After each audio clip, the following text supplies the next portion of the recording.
You're simply the best. Better than all the rest. Better than anyone.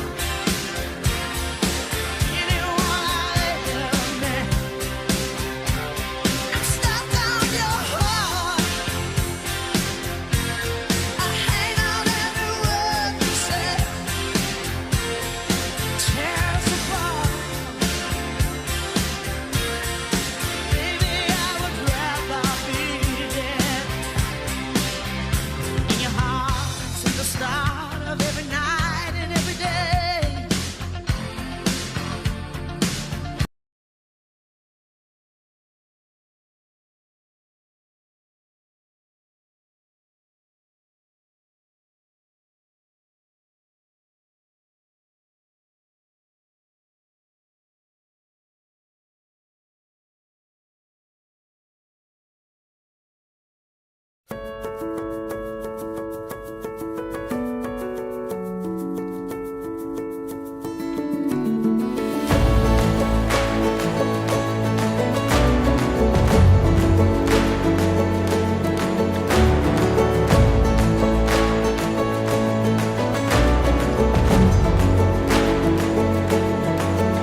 I am nature, I am calm, I am balance. The water I provide is nourishment and life. In the Titicaca Mountains, I filter it naturally as it flows through layers of rock, adding a delicate balance of minerals that makes Titicaca spring water unique. Choose unspoiled purity. Choose Titicaca spring water.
Check, guys. 20 minutes before we lock. 20 minutes. 20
You're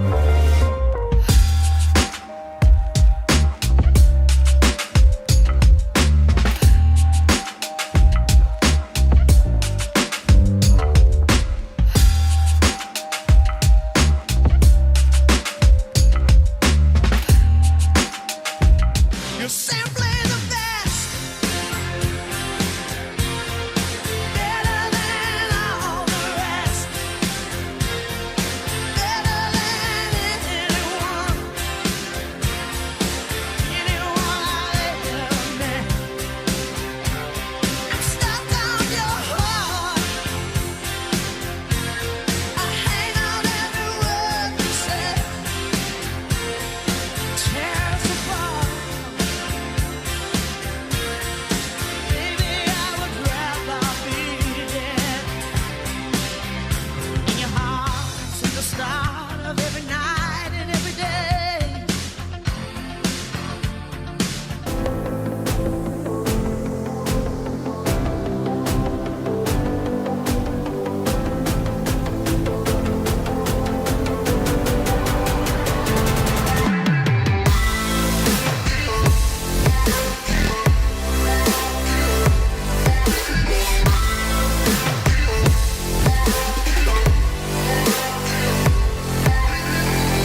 Very good morning and welcome to Robberg Equestrian Park on this Sunday, the 26th of July, as we get ready for a wonderful, wonderful day's worth of show jumping. And of course, we build up to the Equine-Librium Grand Prix later on in the day. Conditions are perfect. It is completely still, not a breath of wind. The weather is great, and we look forward to having you aboard for company throughout the course of the day here on this live stream. The first class of the day, class number 46, is the Grape Alliance Western Cape Adult Show Jumping Championships. It's adult show jumping championships throughout the course of the day until we get to the Equine-Librium Grand Prix. And of course, don't forget about the final leg of the Knight Frank Championship, where Caleb Seaton Smith dominates the rankings on his wonderful King Julian. Big thank you to Grape Alliance Marketing. They are specialists in export and marketing company representing South African table grape producers on the international stage. Their commitment to quality, strong relationships, and global market expertise has helped showcase South African produce around the world. So big thank you to them. Kevin Spratley has been pitching the courses throughout the week. Wonderful courses that he has pitched here at Robberg Equestrian Park. And riding some of those courses, who finished her venture out here at Robberg yesterday, is Jamie Burns, who's alongside me. Jamie, how are you this morning? Feeling good. Thanks for having me. And you were in the money yesterday in your champs class? Yes, I finished third in the 90 centimeters on a very young horse, so I'm very happy. It's an exciting future ahead. Fantastic. Unfortunately, your open horse not competing, but he'll be back. Yes, we'll be back. You have walked the course. The bell has just gone to close the course, and our first horse will be coming in pretty soon, Saratoga Domingo. So we'll be going to pictures of Domingo. Kevin's pitched these courses. How have you found them? I've really enjoyed the tracks all week. Kevin is so experienced. It's so lovely to have him here. For us as riders, you know, it's a taste for the international stage and what we have up the country. So it's good that we can be on par and be competitive. This track, I think, will be testing, but let's see how it goes. You did walk it. Flowing, nice, inviting track, or when you say testing, you're talking about distances, Yes, you're talking about more on the turnbacks? distances. I think the riders are going to have to commit early to what they want to do. Decisions. Yes, so not inviting, but more technical from a distance point of view. Right, so we'll watch the first horse go. Just some course information: 450 meters, 78 seconds, the time allowed. Of course, it is a championship class, so one round, and those who go clear will be going through to a jump off. Domingo, Saratoga Domingo, and Leela Tienison on track now. So she's done 10 from 1 to 2 and 8 from 3 to 4. Seems good. Just to let you know, Tannen, we don't have camera 2 there. Another 8. 1. Yeah, that was great. Did you walk that 8 as well? She You looked could like she either might go have drifted on a the little inside bit. on 7. Safely through that double.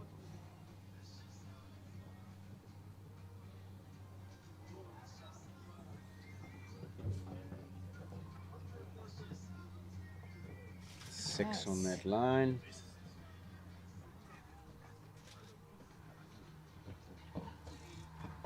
Nice. Good start to the championship there.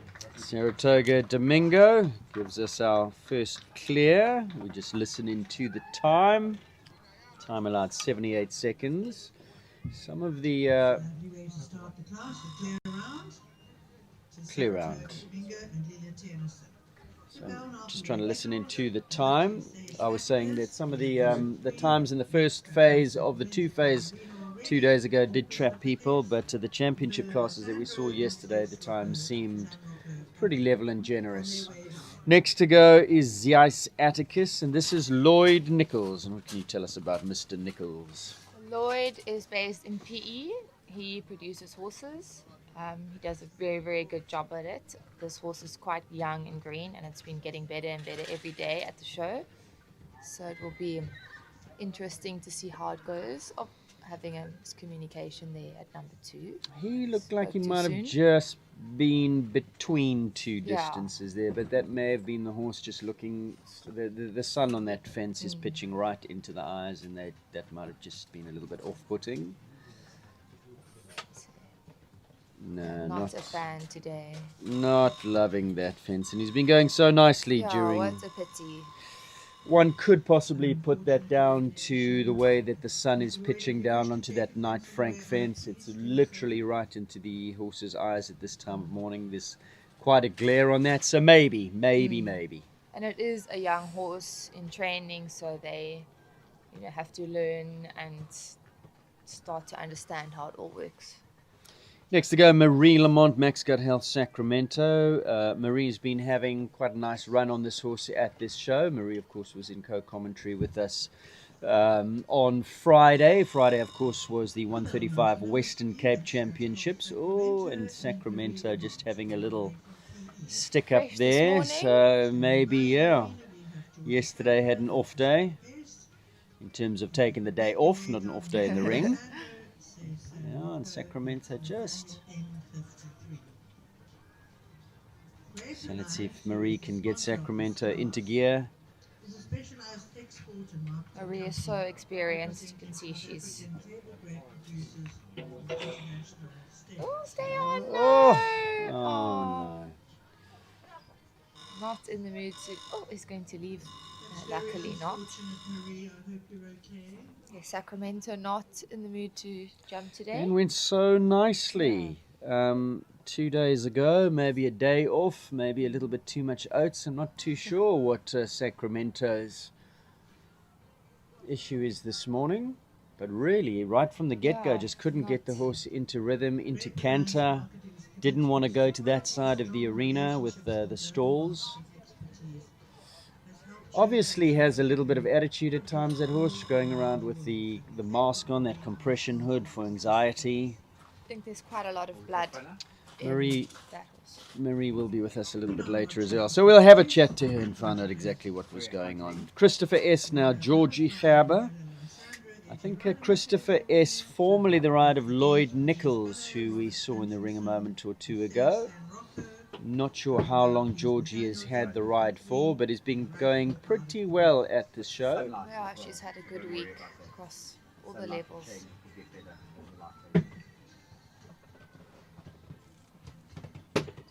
Georgie, as we all know, from a real horsey family. Sisters, mom, the whole family's here riding. Based in the Bathurst area is the Gerber family.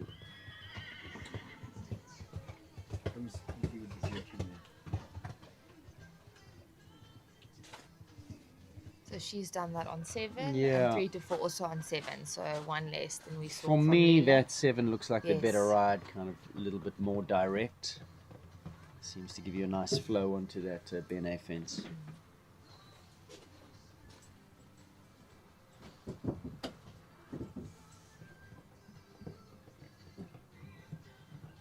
Nice level 6 down that line. We saw that line a few days ago on Friday, trapping a few people when there were decisions to be made. Nice.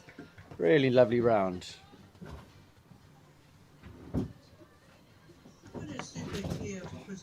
So we do now have a jump off. Domingo and Christopher S. have both gone clear. And Bella Lissandro is next. AJ Rademacher, also been in the money this week.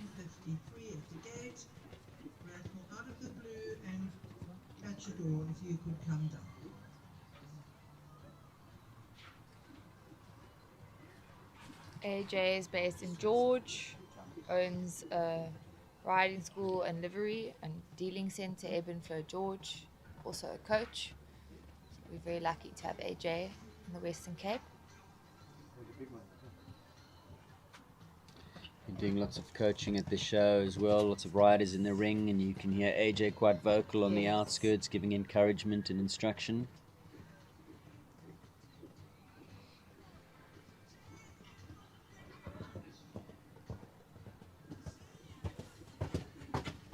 Eight. Nice. 7. Oh.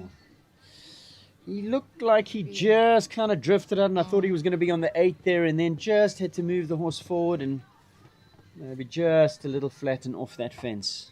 Lost the roundness and just touched that front rail. And a second rail now for Lissandro. This is the third or fourth day. The 110, I think, jumped four, or had the option to jump 4 rounds. Yeah, they had So, the accumulator as well, which yeah. was given to them. So horses could also be a little bit tired towards the end of the week.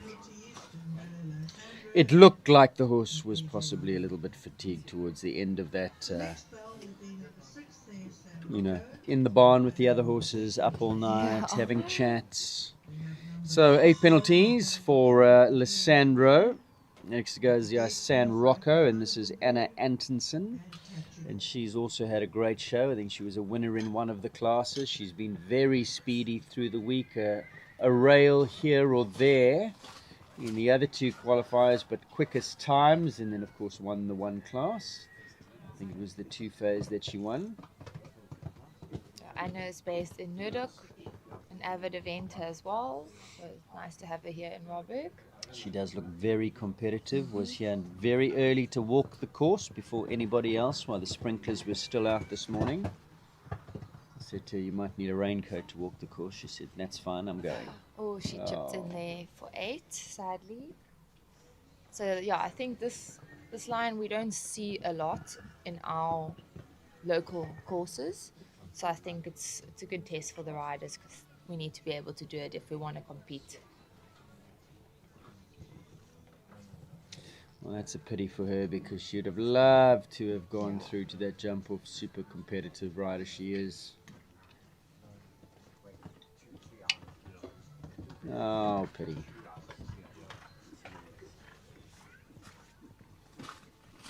So the 1 down. 4 penalty ride there for San Rocco and Anna Antonsen. Still just the 2 clears. Domingo and Christopher S. Next to go Jason Moorcroft, Nathaniel M53. This horse is also feeling a bit fresh this morning. Really lots to like about this Nathaniel. Yeah, definitely one of the standout for me at the show.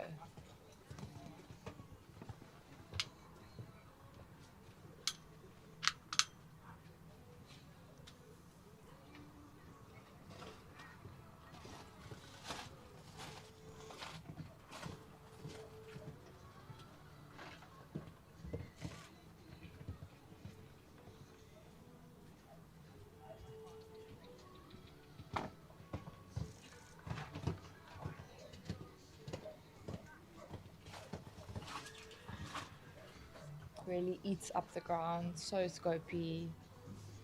Yeah, you can just see that Petit got a bit he's a deep horse there. for the future for sure. Adding in after the chip, but recovered well to number 7. Looks a little bit spooky today. I think that's making Jason's round a little bit more difficult. I would put that down to the light once again. Yes, yeah. Throwing shadows, long shadows across the front and the backs of the fences, depending on where they are. Well, the wonderful numero uno out of a Spartacus mare. Lovely pedigree. All Jason's horses named after singers or musicians. He's got Cyrus here as well. There's an Elvis. There's a Nathaniel. Oh, I love that. So not their day today in terms of a clear. Won't go through to the jump off, but a horse with a very big future, make no mistake, Nathaniel M53. Grace Quinlan is next, number 8, Rathmore Out of the Blue. Grace based in Stellenbosch. She's a student, based at Comme, training with Daniela Smith.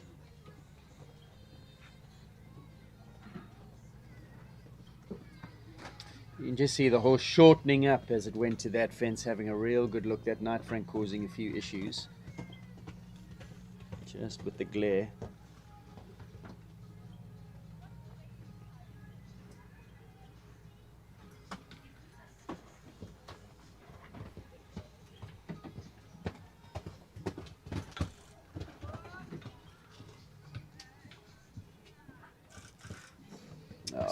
slightly wide on the 8. Yeah, definitely the bogey line, it seems, for this championship. I think you've got to be really disciplined and committed on which line you choose to ride. They cannot fall out. If you do, it's the 8. I've seen one or two get there between distances.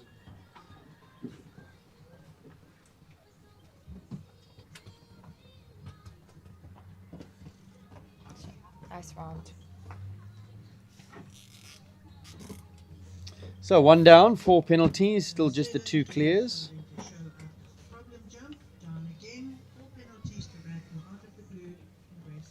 Next to go is Catchador, Taryn Sissons. Catchador's been in the money as well.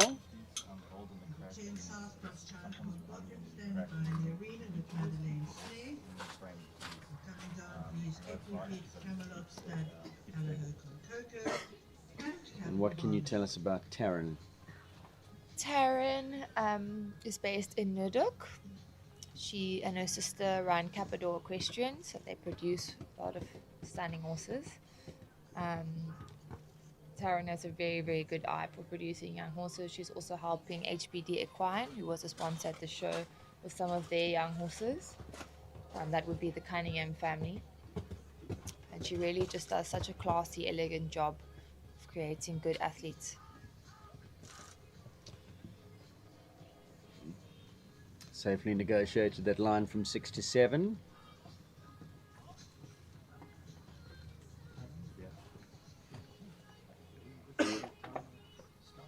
She's really able to transform the horses so that once they do get sold in the future, that anyone can sort of take them over. She really does a very well-rounded job at educating them. Super. Lovely. And we make that a clear, do we? So that makes 3 now in this 110 class.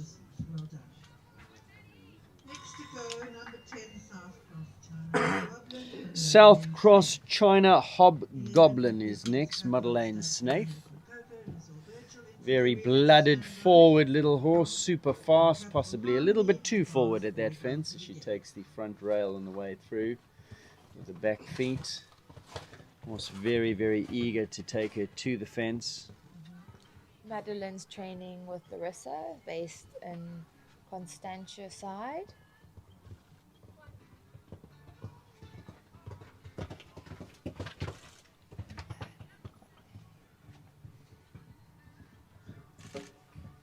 Nice on the 7, tipped it but stayed up.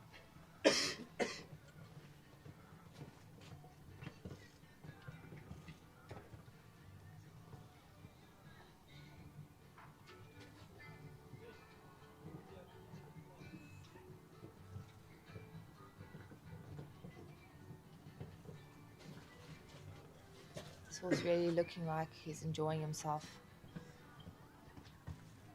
Just the 1 down.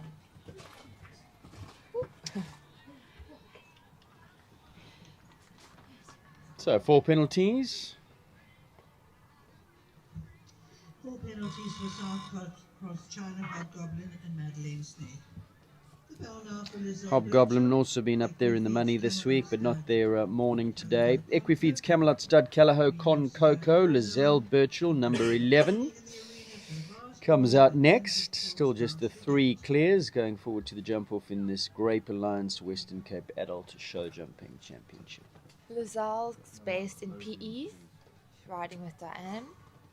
She's always coming to these shows with a string of horses. Front rail goes down. A Knight little bit Frank close fence. to that oxer. Yeah, I wonder if the horses are not just cantering on that line and coming across and seeing that fence and just backing up a little bit with the light, and then their rhythm is compromised, their stride is compromised. She looked like she ran a little bit deep there to the front rail. Nice flowing so 7. 7 on That's 7, the way that's to do stunning. it.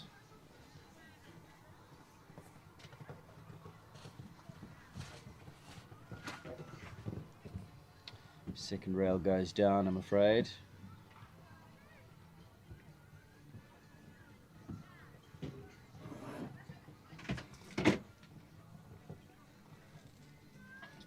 Sitting on 12 as she canters to the last on Con Coco. Gives a little tap, but it stays up. Going to be a 12 penalty round there for Equifeed's Camelot stud, Callahoo Con Coco, and Lizelle Birchall. Equifeed's Camelot stud, Callahoo Conco, and Lizelle Suzanne Borzon goes next, Capital Harmony. Next bell, which is this one, sorry, is Suzanne Borzon and number 12, Capital Harmony. Was boy Jessica Morgan Parker into the arena, please, in the court and power shot. Suzanne's also from Cape Town side, always at the shows, always really going for it. So let's see how they go today. I think she's had a good week so far. Oh no, that's commentators closely. That was you, Jamie. I'm sorry. Oh, what a pity. Suzanne, you were going so well up until She that looks point. okay. She's up. Okay. Horse is taking a slow stroll. You do not need to have the medic just check you over. Yeah, no, the sport. Got the inflatable jacket on. You can always know when you're in the warm-up if there's been a fall before the bell goes. You hear the... And then people running for cartridges for backups. Well, I think 2 stands down there do have spare, so we're okay if we do pop any. We need the medic, please, just to do a check. So unfortunately, elimination there for Suzanne and Harmony, coming unseated. Just for those watching, if you have a fall, you need to be checked out with the medic before you can get back on. It's a great thing that we have now. It has prevented a lot of things, I think, where you think you're fine and actually you're not quite 100%. So it's good that we are enforcing it. Suzanne, I hope you're going to be fine. That was an unfortunate elimination. I normally just there. ask the medic for a leg up. Number But 13 is Yeah, the sure. Jessica Morgan Parker. Vars Boy is next. 14 Inns of Court. Jessica Parker, Vars Boy, thoroughbred. Has had a super show thus far. In second.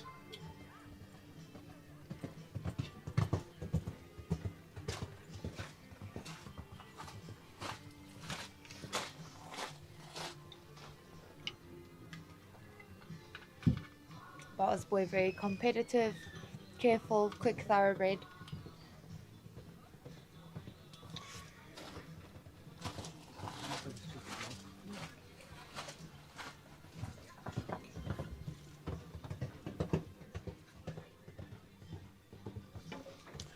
So by Var, champion sire who stood at Aventure,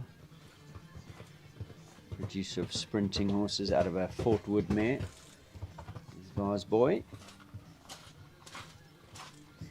She's gone outside on the 8, but made it look like the line was made for him, so it clearly suited him better. Yeah, obviously thoroughbreds generally don't have the step that the bigger warm bloods have. Not all of them, but as a general rule. So she just riding to the horse's Yes. abilities.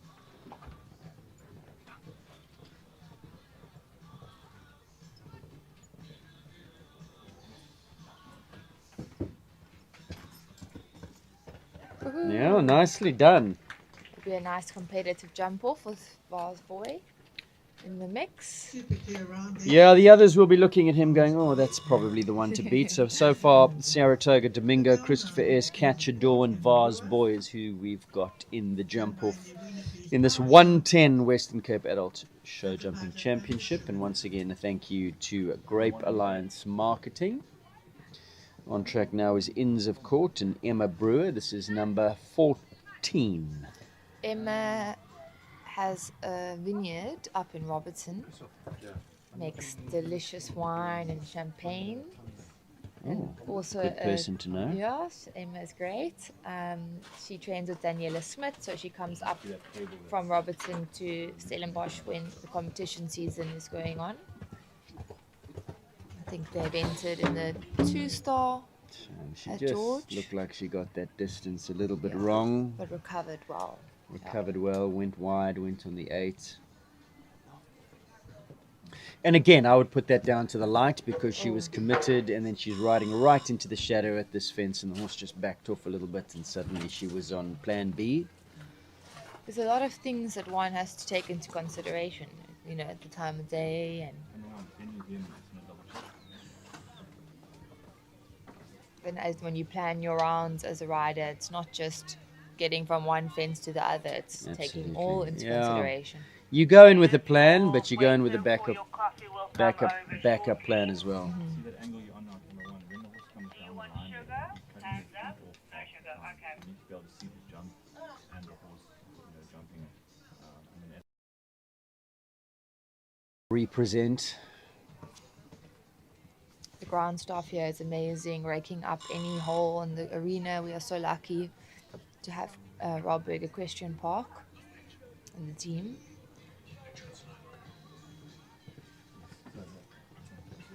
Nice, good recovery.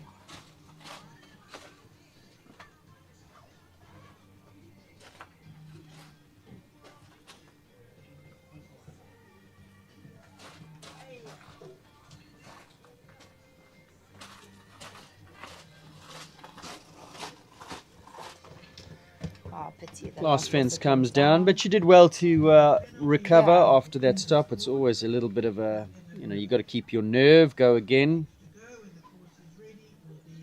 So I think that was 12.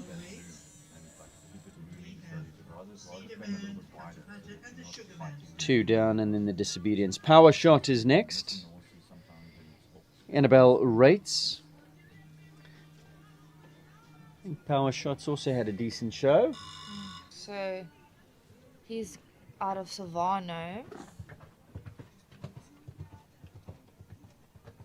Which is quite a very nice line for show jumping thoroughbreds.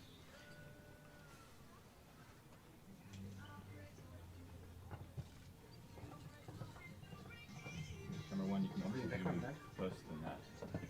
10 to 1 to 2. Right, around the corner she comes.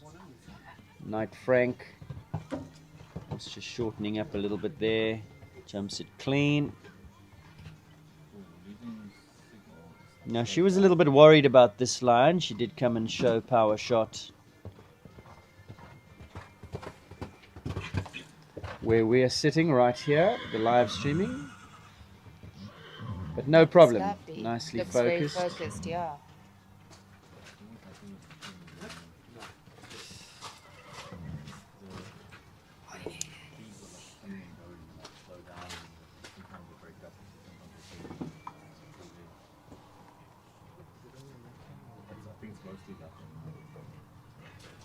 One to go.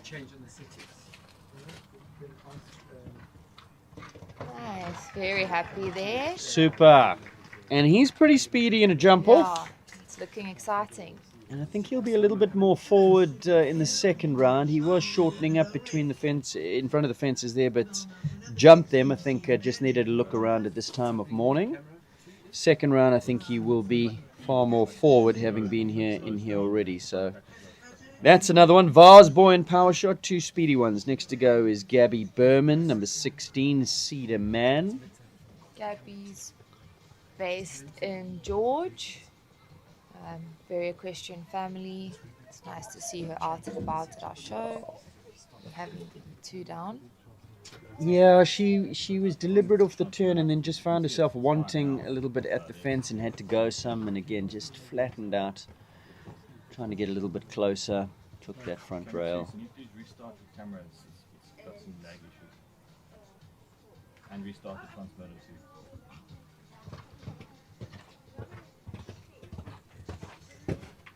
Yeah, just adding there. Yeah, she elected to go on the 8 and just got a little bit snug to that.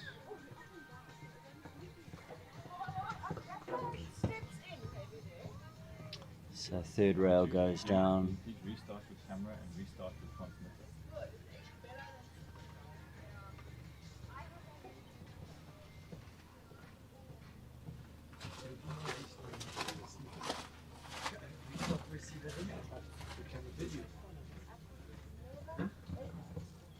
She was a winner yesterday. Was it on I Cedar think Man? Or she's got two rides here. I think she might have had one down, but I think on the other ride she had a great day. 12 penalties for Cedar Man and Gabby Berman. Putter Putter Jenna Mortimer is next. Pata Pata looks very ready. He's got this little jog going. Let's see how they go. So Jenna Mortimer is riding. I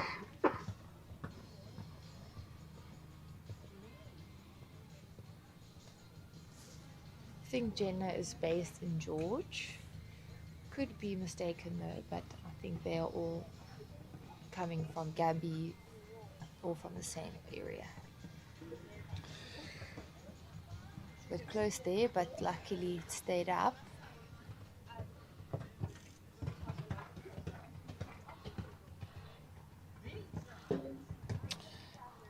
Going on the 7 there, just getting a little bit deep to that. This is going to be another test for her 6 to 7. Just flow. 1, 2, 3, 4, 5, 6, 7. Good. Nice.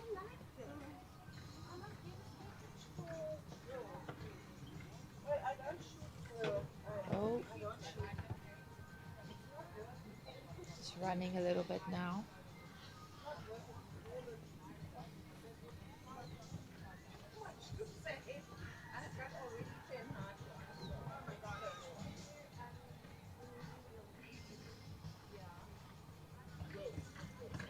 Good finish.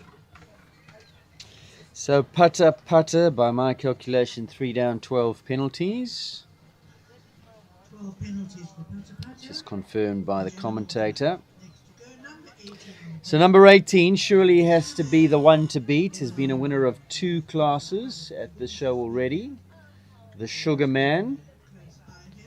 Tyler Rademacher, We have number 19. has been dominating her classes. So we wish her well this morning. Tyler is owning Horse Etc. Tack shop that's up here. Sponsors, they're based in George, the tack shop.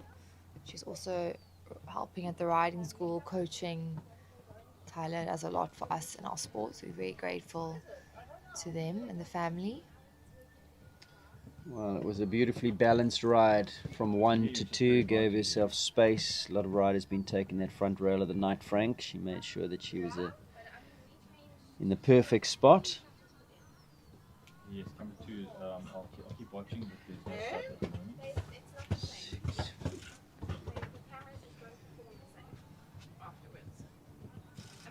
Perfectly done. 7 and 7.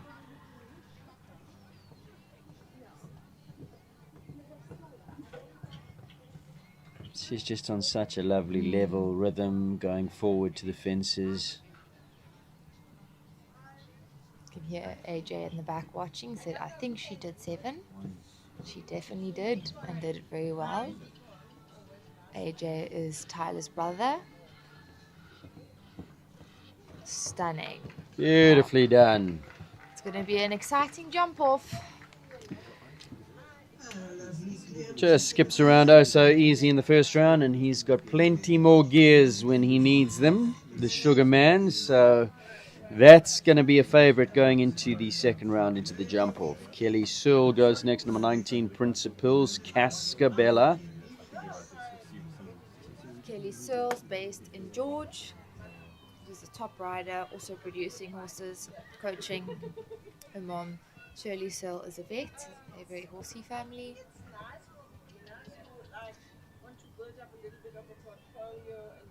Kelly is just an athlete. She's very slim, made for the sport.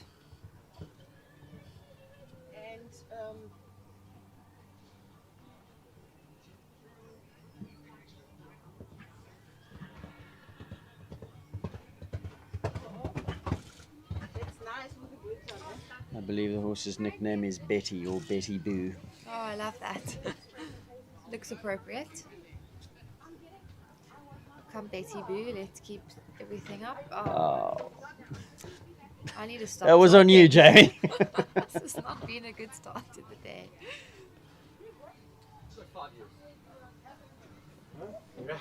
Well, that one wasn't on. No. Oh, Not their day today, but looks like a nice horse for the future. 2 down. 8 penalties for principals Cascabella and Kelly Searle. Number 19. 8 penalties to Cascabella and Kelly Searle. Now we're going to watch number 20, Tara and Capital Ivanhoe. Capital Rolex, Gary Neal in the arena. Verona Fronthead Golden, Canberra S, Savannah at the gate, please. And Eagles with Licorice getting ready. Tara is based in Hart Bay. They have Glen Ellen Farm. And I saw yesterday she really gave it a go in the accumulator. This is a very, very nice young horse for the future. But she was really giving it horns yesterday. By last year's Derby winner, Capital Impossible.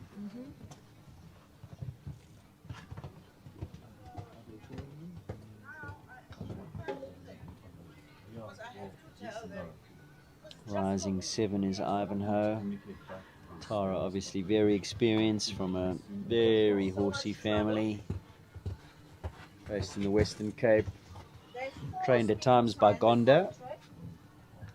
And her mom Judy during her career was trained by Gonda as well. So a long association with the great Gonda Beatrix.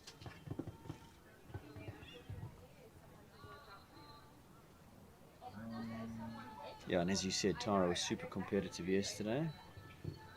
Looks like they've really stepped it up each day this show. So you can see the horse growing in confidence. It's very awesome to see. Lovely. Beautiful round there from Tara on the lovely up-and-coming Capital Ivanhoe.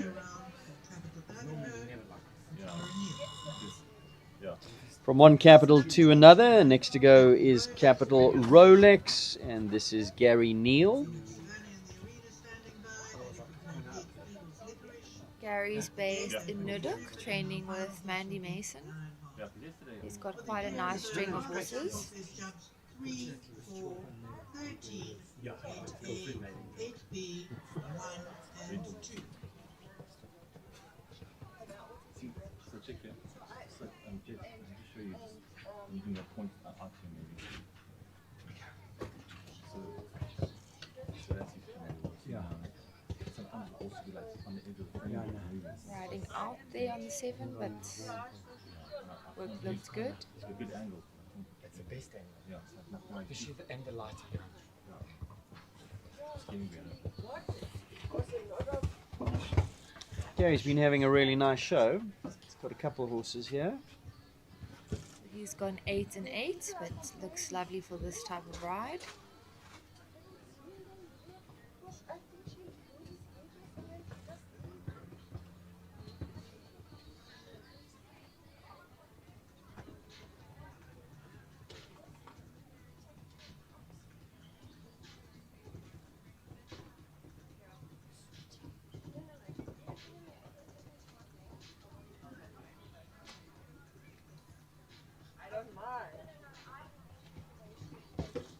Lovely.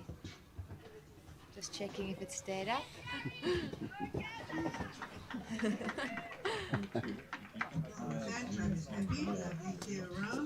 So Capital Rolex is clear with Gary through to the jump off. They go. So clear so far. Domingo, Christopher S, Catchador, Varsboy, Power Shot, the Sugar Man, Ivanhoe, and Rolex. Next to go is Savannah Fondesoida. This is number 22, the lovely Verona Funhet Bildirken VDS. VDS, the prefix for Vondezoida, sport horses. This is Verona's first 110 show. This is a lovely young horse. Nice to see Savannah back in action.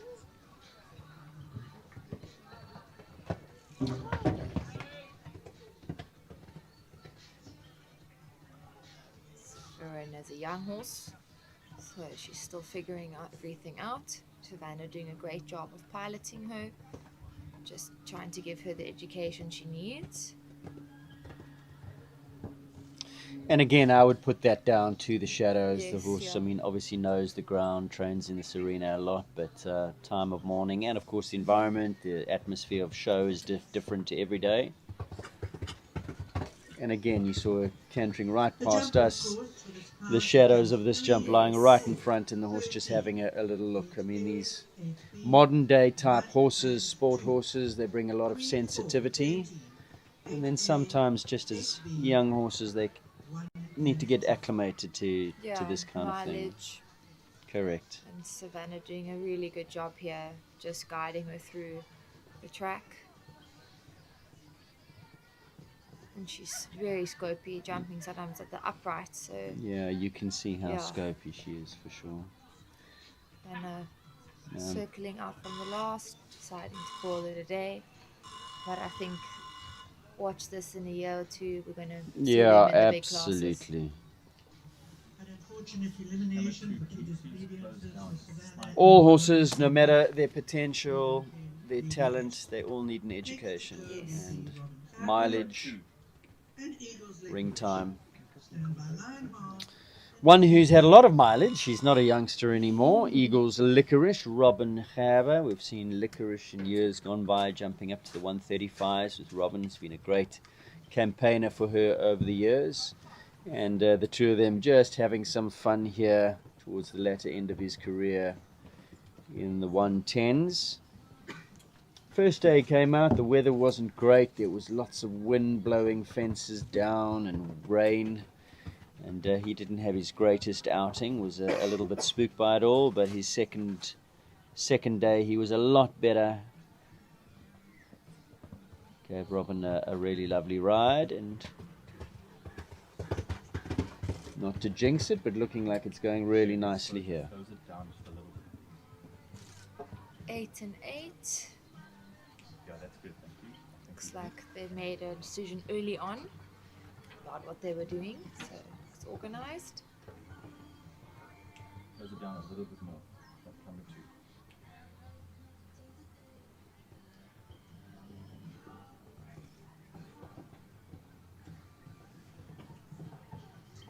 One to go.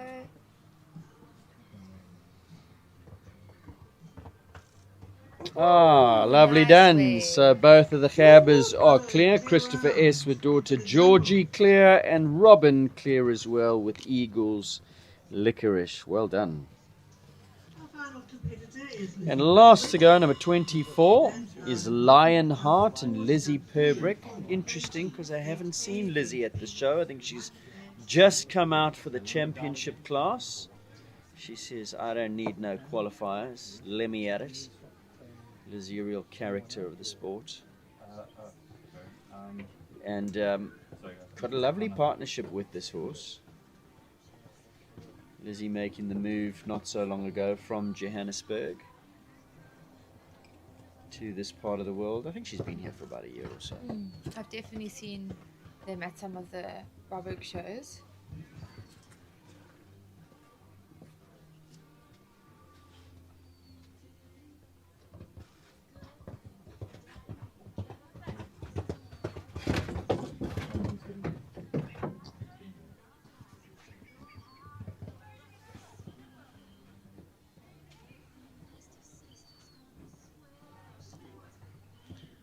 Lizzie has done so incredibly well coming back from quite a serious head injury. I think she was kicked, if not mistaken, and was off for quite a while, and back to her best here, and she just Lovely. absolutely scoots around this track. And that one is going to be another quick one, and she Yes. sits in pole Yeah. position in this class. Will be last to go, have the opportunity to see what the others do. So we've got Domingo, Christopher S, Catch Adore, Vars Boy, Power Shot, the Sugar Man, Capital Ivanhoe, Capital Rolex, Eagles Licorice, Lionheart will be last to go with Lizzie. So the jump off track 3, 4, then a new fence 13. the horse is going through to the 8AB 1 and 2. So we'll have a closer look at that jump off track with the horses as they go around. number 9 Cash And I see our first horse is already in the arena, champing at the bit, ready to go. Saratoga Domingo. And Jamie, where, if you were a betting person, which you may or may not be, I don't know, where would your money be? Sugar Man, got to be. Short price favourite, the Sugar Man. I think Catch It All is going to also give them a run for money. Taryn is very competitive. But then we have Vars Boy as well, who was really quick. So maybe that's my top three. Let's say Sugarman, Vars Boy. Catch It All. I'm going to go slightly different. My trifecta will be Sugar Man, Vars Boy, and Lionheart. Okay, yes. Although just It's a outside of banana. that, Power Shot as well. I've got a little sneaky feeling about Power Shot as well. Well, either way, it's going to be very competitive and it's going to be exciting. So we have 7 prizes on offer, and 1, 2, 3, 4, 5, 6, 7, 8, 9, 10 horses in the jump off. So let's see how we go. Well, this is for the 110 Adult Championship title, so I think everyone's going to give it their best shot. Amazing prizes on offer, thanks to the sponsors of the show.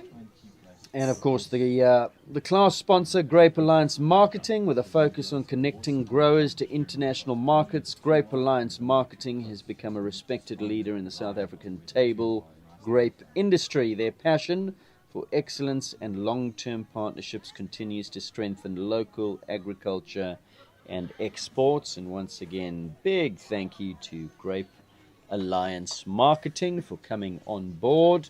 The arena party are just putting the final touches on the jump-off track. The timing beams are being moved. There's a little light handrake in front of the fences going on. And we'll be with you in a moment or two with the jump-off.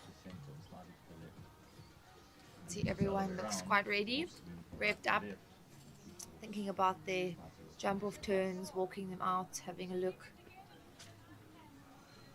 3, 4, 13, 8AB, 1 and 2. I think 13 is this Callahert. The last jump is number 2. So, yeah, I think it's going 3, 4, Callahert, combination 1 and 2. So ending with Knife Frank.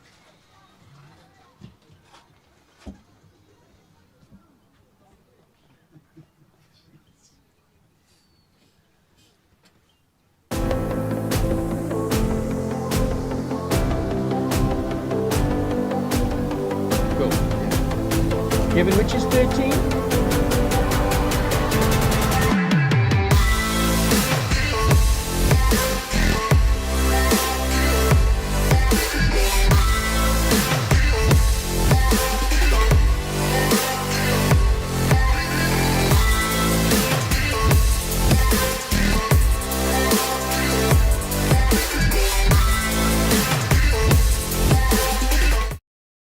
Welcome back. Ready for action. Saratoga Domingo goes first. Leela Tennyson, and let's see what she does. Is she going to try and drop one? Well, she's come off of a short step. 3, 4, 5, 6, 7, 8. Strange that she came inside to numb to the first fence. I thought she might want to get a bit of a run to that. Oh. Wow. Good horse.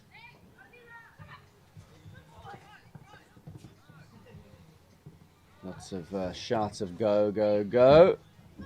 Wow. Domingo really trying his heart out there for a prize in this championship.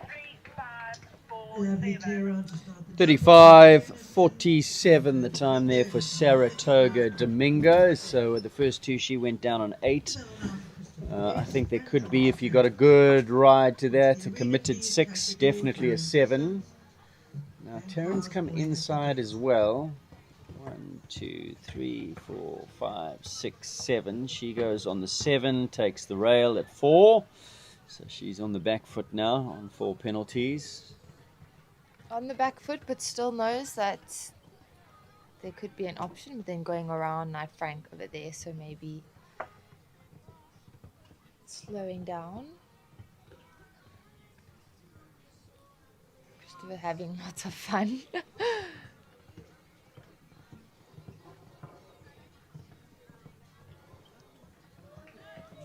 4 penalties for Georgie. Christopher S. 36.73. Let's So see. quicker time. Okay, so catch a door now. Taryn Sissons, one of your choices. Could we have Vars Boy into the arena, please, and Power Shot standing by. Going to wind up again. She was a little bit early before her bell and ran the risk Might of be a missing young the horse, start. but I think she's going to give it a shot. 1, 2, 3, 4, 5, 6, 7. Quick turn, pushing on.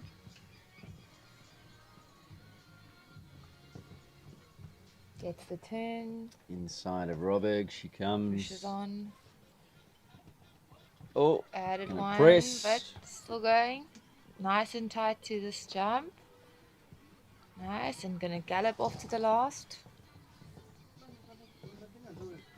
10 to the last, Great clears effort. it. Surely going into the lead with a lovely clear in a time of Well, those were some very nifty turns.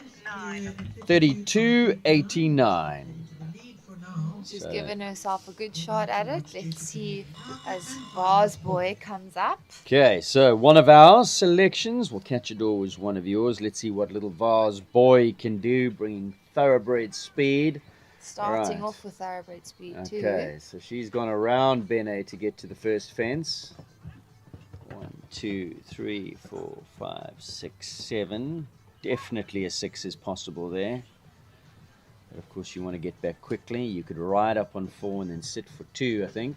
Oh, it stays up. So she's got a better ride in Yeah. there. Now she's gone slightly wider to Equilibrium. 1, 2, 3, 4, 5, 6, 7, 8, 9. Left one And out to dropped the one. Yeah, last. that's definitely going to be a quicker, I think. And that's surely got to go into the lead. Time to beat 32.89. 31.48. So according to the commentator's script, we're in business here. The bookies are panicking. 31.48. Vars Boy into the lead. He goes with Jessica Parker. Power Shot. So this is another little thoroughbred. Another one of our outside selections going round Bene to the first. Come on, do the 6. Land. 1, 2, 3, 4, 5. Press! Gets There's the your 6. 6. Right. Swings. Oh, gets the Shortens turn. up underneath that number 13 inside of Robberg. Presses now. Gets a good step and shot into the double. Got to get Oof, quicker. tapping them. Quicker than Vars Boy. Definite. Oh, and it's down. Oh, no. 5, 6, 7, 8 to the last. Wow. Drops to. That will Surely be the quick. time's got to be quicker, but she's had one down. 4 penalties for Power Shot. 3008 with the 6 from 1 to 2. Sure. Jamie Behrens. Yeah. Right, so are the Pity others. about the rail. Yeah, so it has Tyler seen that it's on 6. Just Let's see. shouting out across to her. 6 is possible. What's Tyler going to do? She's going to go round Bene, surely. Get the forward ride to number 1. Get the 6 to the second fence and then quickly back. 1, 2, 3, 4, 5, 6. Easy. Oh, it's down. Lightest of touches. What a pity. She made it look so easy. Whoa, whoa. Oh, man. Yeah, that 6 was made for them, but sadly having number 4 down there. So she's on 4 penalties. Her chances are gone. 1, 2, 3, 4, 5, 6, 7, 8 to the last. Flip. Time is going to be really, really good. She's going to be the fastest of the 4s for sure. Although Power Shot, 4 penalties, 2.883. Wow.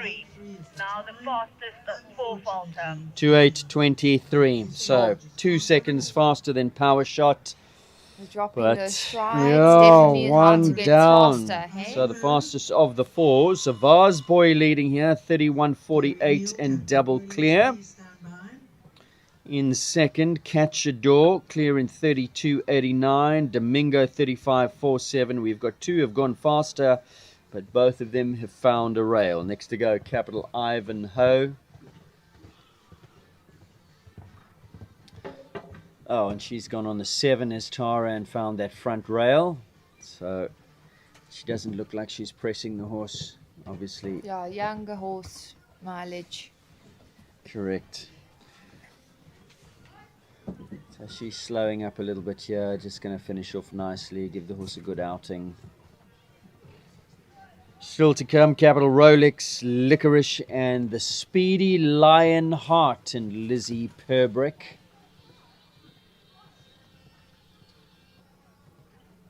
Balances to the last. Ivanhoe and Tara, 4 penalty round.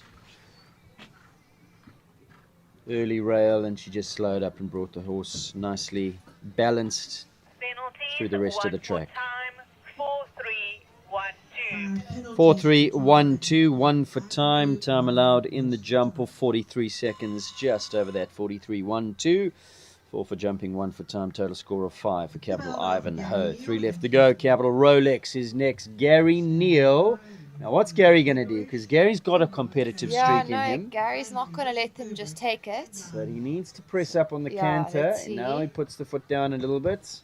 1, 2, 3, 4, 5, 6, 7. He's gone on from 1 to 2.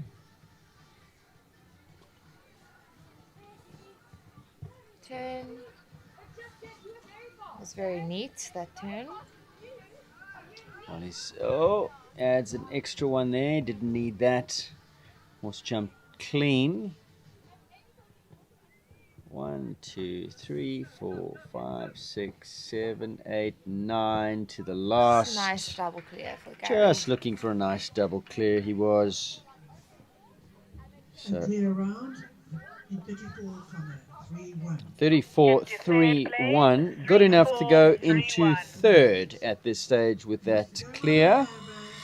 Eagles Licorice, Robin Gerber. I think we're going to see some tight turns here. Tight turn back to that Equilibrium. I think she's going to go on the 7 from 1 to 2. Let's have a look.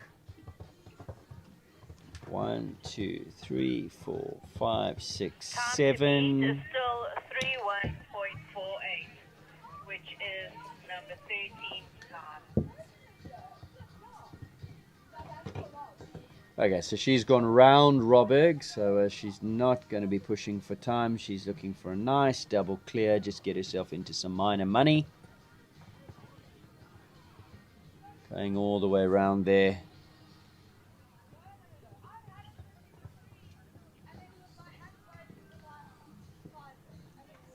Looking to leave them all up. And the last fence coming down there for Licorice and Robin. 4 penalties at the last. Oh, what a shame not in the last jump there, Robin. Okay, this is Lizzie's in your... She's in my trifecta. 40.71 the time there for Eagles Licorice. So, who have we got? So, the Sugar Man has fallen away. Quickest time 28.23, but had one down. Power Shot had 4. So, we're in with Vars Boy. We're out with the Sugar Man. Are we going to be in with Lionheart? Lizzie Purbrick is on her way. She's not going to hang about. Asking him for a whirl. Wants that inside turn from that Callahoo back to this Equi-Feeds double. She was a little bit sedentary off the turn. Possibly have left one out there. Oh, that's very tight. 4, 5, 6, 7, 8, 9, 10. He's got a short step but a quick step.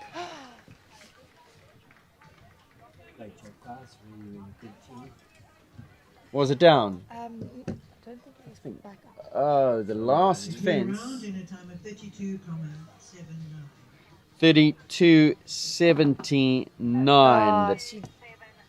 Very close. 32.79. And Catchador, your selection, 32.89. So Lionheart goes into the money. Vars Boy first. I think Lionheart, do we make second? I think so. And third place to Catch a Door. We'll await the full results. To the judges' box, Lizzie Purbrick. Lizzie has been called to the judges' box. Now, what did she do? I don't think so. I don't think she did much. Right, so good class. We make it Vase Boy, Lionheart. Third place to Catch a Door. Some of our favorites went missing there, Jamie. Power Shot, 30,084 penalties. The Sugar Man, Tyler Rademacher. Yeah, pity. She was quick. So fast, 28, 23, but 4 penalties there for the Sugar Man. So she falls into the minor money. Means that Vase Boy was second in one of the build-up classes, and the qualifiers has taken the championship class here, sponsored by Grape Alliance, Western Cape Adult Championship, 1 meter 10.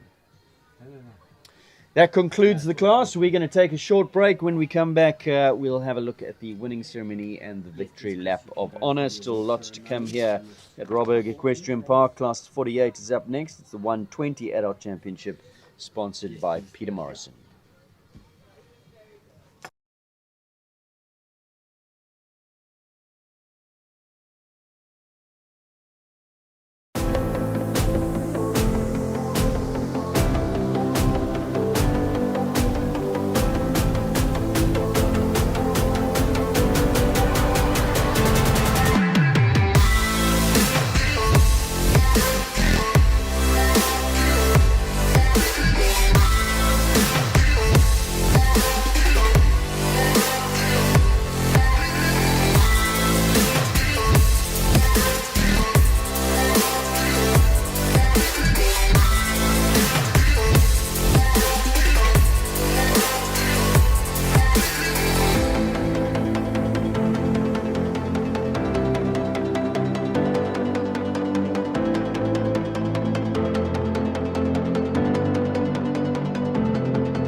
I'm nature, I'm calm, I'm balance.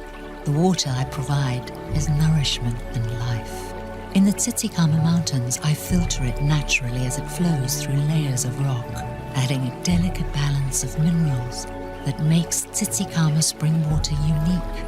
Choose unspoiled purity. Choose Tsitsikamma spring water.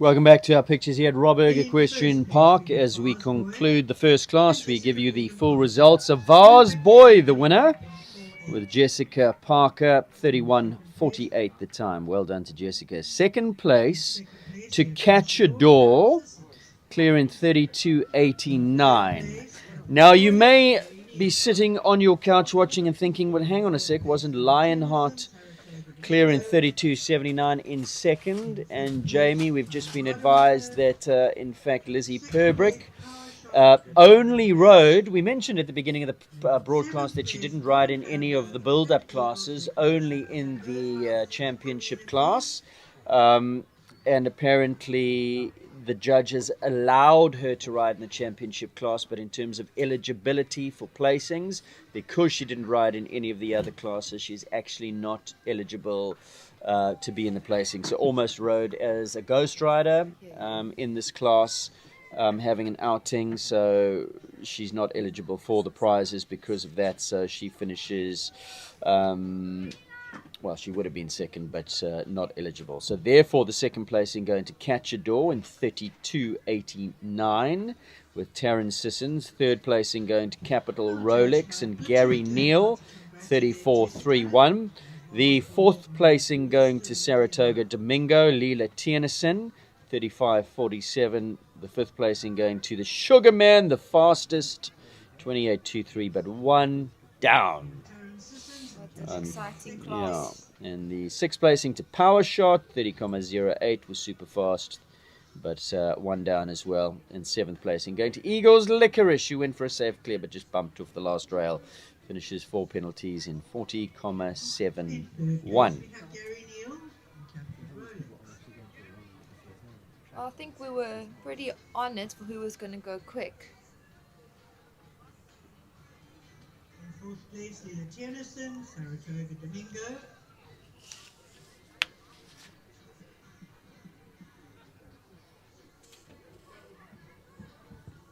In fifth place, we have Tyler Rademacher and the Sugar Man.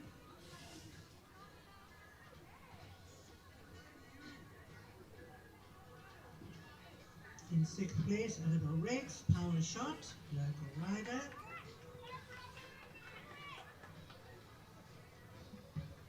Come on, Rodman, trot in, girl. I don't think you pass us out in this test.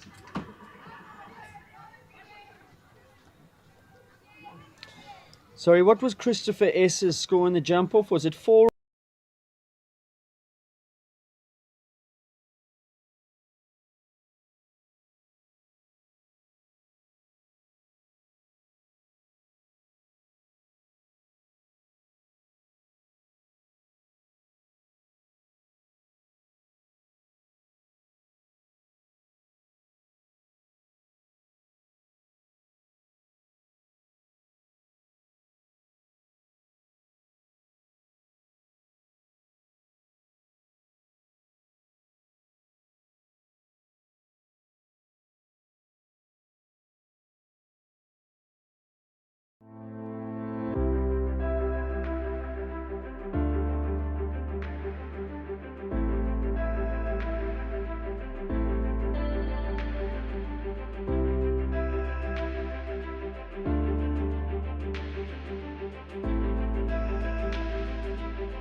By Grape Alliance Marketing, with a focus on connecting growers to international markets. Grape Alliance Marketing has become a respected leader in the South African table grape industry. Their passion for excellence and long-term partnerships continues to strengthen local agriculture and exports. And the winner of the class once again, Var's Boy by Var out of a Fort Wood mare. The rider Jessica Parker takes the win here in 31.48. Catch a Door, your selection, Jamie, clear, 32.89. Third place to Capital Rolex, Gary gave it Neal. a good shot there. Yeah, he did, 34.31. Fourth placing to Saratoga Domingo, 35.47. The fifth placing to the Sugar Man, 4 penalties. The fastest of the four is 28.23 with Tyler Rademacher. Sixth placing to Power Shot, 4 penalties in 30.08. And I've got to say, there's a little discrepancy between us here in the live streaming and the box, because we make seventh placing to Christopher S. and Georgie Gerber, 4 penalties in 36.73. And the box makes it Eagles Licorice, 4 penalties clear, but we said 4 in 40.71. So we'll leave it up to the Gerbers to fight that one out. Anyway, Luckily it's in the family. the prize money is going to the coffee fund for the Gerbers nonetheless. So we'll leave it up to Georgie and her mom to wrestle for that one. I see Amy is helping Jessica, so maybe she's the coach, Amy Farquhar. So that's awesome. So PE based. Yes, Amy definitely is, Yes, because PE based. Amy popped into the box yesterday to talk about Vars Boy. Actually. And of course, Amy is right up there, second place in the Knight Frank Championship. So let's talk a little bit about that while we have some time. The Knight Frank Championship, big thank you to Knight Frank first of all. The championship started at the Ocean Blue Cup, and it was over 3 rounds there. Table on points in 3 rounds at this show after the Ocean Blue Cup. Obviously, Caleb Seaton-Smith winning that class and doing very well in the qualifiers as well, and King Julian. And he's done incredibly well winning all the classes, including the Western Cape 135 champs on Friday.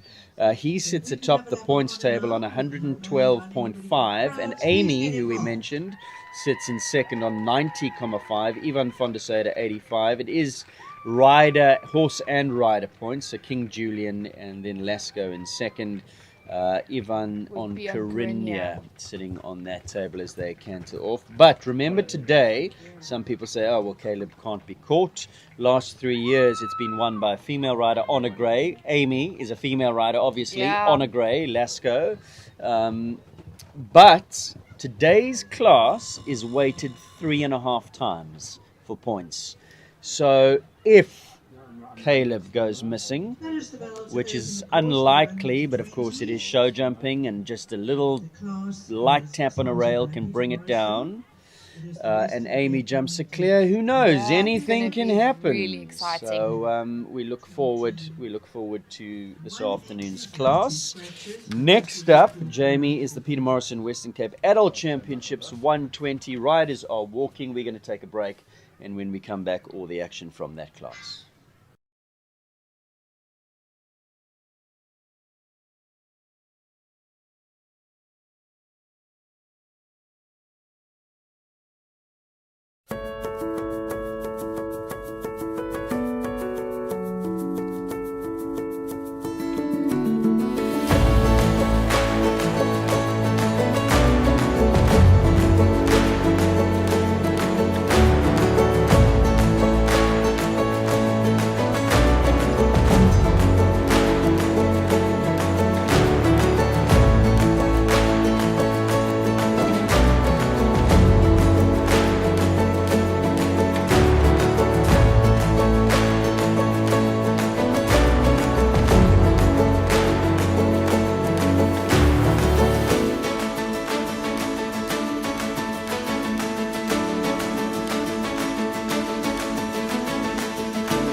The best riders didn't get there by accident. It's years of early mornings, hours in the saddle, and a standard they hold themselves to that most people can't. But there's something they all have in common. They care about every detail. Every single one. The way they prepare, the way they show up, the gear they trust. Because when you have put in that kind of work, you don't leave anything to chance.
Welcome back. We're just about ready for class number 48. Riders have completed their course walk. And the first horse is in, about to take the salute for the Peter Morrison Western Cape Adult Championship. It's 120. And there are 6 prizes on offer. Number 6, Carradine, is a scratching. Katie Bennett. Number 8, Marengo. Kate Scott is not here. And number 22, Cassis de Noel, is also omitted from this class. Let's take a look at some of the course dimensions. Time allowed, 78 seconds. We're running at 350 meters per minute. Length of track, 450 meters. Jump off, 3, 4, 13, 8A, 8B, 1 and 2. And Jamie's with me for co-commentary. We were together in the previous class, in case you've just tuned in. And there are some changes, Jamie, to this course that Kevin has pitched. Pretty much remains the same, but 1 or 2 little changes. I think they've just added another element to a double, which is right in front of us. Yeah, we've got the best view. So we are going 5 strides to number 6, and then either 7 or 8 to number 7. We'll see how the riders do. So up first is Callagho Vanguard and Sarah Smith. Sarah Smith is the Harp Bay Riding Centre. They're doing a lot for the sport, bringing lots of young riders through. She's riding for Emma Gurr. This is quite a new partnership, but it's really developing very well under Sarah Smith's guidance. And I believe Sarah trains with Gonda Yes, as well. and Larissa.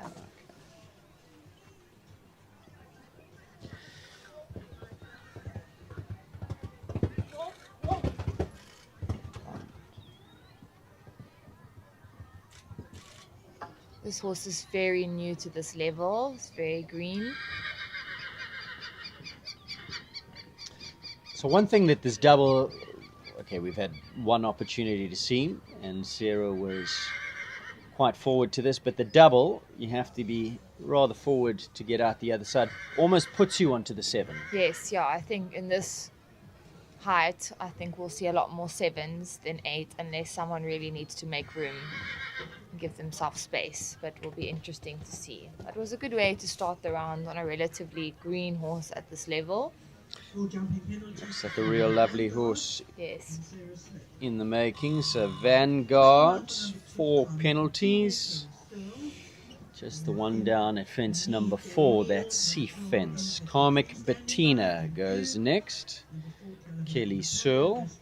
There's a little pocket rocket, as they like to say. Kelly, very experienced, bringing on horses for owners. See, she's wearing the Ebb and Flow number, so it must be also to do with Ebb and Flow George with AJ Rademacher. Could potentially be on the market.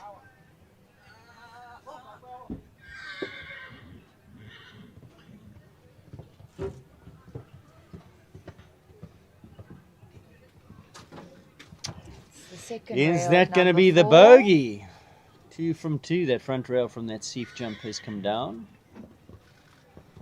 2, 3, 4, 5. 1, 2, 3, 4, 5, 6, 7, 8. She's got quite a small step compared to Vanguard that we just saw. And so she I did think land, go straight, balance, and then make a decision to go on that Yeah. outside line on the 8.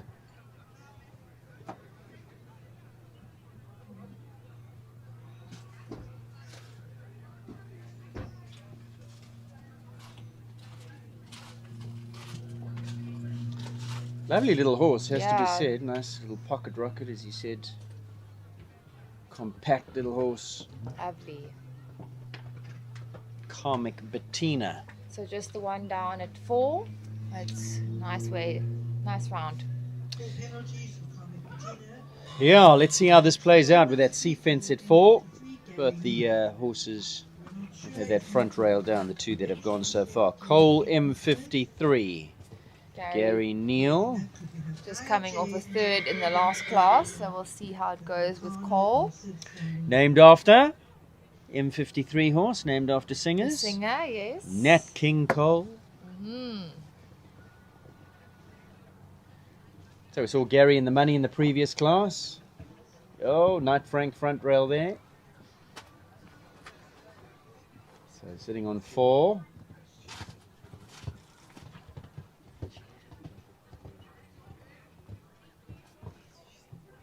Front rail of 4 at that C fence stays up, but he's taken the front rail of the Knight Frank fence.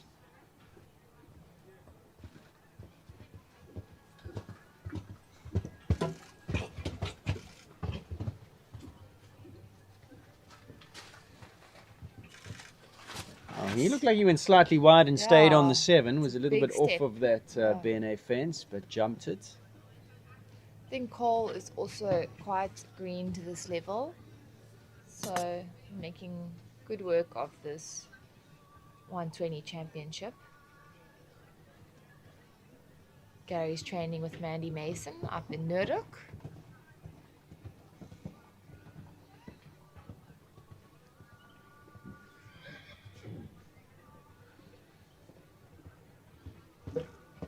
So a few rails coming down for Cole M53, but I'm sure they will see them a lot in the future.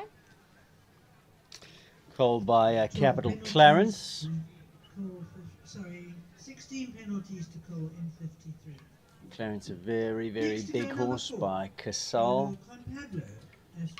Doing dressage these days is Clarence.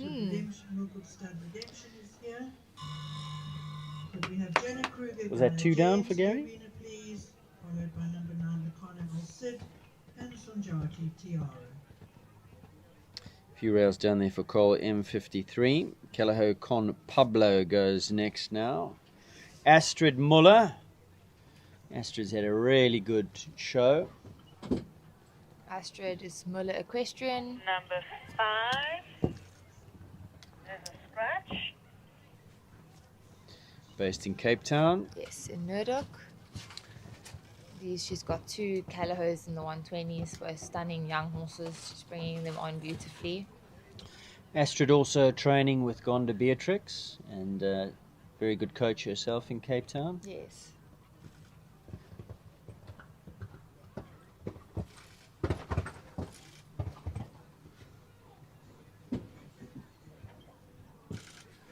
Nice flowing ride on the 7th. Her body position was so good through this double. You saw her eye line as she was coming out the B element already onto the next fence.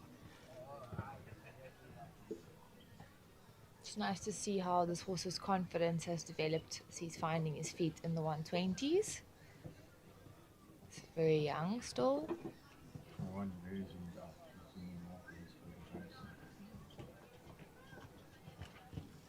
Lovely. Well done. Yeah, that was a lovely round. Is that our first clear? Yes. That is our first clear, and made it look so easy. Almost looked like a little training round here in this Champs class sponsored by Peter Morrison, as it should. Nicely relaxed, just on a rhythm. Gaia J goes next, Jenna Kruger. Jenna is studying at Stellenbosch. She's based at White Queen Stables in Paarl. She's also starting to coach a little bit, work riding, getting out there.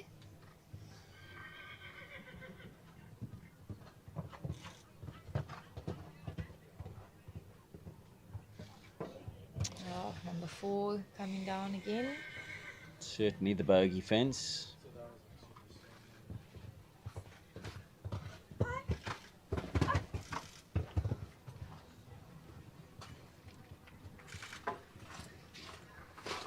Gave that a light touch on the 7 strides to Benet, but it stayed up. Yo, quick feet there for Gaia.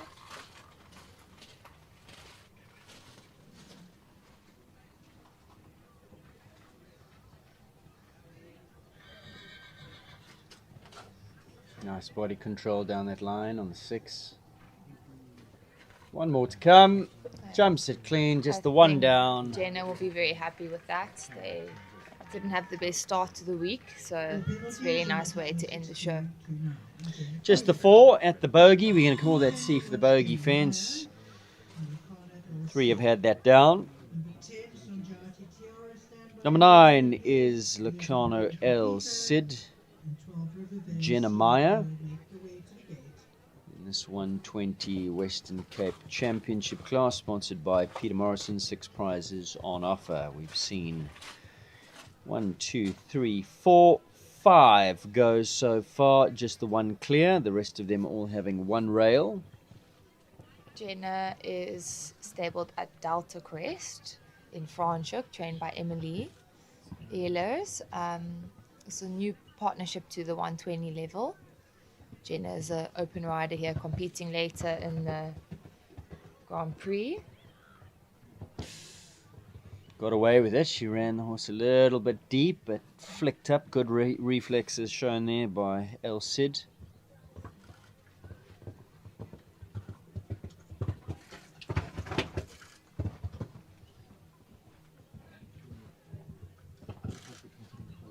Jenna recently went to join Ronnie up in Europe for a tour to ride and compete a bit over there. So it's a very good experience for her. We're looking for Sanjati, Tiara, Ivan van der Zijde standing by, please. Florence Mojito into the arena then, Marie Lamont. Number 12, Rivervale CEO Dance. Last fence. Great. Jumps She'll be it really clean. happy with that. And we have a jump off. I make that clear. I also think that's clear.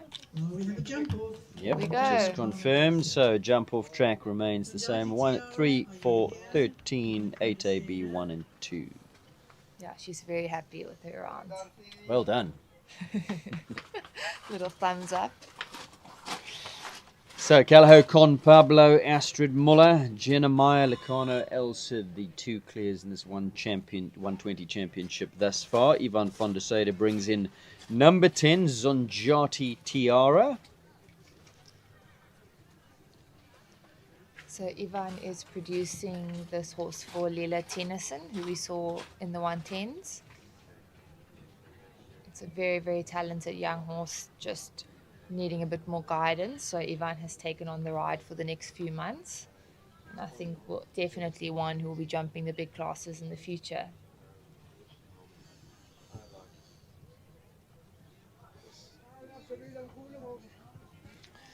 I think she's a Consuelo. Out of a Consuelo dam. By a stallion who I don't know, I'll be honest. Highwell Flambard. I think they got this horse from Diane when she was young. And then Leila's produced her up to the 110s. And now Ivan's taken over for the next few months just to help her get to the open levels with confidence and education.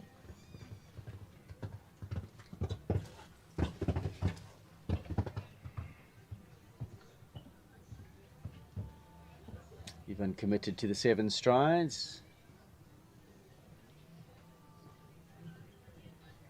Strong little short coupled horse. Very scopy.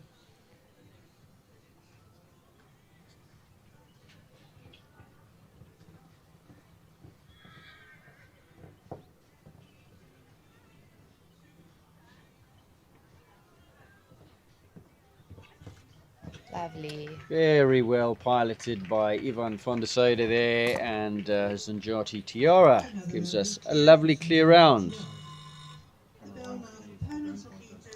Next to go is Poland's Mojita, and this is Marie Lamont.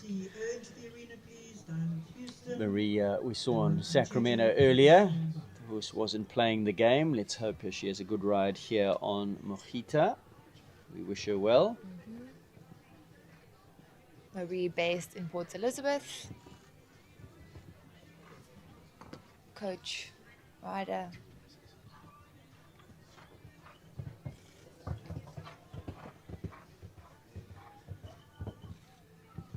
And of course very involved with Max Gut Health. Yes. One of the sponsors at the show. Camera 2, can you please open up a little bit? Maximum Animal Health is the company's called now. Come, press. Oh, stayed up though. A little bit far off that A element, but got away with it. Just tapped the back rail. Oh, pity. That is a pity because she's been going really well in this class. Also settled down as the show's gone on.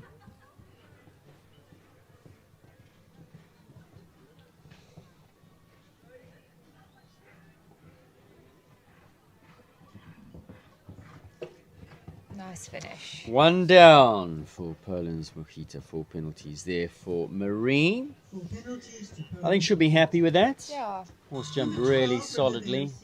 Just a little rub at that A element of that Tack and Togs fence going in there.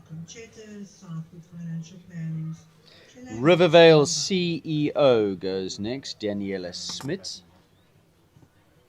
Dan Smith, based in Cape Town, in Stellenbosch, but coaches all over Cape Town.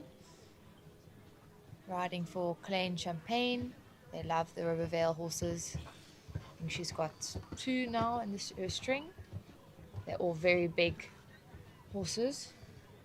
Dan does a good job of keeping them together.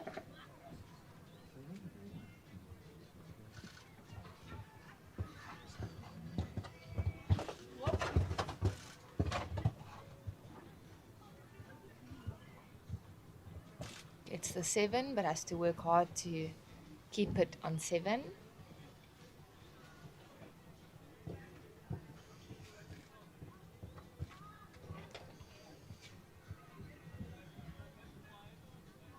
According to the information that I have, that this horse is by Cody Island, who, if I'm not mistaken, was a horse that Barry and Lorette had it a while ago. I think Quentin Janssen owned the horse, if I remember. I'm sure Lexi's watching. Lexi, you can send me some info. Out of a Johnson mare, which I think is more of a dressage line, is it not? Could be. It's a event horse as well that's doing very well. So I think a little all-rounder CEO. Clear.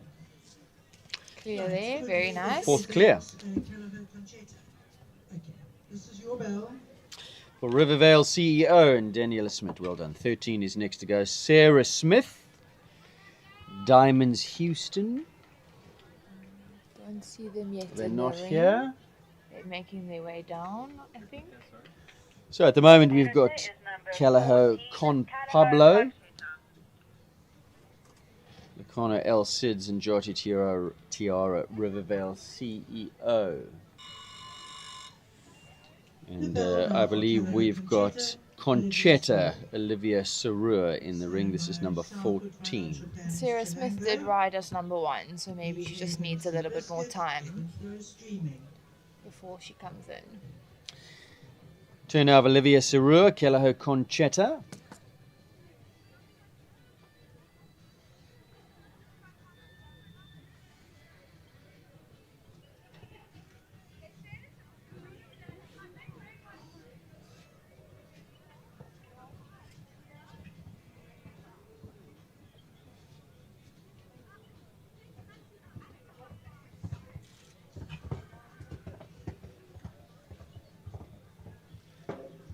Number 4 coming 4, down. front rail. It's interesting is it didn't come down that much in the 110s. Just in the jump off, it was causing a little bit of havoc. Oh, she's run past fence number 7. Yeah, she has. Ah! Very upset with herself. Olivia, it was right in front of you. Oh. Well, she's Pity. back on track now. Yeah, she just came through the double and felt like that often happens. You feel you should be going left. Conchetta really jumping well.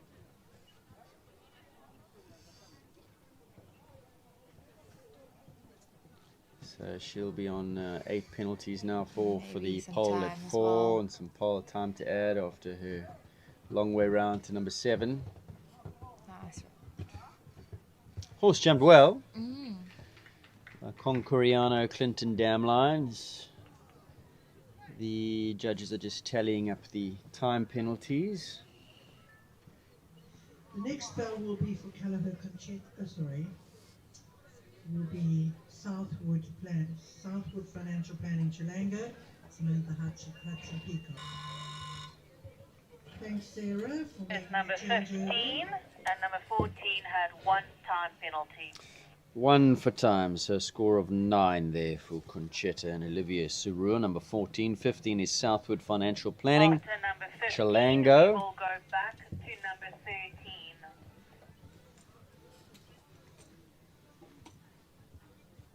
Samantha is based in Murdoch, training with Mandy Mason. She's brought this horse up from backing everything she's doing herself.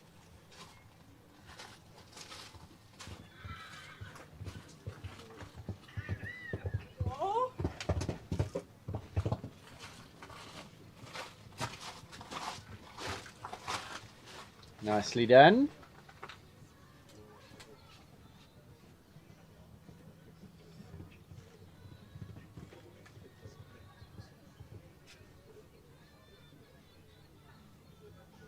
This horse really developing in a good way. Confidence is growing. Can sometimes take a rail here and there, but it looks like he's becoming a bit more careful. And Samantha doing a great job. Lovely. Lots of cheering from the side. Yeah, so popular maybe a lady. crowd favorite. Super right. around for South. And that is clear for Southwood Financial Planning, Chilanga and Samantha Hudson. Peacock through to the jump off she goes. So we're going back now to Sarah Smith. Number 17, Plettenberg Streaming. Diamonds Houston. As you said, Sarah went out earlier on Vanguard at number 1. She had a rail down on Vanguard. She'd love to join the jump off. Come from Cape Town to be here. Championship time. This is where it counts.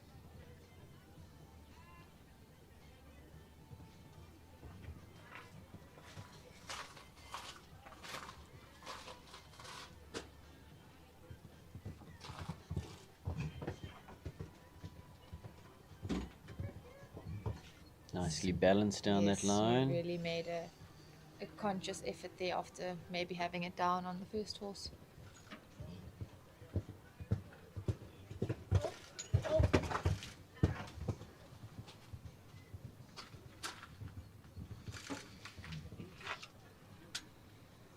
Houston, a big horse. Sarah doing a great job keeping him together.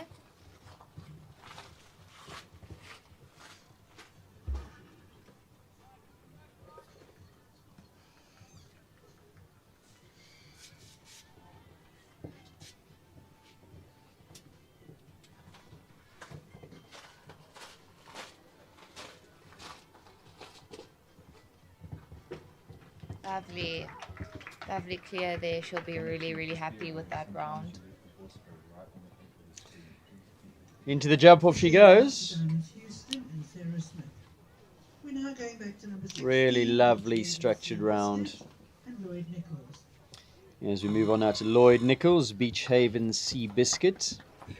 Number 16. Plettenberg Streaming, Jessica Smith into the arena, please. Lloyd riding this horse, usually the Frank Beetlebaum. ride of Amber Boertis. We saw him at Youth Champs not too long ago with Amber. Lloyd taking the ride at the show. Nice solid little compact fella. Stallion. And I must say, he certainly has some jump, as you can see there. Really flicked up behind. Lloyd gets a really good tune out of him.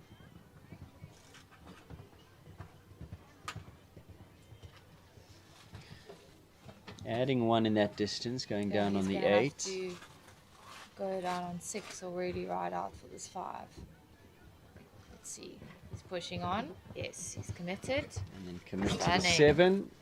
1, 2, 3, 4, 5, 6, 7. He adds, decides to add, goes slightly wider.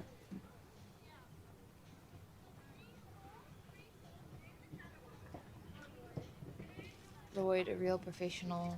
He gets such a good tune out of the horses, riding so many at the show.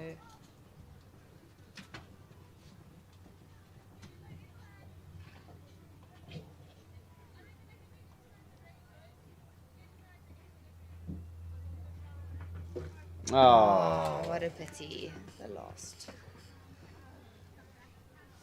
1 down, 4 penalties at the last there for Seabiscuit. And Lloyd, after a really nice round. Bell now. Pity. Jessica Smith. Kevin Flo Streaming. Ebb and Flow Streaming, number 17, Jessica Smith rides. Jessica has been in the money in some of the build-up classes leading up into this championship on this horse. It's a very talented thoroughbred, very scopy. Jessica based in George.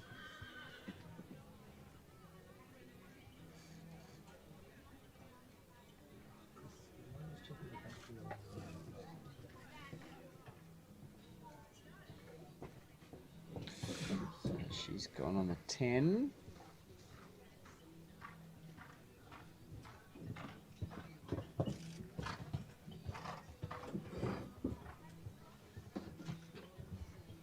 Tipped it, but stayed up number 4. That's Stayed. good.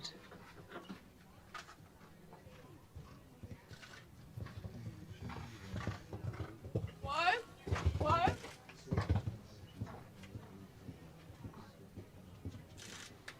Nope, looking good so far.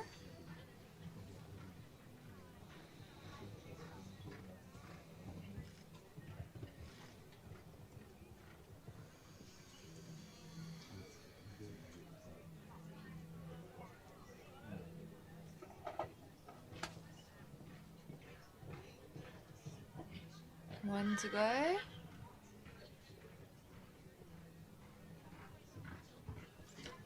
Lovely. She's very happy. Through to the jump off. Jump off. Goes a speedy sort streaming, Jessica Smith. So another clear there in this 120 championship sponsored by Peter Morrison. As we move on to Susan Turner, number 18, Knight Frank Beetle Bomb. Big thank you to Susan and Knight Frank behind the Knight Frank Championship sponsor. Beetle Bomb's been going rather nicely at this show. Well, Susan too. She won the 90 yesterday, so she's on form. Let's see how Won the 90s, yeah, on today. Luna. Yeah, in a very competitive jump off. Susan, I believe, trained by Roger Hessen. I've seen him walking the tracks with Susan. Beetle Bomb's looking keen. It's quite an interesting horse, this. He's got a really level balanced cant, and when he locks off, he brings out the beetle scuttle. He kind of bombs off like a scuttling beetle towards the fence as he locks on. Oh, I think Beetle Bomb's quite... Susan. Oh, Susan! Oh, no.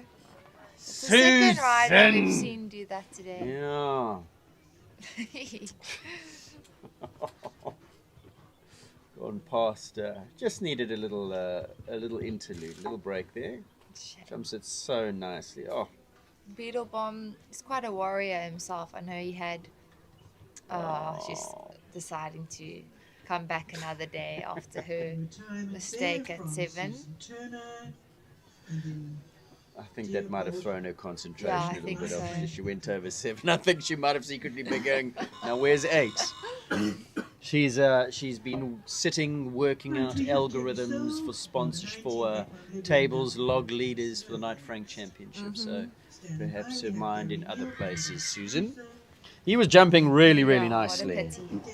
We're going to put an R for retirement next to his name as we move on now to Kelly Searle, her second ride. Of course, she came out earlier on Bettina. And was it 4 that she had down, that Yes, front rail on yeah. Bettina? Casanova's been very successful. He's very quick against the clock. So if she has a good round today, she'll be one to watch and jump off.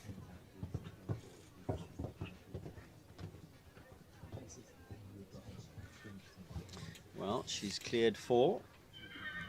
This horse is owned by Vida Bacon. Kelly's been producing him for the family and really doing a lovely job.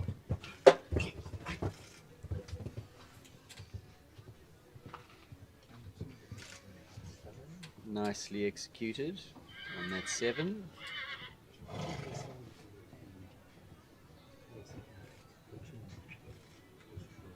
Yeah, this horse is really keen and enjoys a bit of speed. So let's see, 2 to go.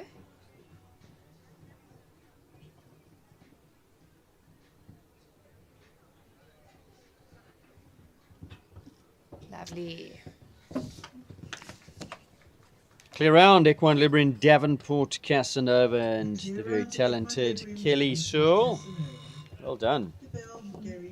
Gary Neal goes again. Cole M53 had a few rails down. His first ride goes on number 20, Penbrit's Seducer.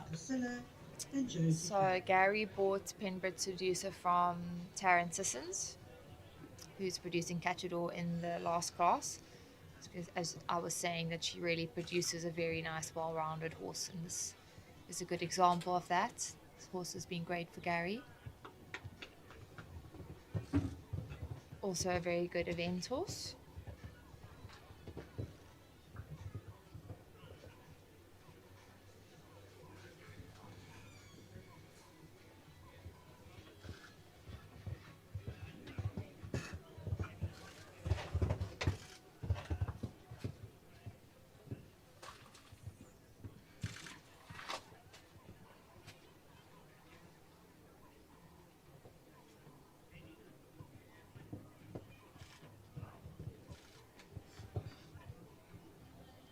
Looking good so far. Yeah, he's in a really nice rhythm.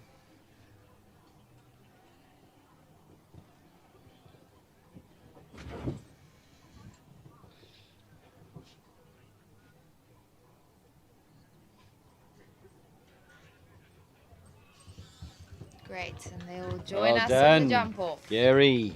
Gary looking very happy with that round. Seducer looking after him. Nicely balanced, rhythmical round, waiting for the fences to come to him, and then just seeing his distance moving forward was really lovely. Nicely done, Gary. Astrid Muller. This is Callao her second Euphoria. ride in the class. Her two Callao babies developing nicely together up the grades. Con Pablo already clear, so she's looking for a nice little double here, and of course this probably the more fancied of the two in terms of chances in the jump off with speed and a little bit more established. I think she's been a winner on this horse already this week, and you can see how much jump it's got. Really pings up behind. Real little athlete. Yeah, I asked her who she prefers of the two horses, and she says Pablo's a real gentleman and this is a real madam.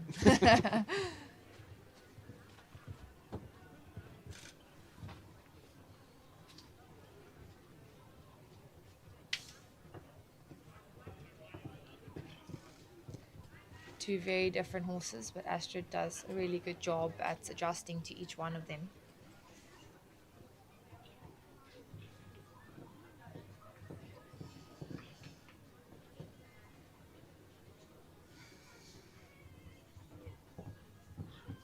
Super. Beautiful. 2 from 2 for Astrid Giving it Muller. a good shot.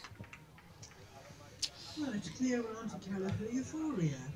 The final horse is Principal Casilla. Last to go, Josie Gerber. Principal Casilla.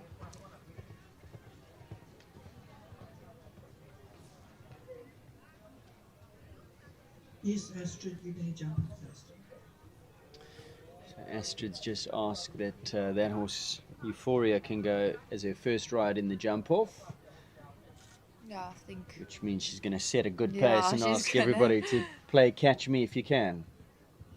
Jump, of course, for this competition is jumps 3, 4, 13, 8A, 8B. So interesting, and after a 1F. few early misses at fence number 4, the memos got back to the training paddock, the warm-up arena, that that's going to take some Yeah, I think accurate just riding and- preparing in between, really getting that dog's leg right. yeah.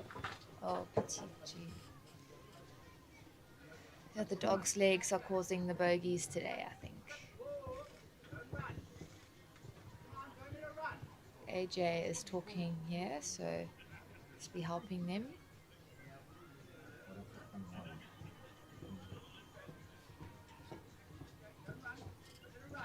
Camera 1, what's going on? Oh, big jump at the last. Just the one down for Josie, 4 penalties. And she is the last to go in this opening round of the Peter Morrison Western Cape Adult Show Jumping Championship 1 meter 20. Horses going through to the jump off. Callao, Con Pablo, Lacano, El Cid, Zonjati Tiara, Rivervale CEO. Diamonds, Houston, Southwood Financial Planning, Shalango, Ebb and Flow Streaming, Equine-Librium, Davenport, Casanova, Pembroke Seducer, and Callao Euphoria. It's going to be I think it's going to be a competitive jump off. Do you think from those who've gone clear, Jamie, Euphoria's got to be the one to beat? Astrid, I say Casanova. you think Casanova? I think it's Two very, very Jelly's different not gonna types. let her go without a fight. So Euphoria, Astrid, we heard, asked if she can go first on that horse. And having said that, I'm looking around the entrance to the arena to see if she's there, and I don't see her. She's just learning her track. It looks like she's there on the edge. Okay. I think. Let's see.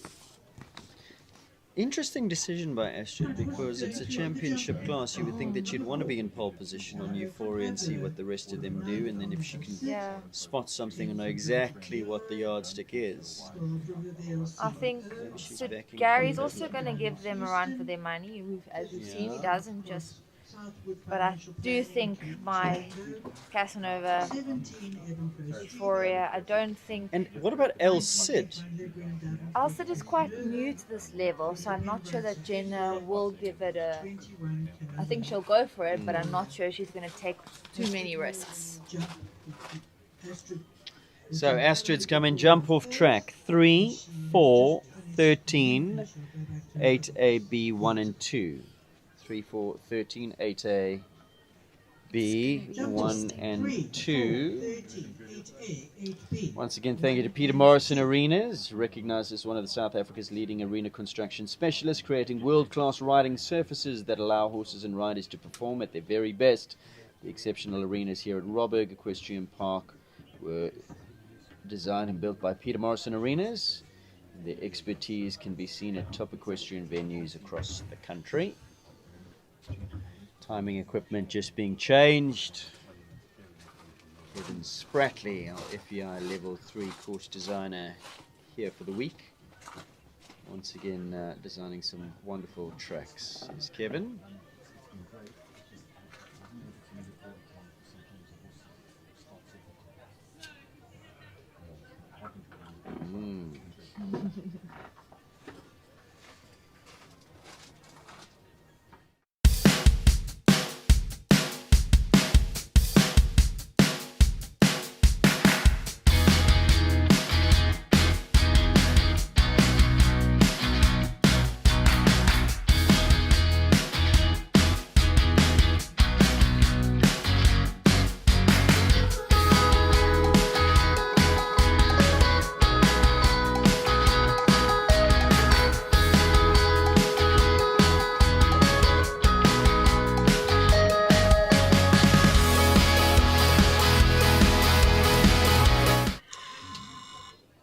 Welcome back, and there is the bell for our first in the Peter Morrison 120 Champs Jump Off Western Cape Championship.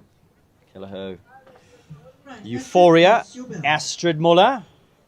Euphoria is back, getting some wind, ready for this competitive 120 jump off.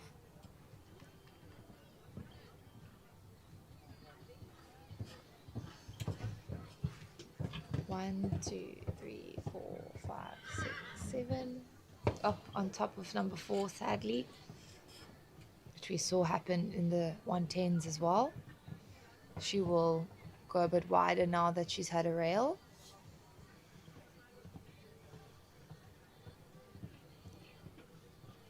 Sadly, the B element also coming down, so Euphoria is still quite green in this level, which is showing up now, but definitely an exciting horse for the future.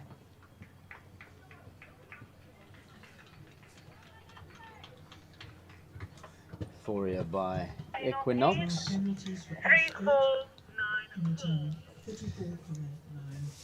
34.94 the time. 12 penalty round for Euphoria. The others, I think, will breathe a bit of a sigh of I relief. think that's gonna. Let's see. So we talked about El Cid. Let's see what Jenna does. Known as City, Come can on, sometimes City. be a little bit opinionated.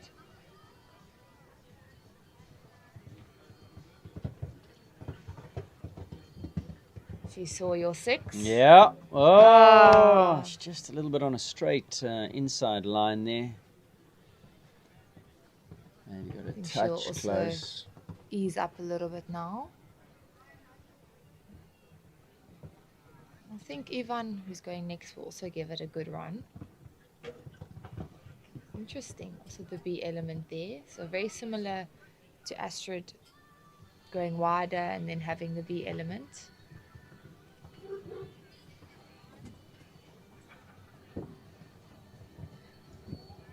Nice. 2 down. So that definitely eases a little bit of pressure for the next Xfinity riders. time 41.15. 41.15. 4115. Euphoria's time 34.94, but of course Euphoria having a few rails down. So we're still looking for our first double clears and Jati Tiara Ivan van der Sade. How's he going to play this jump off track? I don't think he's going to go flat out. Young horse.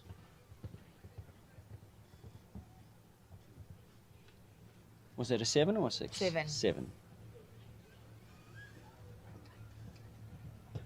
Up, he's got the turn. Okay. Oh.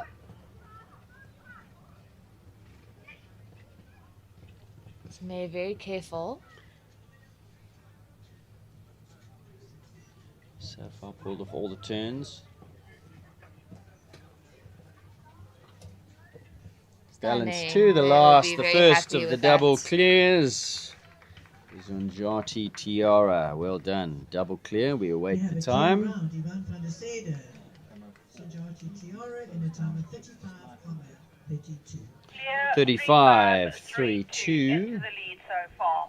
We now watch number 12. 35.32. And Dan Smith. That is the time to beat. They've got to leave them up, go quicker than that to get themselves into the lead. Rivervale CEO Daniela Smith. Dan can be quite competitive. The big horse, big step. Yeah, maybe.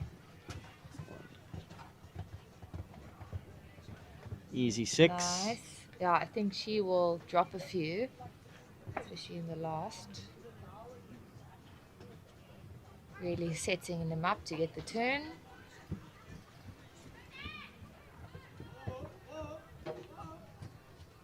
AJ on the side helping. Whoa, whoa. Okay, now I'm 1, sure she'll 2, run him 3, down. 4, 5, 6, 7, 8, 9 to the last. Nice. The time to beat was 35.32. We await Rivervale CEO's time. Valiant attempt. Clear round in 36.79. 36.79, so into second at this stage. Rivervale CEO. 2 double clears. Tiara still leading, 35.32. Sarah Smith next to go, Diamonds Houston. Surely she's going to give it a bit of a go here.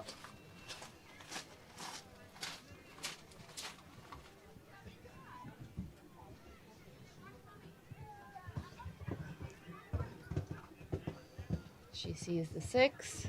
Easy 6. Easy. Land. Sets him up. Get this inside turn. Lovely. Beautifully done on the angle. Oh, Oh, come press, press.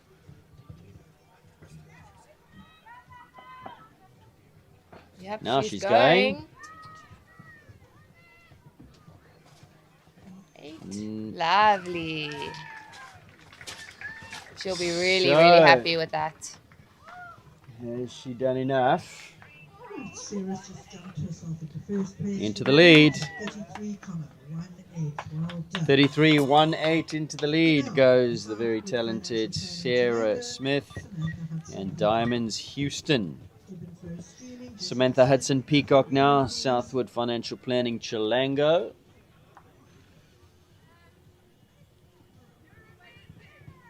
Oh, Also giving it a good shot. This looks nice and forward. Up. Nice. She's got more flow to that double than Sarah had. Is she going to run down now? 9 to the last. Good job. Has she done enough? Continue to second, please. 3361. 33.61 slips into second. Leader's time 33.18. Really nothing much between them. 1.8 and 6.1. The split there between Houston and Chilango. Chilango now into second. Ebb and Flow streaming Jessica Smith. Oh, and she's sadly had the hits number first. one. First fence has come down. Second fence has come down. So that puts pay to her chances, I'm afraid.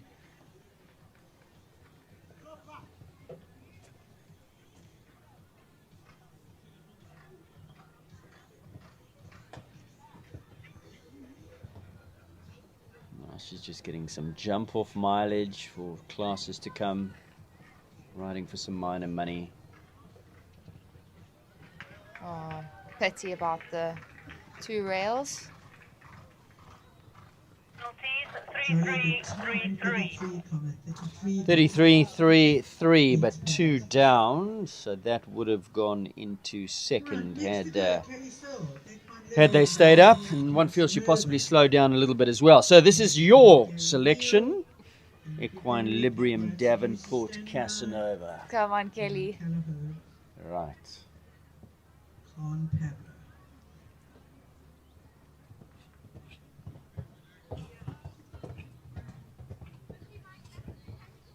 One to 2 on 6. Get on the angle. Yep, perfect.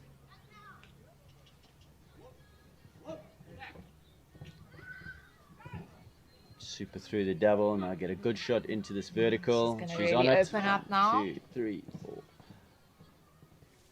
9 to the last. Jumps it. One feels that is going to be good enough, is it?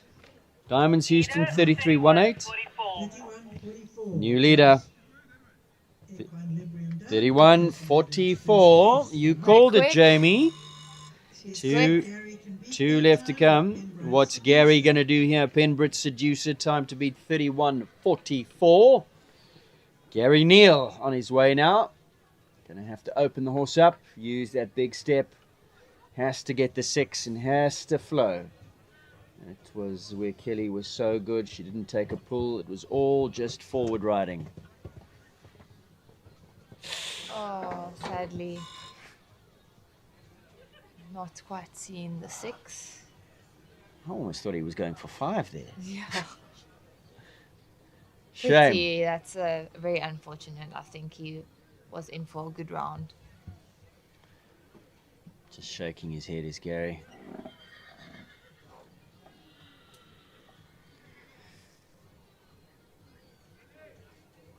I think he just got there between almost like on a 5.5. I think he was caught unawares how much step the horse had and how much ground he was making.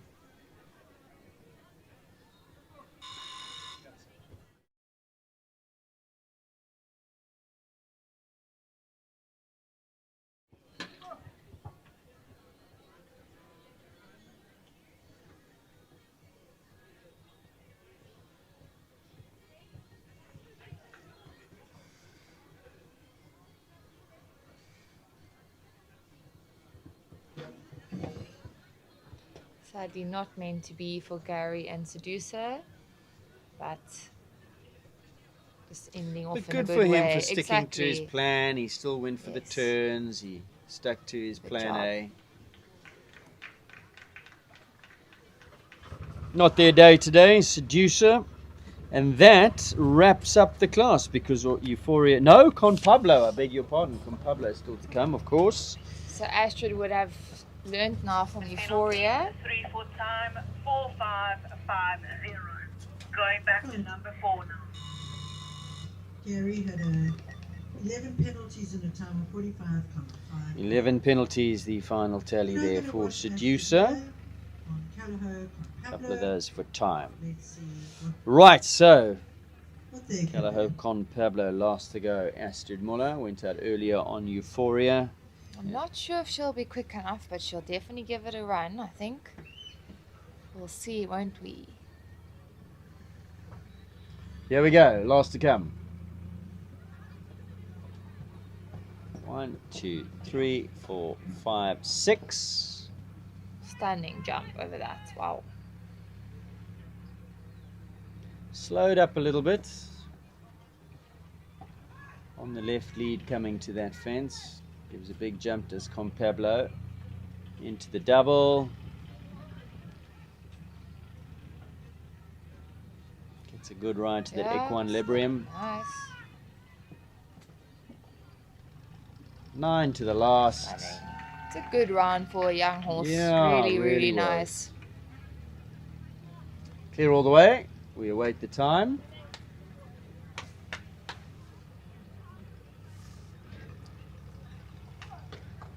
Place 3452. 34.52. Pablo in a time of 34,52. We'll give you the result in a moment. So that concludes the Peter Morrison Western Cape Adult Show Jumping Championship for 120. We're going to take a quick break, and when we come back, the full results.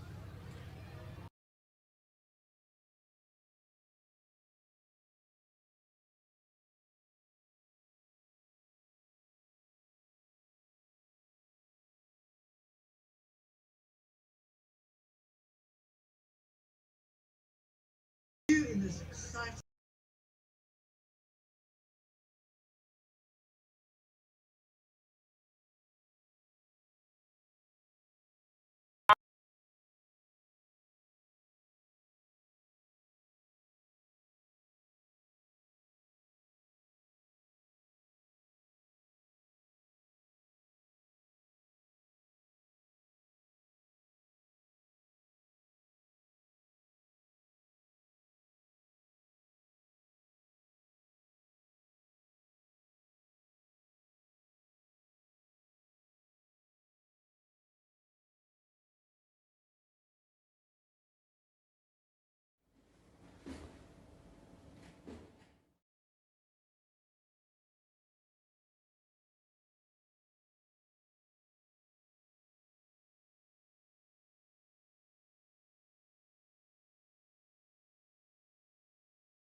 Welcome back, Robberg Equestrian Park. We've just seen the 120 Western Cape Adult Championship play out. Big thank you to the sponsor, Peter Morrison. There are 6 prizes on offer, and we take you through them now. The winner of the class, Kelly Searle. Jamie Behrens' selection, Equine-Librium Davenport Casanova, double clear 31.44. And Kelly, we believe, is also the winner of the Knight Frank Novice Championship, courtesy of Knight Frank. Bags an extra 5,000 Rand for the win in that championship. And big thank you to Susan Turner and Knight Frank for the sponsorship. Well done, Kelly. So Casanova the winner. In second place, Diamonds Houston. Sarah Smith. Their time 33.18. Kelly's time 31.44. In third place, Southwood Financial Planning Chilango and Sarah Hudson Peacock in 33.61. Fourth place to Calaho Con Pablo, 34.52. Astrid Muller in fourth. Well done, Astrid, on a relatively green horse. Lots to come from that one. 5th place to Zonjati Tiara, another green horse, but so ably piloted, partnered by Yvonne van der Soda, 35.32 in 5th. And the 6th placing going to Rivervale CEO Daniela Smith, 36.79. So congratulations once again to Kelly Searle, takes the win, and the Knight Frank Novice Championship as well. That was the 120s. As we move on to our next class, it'll be up shortly. Equine-Librium sponsors the Outdoor Grand Prix 1 meter 40.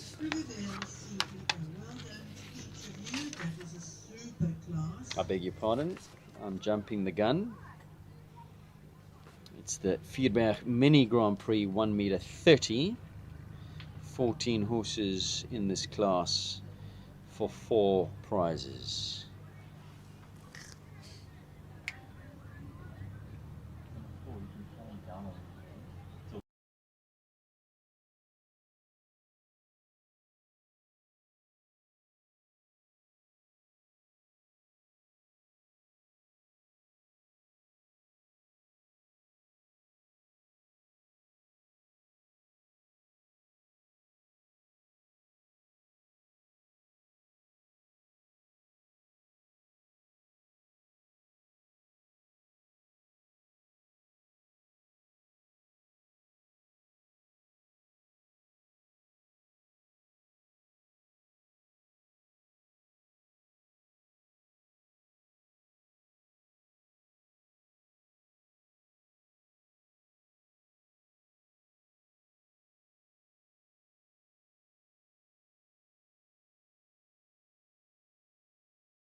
And there you have Kelly Searle, the winner of both the class and the Knight Frank Championship for novice, the Novice Championship, and the lovely Knight Frank blanket. She's got the sash, some beautiful rosettes, and she pockets some nice money here, 5,000 Rand for the Knight Frank Championship. and also an extra 1800 courtesy of Peter Morrison Arenas for the Western Cape Adult Championships. So Equine-Librium, Davenport, Casanova, Kelly Shaw. Nice morning for them. Second place to Diamonds Houston and Sarah Smith. Third placing to Southwood Financial Planning Chilango, Samantha Hudson Peacock. In fourth place, Callahoo Con Pablo and Astrid. Looks like that horse got a lovely future ahead of it. In fifth place, Zonjati Tiara. Again, Ivan van der Sade doing a marvelous job there. And sixth placing going to Rivervale CEO.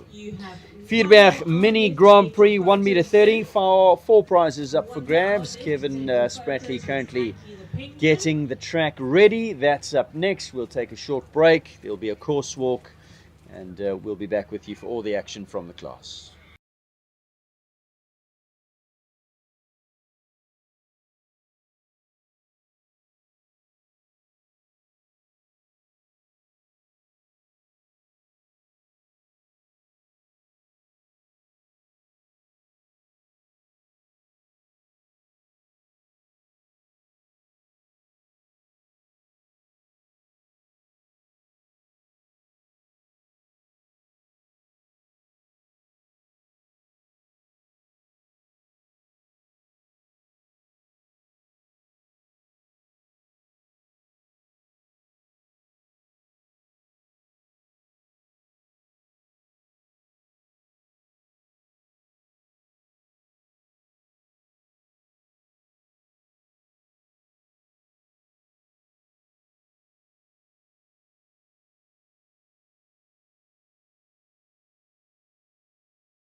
I am nature. I am calm. I am balance. The water I provide is nourishment and life. In the Titicaca Mountains, I filter it naturally as it flows through layers of rock, adding a delicate balance of minerals that makes Titicaca spring water unique. Choose unspoiled purity. Choose Titicaca spring water. You're simply the best. Better than all the rest. Better than anyone. Anyone I've ever met. I'm stuck on your heart.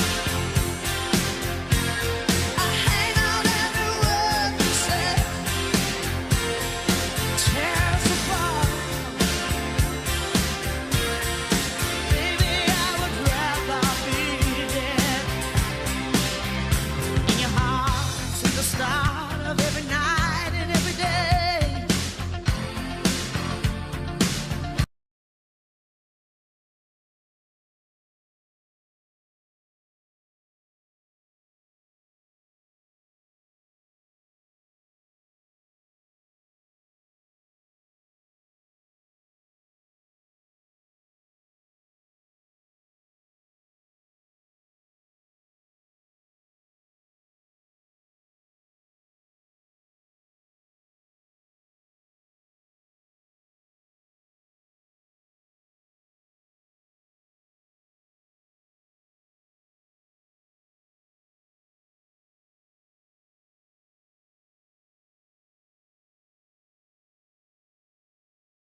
Welcome back as we get ready for our next class, class number 43.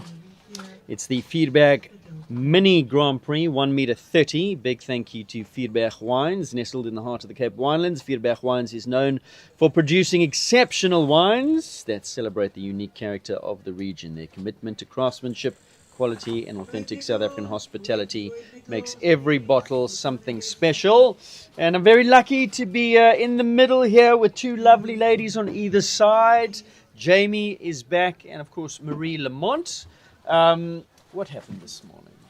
I think I underworked my horse. I thought you might have. He's had a bit of a holiday, and I thought he would be tired today. There were quite a lot of shadows in the arena.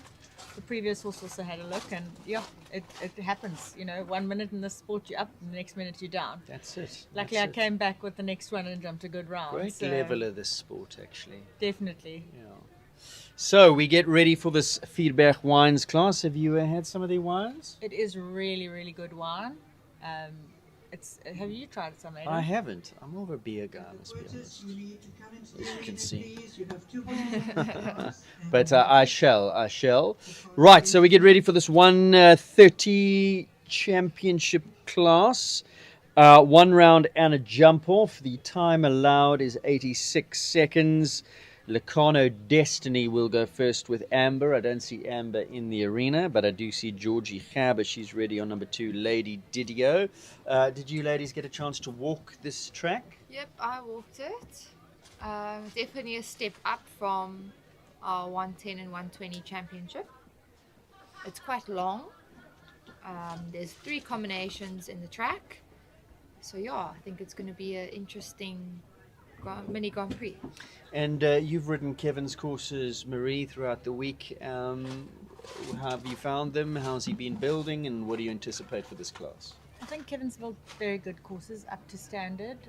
He's asked the questions without frightening the horses, keeping them confident. I think he's been building up to today.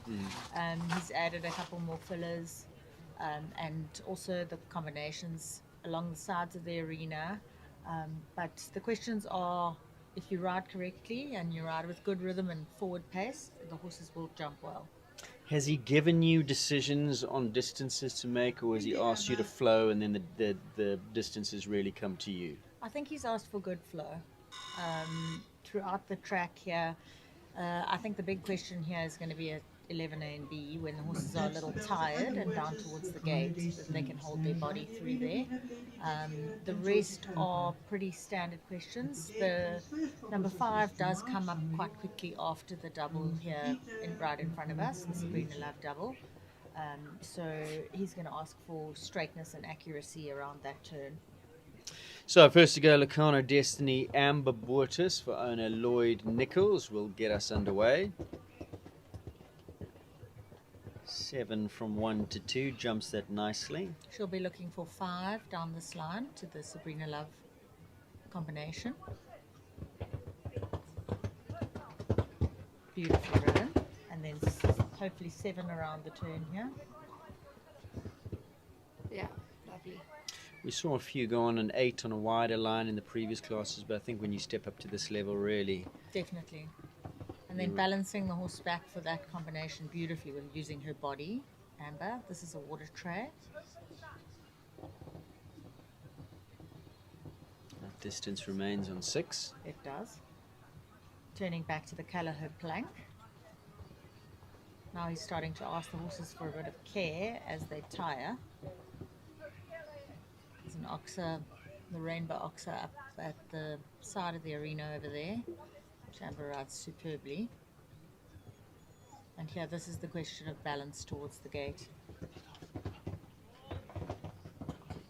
Beautiful. That was an Great way to exhibition start. round. Really nicely done from young Amber. And I thought the horse stepped up a little bit today, because I thought maybe over the last couple of days that horse looked like it's getting a little bit tired, but come out today looking great. He is a young horse. I think the more mileage he has with Amber, he's going to go from strength to strength.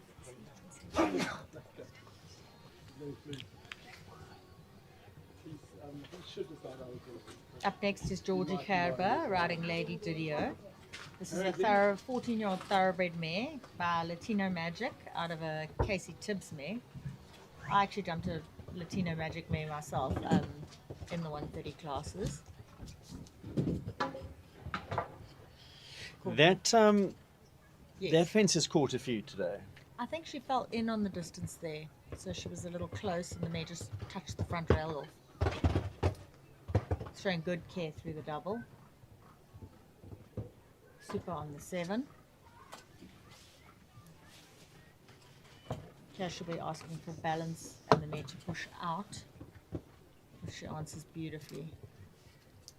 Putting together a very good looking round. She's gone wider than Amber down this line, and they're having a look there at the water tray. I mean, she went wider for a reason. She probably wanted to give a little bit of a think look and a lock onto it, but That's an interesting place for the water tray. There's quite a lot of atmosphere with the people right on the side of the arena. And then getting a little deep, having to ride the water tray hard, but the mare showing good care and getting her legs out the way there.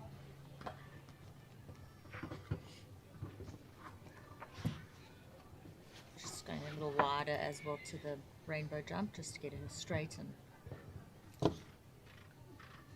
settle her a little bit after that disobedience. Oh, unfortunately, the double of uprights at the last catching her. I think when you've had to ride a fence a little hard like that, like she had to ride the water tray, the horse just getting a little long towards the end of the track. But through and through, I think she'll be happy with that round.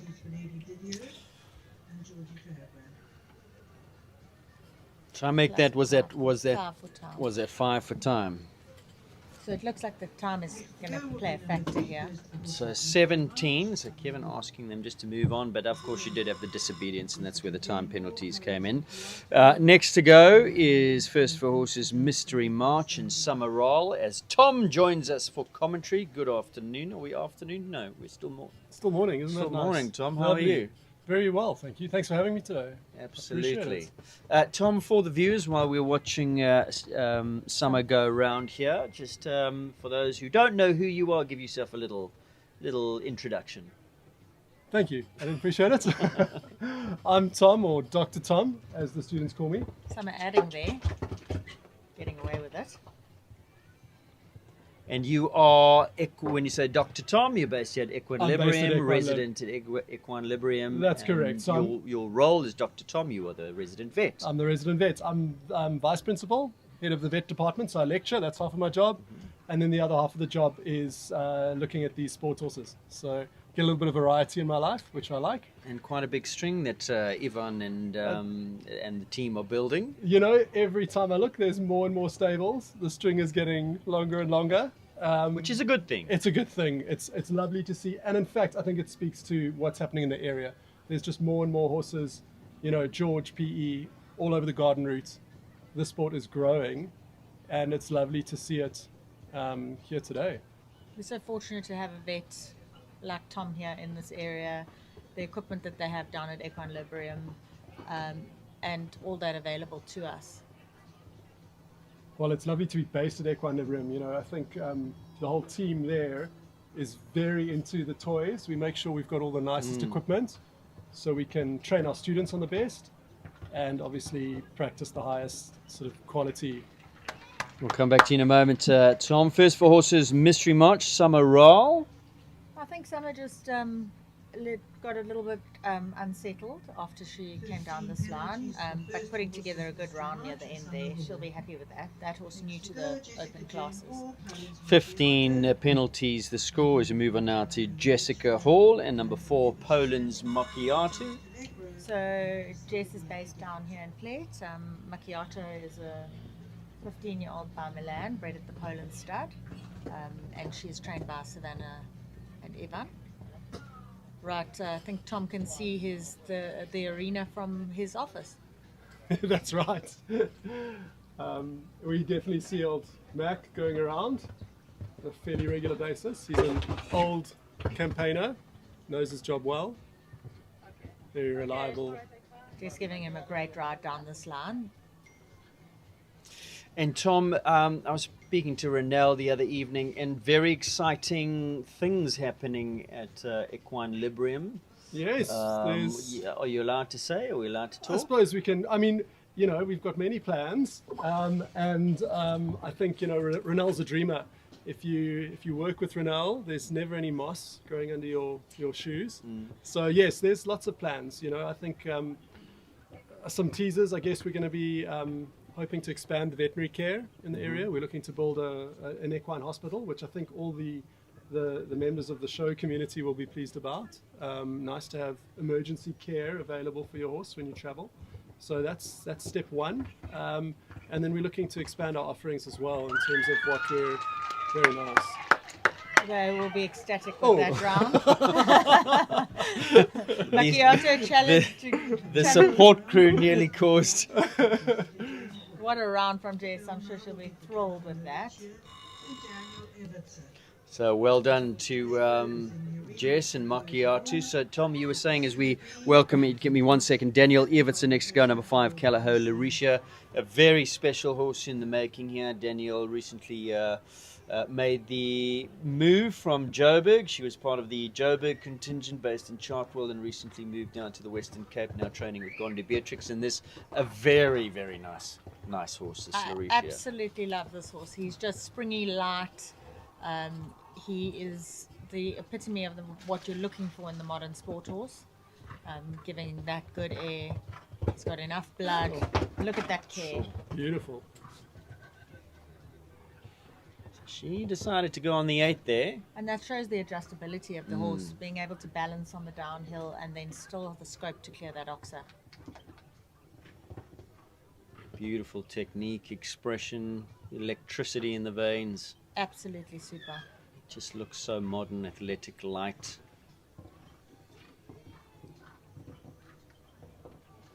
Daniela, a very, very competent rider. Just putting together a super round here. He's going to jump his Calaho jump, coming from the Calaho stud. Leaves that up.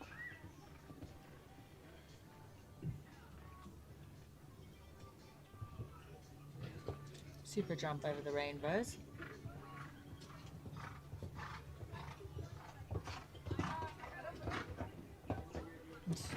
Oh, Light touch on the last, but it stayed up. super footwork there. So she lovely jumped in clear. quite strong, and the horse backed himself up to clear it. Lovely round. Thank you. Danielle Evertser gives us another clear. Goes through to the jump off. Next to go, number 6, Adelt Calegro and Tamarin Burton Moore. So You can tell us a bit about Tammy. Tammy is based in Cape Town. She trains with Gonda. This horse is affectionately known as Charlie. He's a 14-year-old gelding by Consuelo out of a Dollaret mare. She's been extremely successful with this horse and absolutely adores him. And she's a very, very good rider. Very correct, Exceptional. beautiful body control. She actually, I think, is a yoga instructor as well, so that gives her good strength in the saddle, especially for a small lady. You can see her body control makes a big difference. Just balancing the horse. She's also in a hackamore. Charlie jumping that's superbly. And he's got a super attitude. I mean, he's real, genuine. They're a great team. I think they work really well together. And he's just a happy horse with her. Tom, I'll bring you back into the conversation where we left off. Exciting things, Equine-Librium.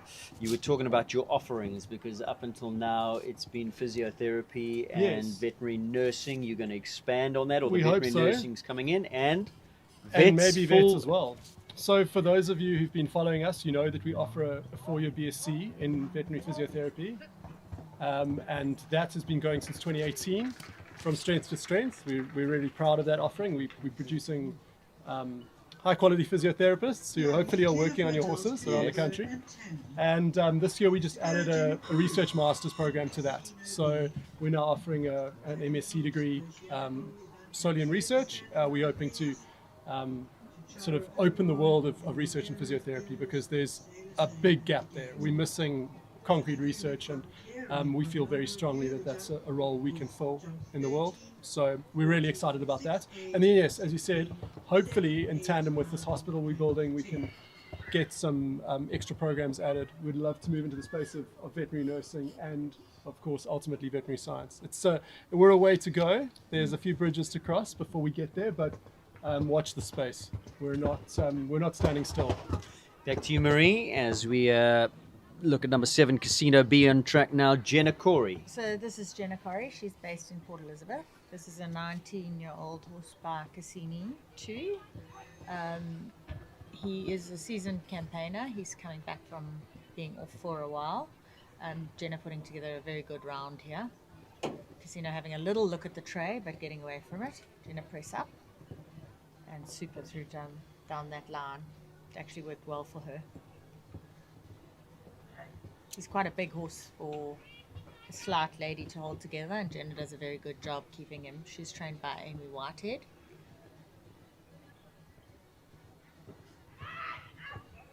Lots of encouragement. Entry to the last. Clear. Oh. Just unfortunately caught by the last rail, but a super round from Jenna. That horse really jumped really well. Just looked a little bit over his shoulder over that last fence and just... I think for the big horses, once they start tiring, they get a little long, and that double comes up quickly towards the gate. Going to turn the conversation back to Tom here, because Ivan comes in on a wonderful horse that you'll know very well, a Shankador, who won.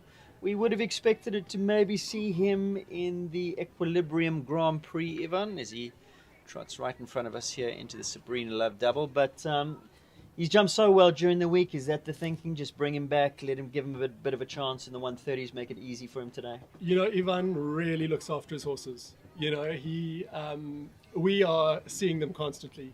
Every time there's a little niggle, he's got us in looking at them, and he's got a team of physiotherapists following him around. And he really looks after the horse as well. So I'm not sure exactly what his reasons will be, but he's never in a rush to push a horse faster than it needs to be pushed. And I think he's seen the potential in this. This is a young horse. He's still fairly young, and he's got heaps of potential. So I think Ivan is really taking his time, and he never pushes them for a result. He's always looking at the big picture. Where's he going to take this horse in a year? Where's he going to be in 2 years? Viewers might have been tuned in on Friday to the live streaming. We saw him in the 135 Western Cape Championship class, and he jumped a beautiful double clear, and chatted to Ivan off air after the class, and he said the feeling this horse gives him is just unbelievable. Very different horse to Carinia. This is power. He's poetry in motion. He really is. He's got everything, all the goods, and Ivan is just so excited about him. So I think today probably just let's bring him back. Easy day for him. He's, we're building towards big things in the future. Definitely. I think when a young horse like this answers all the questions you ask him, just a solid round for him, making that look like easy peasy. And a good day. Perfect round from Oshenko. And let's give him a little bit of a plug, because breeding season is around the corner, and he is a stallion. And in case you're interested, what's that pedigree? So he is Bavardi out of mare called Dave van der Bischoff. He does have exceptional falls on the ground. Savannah has actually bred one from Poland's Warza, who jumped the 150s with her. I had a look at him in the paddock, and that's looking like a very, very smart foal. On track now, Emily Ehlers, Chitara Oberon. So Oberon is the full brother to AJ's Alza Ovation, by Optimum van der Wellington out of Bambix. He is a 17-year-old now. Danielle has a fantastic partnership with this horse. He also competed at top-level dressage. I'm not sure if he still does, but he always puts together a solid performance. And they're just a great team. She rides so beautifully. And a nice segue to bring you back in, Tom. A longevity of horses. You see a horse like this going around. What does it take to keep these older, bigger horses that have had quite a lot of jumping sound in terms of veterinary and physio care? Oh, I'll tell you one thing that jumps straight to my mind is good feet. Yes. And that doesn't have all that much to do with vets and physios. But if I were picking a horse for longevity, I'd be looking at the feet first. And it's always a bonus if they got straight legs to boot. But, you start with the good feet, you look after those feet, and I think that's the secret to longevity. Obviously, as vets and physios, we play a huge role in that. I think, getting the horse to feel as comfortable as possible before a show improves performance, and after a show, I think is the key to longevity, because we're decreasing that duration of inflammation. There's inflammation as a cyclical process, and if you break it early on, you minimize the effects going forward. If you leave it, it sort of just stews and boils and worsens over time. So regular, appropriate care for sure plays a huge role in that longevity. But at the end of the day, if I look at the horses that have done well over a long period of time, good feet plays a huge role. And then obviously the rider has the decision on how much they're going to compete the horse and how much they're going to work it. And you pay a price for entering every single show in the year. Yeah, sure. That's a toll that the horses they have to deal with. So Yeah. you've got to plan what your season looks like, and sometimes sacrifices have to be made. Young rider in the ring now. This is Leandre Lewis Reeks and Sailor Sam. So Sailor Sam is a 10-year-old thoroughbred by sale from Seattle, out of a Jackmaster dam. She put together a very good performance in the Western Province Champs on Saturday, jumping double clear, and looks like she's looking very confident. Oh! A little bit too confident there. Yes, I think she went on 5, and that's the bravery of these thoroughbreds. Sailor Sam just pops over the next jump. A little bit too strong down there. And now she'd need to balance him back for the double of uprights near the end of the track. Oh, Dear me. unfortunately just a bit off there. Maybe the horse a bit rattled after having jumped left out of stride down the other line. Such a good round until there. If you're okay, just let the medic please check you out. Yeah, it looked like she was just almost between two strides there coming in. She just didn't quite get the distance right, and quite rightly so, one has to say. It was just A little bit rattled. So unfortunately, after a good start, Sailor Sam comes unstuck and unfortunately is eliminated. Kelly Searle will go next. Kelly rides Equifeeds, Zeiss and Seller. Of course, she's already been a winner in the previous class. Yeah, Kelly has had a great reign on Caprice in the 120s, and now she brings in this Consuelo gelding, a very different look from your traditional grey Consuelos. We have Eagles Legacy and the This is quite a big horse. Kelly, a tall lady, but she's putting together a good partnership with him. Very, very good rider. Yes. We'd like to see more of Kelly up in Joburg. She's a previous winner of the Speed Derby on a thoroughbred that she used to campaign. This is a very different type of horse to that.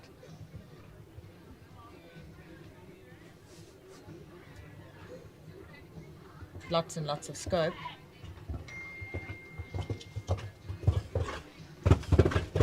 But keeping him together. There she went on the outside line and lost a little bit of balance, I think, to the fence there.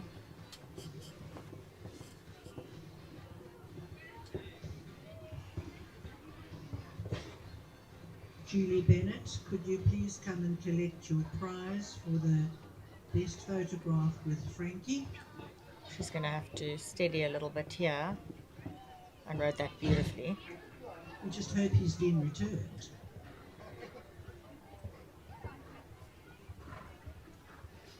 Three left to jump, including this double of uprights. For the big horse, this is going to be a bit of a test.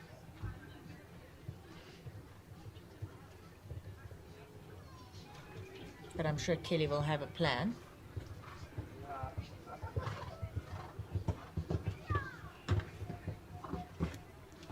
Very And showing nice. great care at the last there, using his body to clear that upright. Well, that was unfortunate. Just number 5 coming down. 4 penalty ride there for Equifeed, Zero Cincello and Kelly Searle. I think that's an exciting horse for the future. I don't think Kelly will be disappointed with that round. Very So- nice. And she's been taking it really slowly with him, doing all the right things, and it's nice to see him coming together. Definitely. Definitely one to watch in the future. So next to go should be Eagle's Legacy and then Capital Chatman to be our last. But of course is Amber's second ride. She went out early on Destiny. So it affords us an opportunity to chat a little bit more to you, Tom, about Equine-Librium. How far away are we to those new courses that are coming online? Put your vice principal cap on. There's a question to answer now. Is there lots of red tape? I'd imagine there Yes, would be. we work within quite a tight regulatory framework. So if you want to do things properly, you need to work within the regulation of the Council of Higher Education, Department of Higher Education and Training, as well as the South African Veterinary Council. Each one of those is going to require their own set of rules and regulations. And so it is a step-by-step process. And predicting how long it's going to take is, I don't want to jinx anything here. How long has it been since the first papers were submitted up until where we are now? And I imagine there's a lot of back and forth. There's a lot of back and forth. If we look at the physiotherapy qualification, we started that operation in 2012 and we were finally accredited in 2018. So there was a good 6-year gap in between starting of the process and actually getting the course up and running properly. Now that was a little bit more technical because we promulgated a new profession in South Africa, first in the world actually, and that was obviously a longer step. But we're a little bit at the mercy of these regulatory bodies, and that we can submit documentation, and we don't really know when we're going to get it back. We hope that things go really smoothly, and if all goes according to plan, we're looking to get vet nursing up and running in ideally 2 years. Amber asking Legacy people to give a big push through that double, and he answered the question very well there. This is Eagle's Legacy. He's also a 17-year-old by Lassiter. Amber's found good form with this horse. So Tom, Alexa's 10, so she says she will be studying veterinary at Equine-Librium by the time she's 18. So hopefully you'll have it up and running by then. I think there's a good chance we won't disappoint her. She's ready. She's ready to pack her bags now. Listen, we're not going to do things half, and we're going to keep pushing until we get it right. So I can assure you it will not be through lack of trying if she doesn't, but we have a lovely team.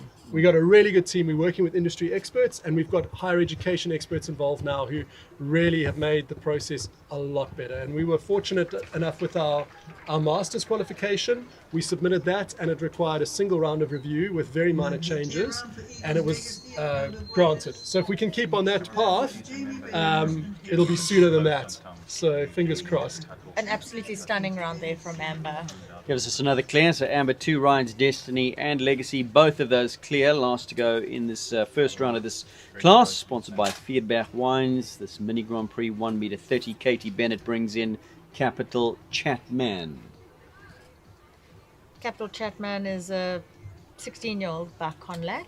We're talking about the longevity of sport horses.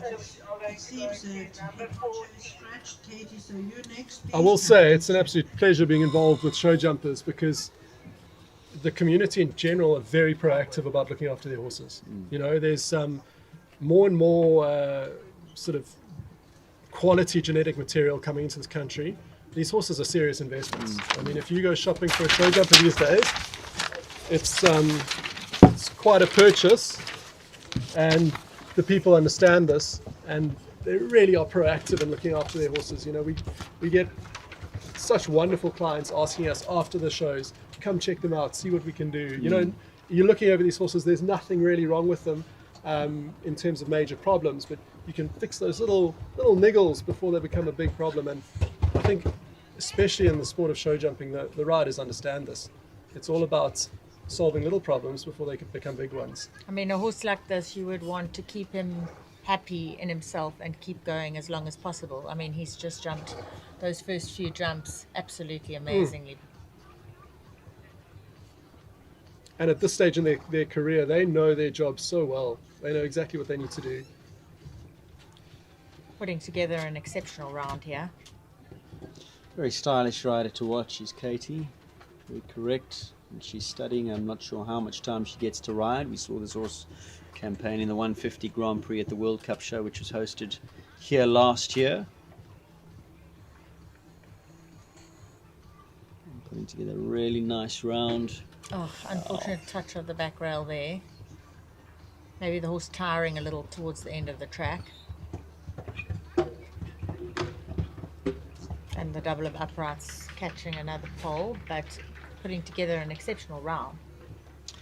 8 penalties, 2 down there for Capital Chatman, the last to go in the first round of this Plettenberg Mini Grand Prix.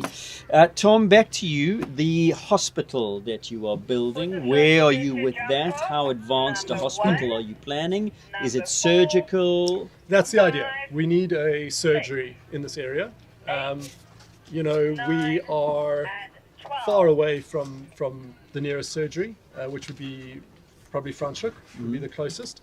And also that surgery resides within the African Horse Sickness Control Zone. So moving patients to the hospital in an emergency scenario, on top of the stress of driving for 7 hours or 6 hours, whatever it may be, there's also the movement permit, emergency movement permit to organize.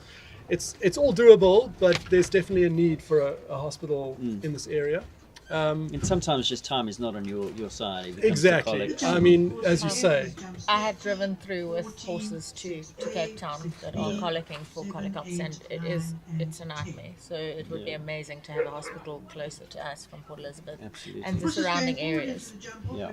So building the hospital is one thing, but you also need a surgeon to. Is that to not you, operate Tom? That's Are you not me. studying That's further? not me. No, Your thank surgical you. license? At this stage, I have enough things on my plate, and I love the lameness. I think I would rather sort of. I'd maybe rephrase that. I love the lameness. Yes, I love the lameness work. Let me put it that way, rather. Thank you, Marie. Yes, I think what we hopefully are able to do is attract a really good surgeon, and we have hopefully a very good relationship with Dr. Ingrid Saliers, which I think a lot of you people will know from Canterbury Vets in the Pretoria area. And we're hoping to lure her down. She is indeed, yeah. She's somewhere in the Arab UAE, yeah. UAE. I don't think it's Dubai, but yes, she's in that area. She's working there for a couple of years, and as soon as we have a hospital for her, she says she'll come and join Build us. a nice little house on the beach. She'll be here. Yes, exactly. So she's she's hoping to be one of our team members, and we are very excited about having her. Of course, she brings with her a wealth of knowledge from the academic side as well, having lectured at Onderstepoort for I don't know how many years, but she lectured me when I was a student in 2009. So she's really done a lot for academia in the veterinary world, and it would be amazing to have her here. So that would be the idea. She will come and help us with this project. Sorry, I've got a slightly sad puppy here that I'm just going to free. I think I have a volunteer over here. Oh, Our latest vet. Yeah. Yes, you're perfect. That's who we need. Alexa, do you want to take the puppy? Yeah, puppy. So we are moving into the jump off the Plettenberg Mini Grand Prix 1 meter 30, going forward to the jump off. Locarno Destiny and Amber, who we are waiting for. Of course, she's just gotten off of Legacy. Poland's Macchiato will be second with Jessica Hall. Then Calaho Lauricia, Delt Callegro, Tack and Togs, Oshankador, Chitara Oberon, and Eagles Legacy will be last to go. So Amber has 2. We'll have to see how it plays out. The jump off track 13, 14, 6A, 6B, 7, 8, 9, and 10. 13, 14, 6AB, 7, 8, 9, and 10. So the plans have been submitted to council for the hospital. Have you broken ground? When is all that happening? Again, you're asking me the tough questions, aren't you? That's why you're here, Tom. I think the answer is as soon as possible. We'd love to get construction underway within the next year. Obviously, what we intend to do and what happens in reality may be two different things, but our intention is to do it soon. The demand is here right now, so the sooner we can get it built, the sooner the better, really.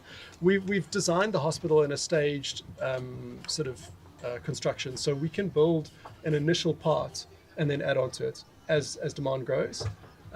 So hopefully we get that up and running quickly, and that is the first part of the plan. So to get that going is a prerequisite for our addition of our qualifications. So yes, there's every possibility, if we are here next year watching this show, that we have a hospital on the ground, which would be fantastic. And the two go hand in glove, the showground, Robberg Equestrian Park, and a hospital, because a lot of people, traveling horses, travel sickness is a thing you were talking about, the travel protocol as well. A lot of people might be dissuaded of traveling distance when you're bringing horses to an area that doesn't have those facilities, that if something does go wrong, it's a big risk. Exactly. So with the addition of this hospital, I'd imagine that the show venue will be far more busy come big shows. I think so, especially the guys traveling from far away. I mean, the Gauteng crowd, they definitely ask us every time they come down, when we're getting this hospital, you know, and I think they're acutely aware of it. We've had a number of shows here now, and the Cape Town crew are ever present, and we've been very fortunate in that there have not been any major issues in terms of horses getting really unwell at shows. So I think in reality the risk is fairly low. However, I think it's all about knowing your horse will be taken care of if things don't go according to plan. And I think that's a major thing for anyone traveling. If you can go to an area and know that your horse will receive the best care possible, that just eases the stress involved in the whole trip. So I think it's a really important thing, and it's going to be crucial in hosting a world-class venue or world-class shows, is to have the proper care nearby. And wouldn't it be convenient with it just sort of 500 meters down the road? You know, you can just walk your horse there if there happens to be a problem. No need to even load in a box. Absolutely. So I do think it all dovetails very nicely, and we're hoping to put together one of those venues that everyone in the country is talking about. Right, Marie, back to you and back to the class. Jump off time. We've got Destiny, Macchiati, Larisha, Callegro, Shankador, Oberon, Legacy. Should make for an exciting jump off, Aidan. Where's your money at? Would you be going Legacy, last to go? I think I might go with Legacy. I think Ivan is going to give a bit of more of a go than he did in the previous class with Ashenko. But Legacy is a very, very fast horse. And we'll have the opportunity, the advantage even of going around with Destiny before she gets onto Legacy. She's super competitive. Doesn't mean that she's not going to have a good go on Destiny. She surely will. So let's sit back and enjoy this jump off. Track 13, 14, 6AB, 7, 8, 9, and 10. So Amber going in there. Let's see where she goes inside. Was that a 6 she put in there? I think it was 7. It was 1 to 2 backwards. I'm not sure if she did 6. We saw the earlier classes, they dropped the stride, they were going super body 6. control there.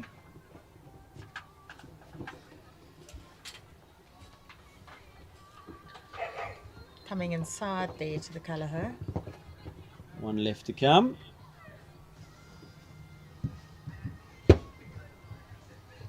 Putting together a very fast round on that horse. Made that look easy. Yeah, I think scoreboard pressure there. The super clear in a time of 40,50. 40,50 the time there for Lacano, Destiny, and Amber. So next to go, Poland's Macchiata, Jessica Jane Hall. I think Jess would have watched that, and she'll be looking to give Amber a run for her money. Let's see what. So she's pressing him forward. My money's in. She goes on 6. 1, 2, 3, 4, 5. Oh, she took the pull late. But She was on the 6. Yeah. I think she wanted to make the turn, maybe. Macchiato giving super jump through the double there. She's a lot wider than Amber around that turn. I think Jess, being quite new to these classes, looking to play it a little bit safer. She's gone around. Camera 4's brightness for the slope. Just up a little. Oh, Unfortunately, just not picking up a distance there, I think. I think this fine, and I'll see on the next swimmer. Getting it right the second time.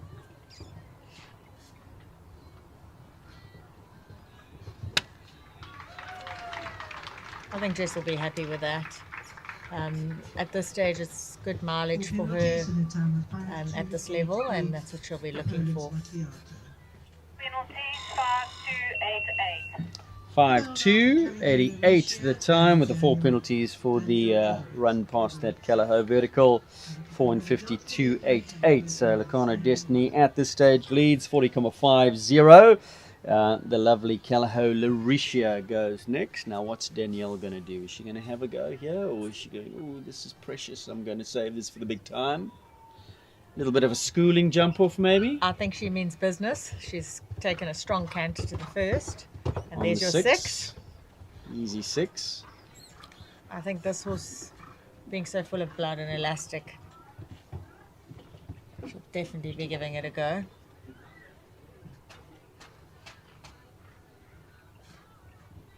Tack back there to the water tray. Let's see if she's going to go inside here like Amber did. Yes, she's coming inside. So balanced, this horse, adjustable, rideable. Very adjustable Goodness. horse. Lovely hind limb action over the jumps. Absolutely. What a super round.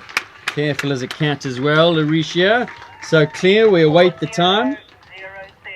4007 squeaks into the lead in front of Destiny, who completed its run in 40.50. So we have a new leader, 40.07.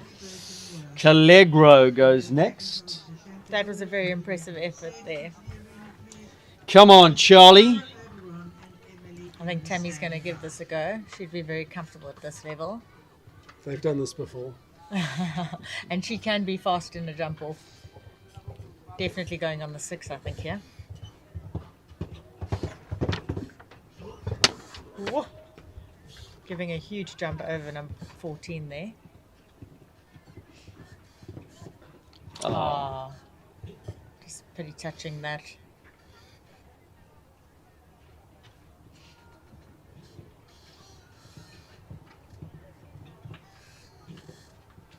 Going around after having a fault.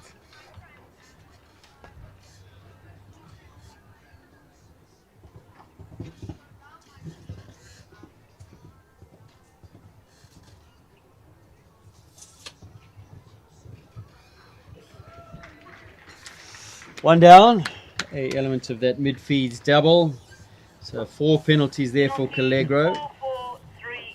4439 the time, as Tammy certainly slows up after that rail on Callegro. So Lauricia in front, Daniel Evitzer. 40.07 the time to beat Ivan van der Seyde. Shankador, you think he's going to give it a bit of a go here? I think A big step. Ivan will ride a neat, effective round, and he won't be hanging around. He's going to ride a deceptive round, isn't he? Because you think he's just sitting there looking good for the photos that come out later, but he'll be moving. That horse has got such a big canter. I think he'll be keeping it tight and neat and accurate. The elbows aren't going to be flapping, put it that way. I think Ivan... Not on this one, I don't think. Maybe later. Ivan's... I haven't seen him properly push this horse in a jump off yet, and I think he knows that what he wants is clear rounds, so I think he's going to focus on that, but he's very competitive, so there will be his internal competitive streak wanting to push the horse a little faster, and his brain telling him just get a clear round, build the confidence. He's so efficient and smooth on the turn.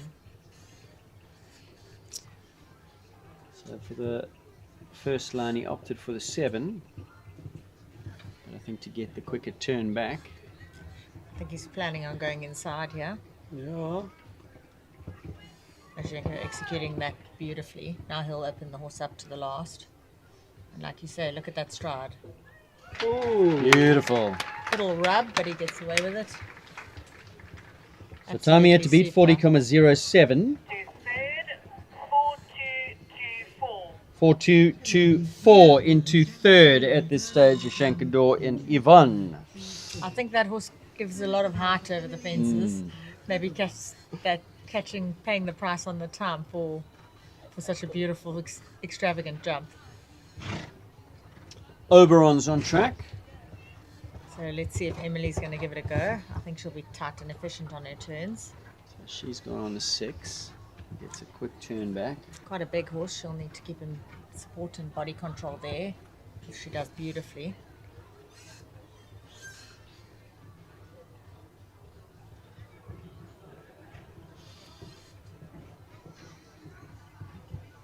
Six there. She's coming inside the Robberg combination. Beautifully done. Open this big horse up to the last. Oh, No. Unfortunately. Last Tipping the rail. Last rail. 4 penalties at the last. 42.97 into 4th at this stage. Emily Ehlers last to go. Eagles Legacy. Lucano, Destiny and Amber sitting in 2nd at the moment. Larisha and Daniel Evitz are leading 40.07. Is Amber going to take back the lead? I think she's going to be looking to knock Ivan off the podium. So if she Not takes the holding lead back. here, she'll be 1st and 3rd, and she's got a good start. This horse is very fast and careful. I would make her up at this stage. He covers a lot of ground, and on that last step, he can shorten his body and jump into the air. As we just saw on the double. As a young horse, he used to go very high, but they seem to have got him to come down and not spend so much time in the air. Oh my goodness. She better keep going because he made good footwork there to clear it. It's a smart horse. Sure. Wow. Of the class 3805. Sure. And there is your winner, 38.05. And I think Amber can give him a big pat there because, can I say, he saved her bacon a little bit at that Callahoo fence. I think the horse showed very good care there, chipping in one at the last minute and clearing it, showing his exceptional footwork. But she blew them out the water. She really did. 38.05. Next best, Larisha, 40.07. So some 2 seconds into the lead. And had he got... had he taken the stride that Amber wanted there, I think he would have maybe knocked 4 seconds off because he did certainly slow down at the base. Maybe she watched Caleb yesterday and thought she needs to win by 4 seconds. Yeah, exactly. So well done, Amber. 1st and 3rd, and splitting her on the podium in 2nd place, Callahoo, Larisha and Daniel Evitz. And you've got to think that the two of them have a really good future at top-level sport, Larisha and Daniel, because that looks like a superb quality horse. Absolutely lovely and so well ridden by Danielle. Yeah. He is exceptional. Tell you really appreciate a sporty horse like that in a jump off. When you can make those tight turns, alter your pace, lengthen, shorten. That's... and I think that's the way show jumping is going these days. You know, we're moving more towards the really light, sporty, adjustable horse. It's just that athleticism. Yeah. You're sounding like a rider, Tom, are you? No, definitely not. I'm highly uncomfortable sitting on a horse. Tried it. You've learned a lot from the rider talk, though, in the veterinary barn. Yeah, no, there's been a little bit of osmosis. You stand around long enough, certain things sort of... you do penetrate the skull, so it's an exciting sport to be around. Yes. I mean, you come here, you watch these rounds, and how can you not get involved? It's really entertaining. So, no, I enjoy it, but definitely an armchair critic, you know. When we talk about Equine-Librium and the number of students that you have at the school at the moment, how has that grown from the initial years? Well, we have grown. Initially, we were taking about sort of 15 students a year. Now we're up to about 30. We're not graduating 30. Unfortunately, it is a challenging course, and some are falling out or taking more than 4 years to complete the course. What's the attrition rate? Well, at the moment, I think we've got about 15 in our final year. It doesn't mean that 10 have fallen out, because for this year was the first year we took 30. Typically, we're taking about 25. So it doesn't mean that we've lost 10 completely from the course, but maybe some have taken an extra year to sort of compete or complete. So we're looking to take in about 30 first years and graduate maybe 20 to 25 final years per year. We are satisfying a domestic demand as well as an international. And it's an interesting thing because we started a profession in 2018 that never existed before, and it's growing. And every time there's a relationship between a veterinary practice and a physiotherapy practice, there's more work created. And so we're in a really exciting position that our graduates are all walking out into positions, which is a really fortunate place to be in. And every year we're getting more and more phone calls from established practices saying, please put us in contact with your undergrads. We want to employ them. So, you know, employability is a very strong aspect of veterinary physiotherapy at the moment. And I think we're just seeing the beginning. You know, it's not just the horse world, it's the canine side as well. And we've got really exciting relationships between these specialist surgery practices, and now we have in-house physiotherapists there. Every dog going in for an operation is pre-booked with 4 or 5 physiotherapy sessions, and the surgeons believe in the results, and the clients are impressed with the results. And it's lovely to see the two professions working together as they do in the human medical world. I mean, if you've been to hospital for surgery, you wake up and there's a physio by your side, and it's exactly the same with the canine surgeries as well. So it's really exciting to see it grow and to meet the graduates who've been qualified for 4 or 5 years now and hear their stories.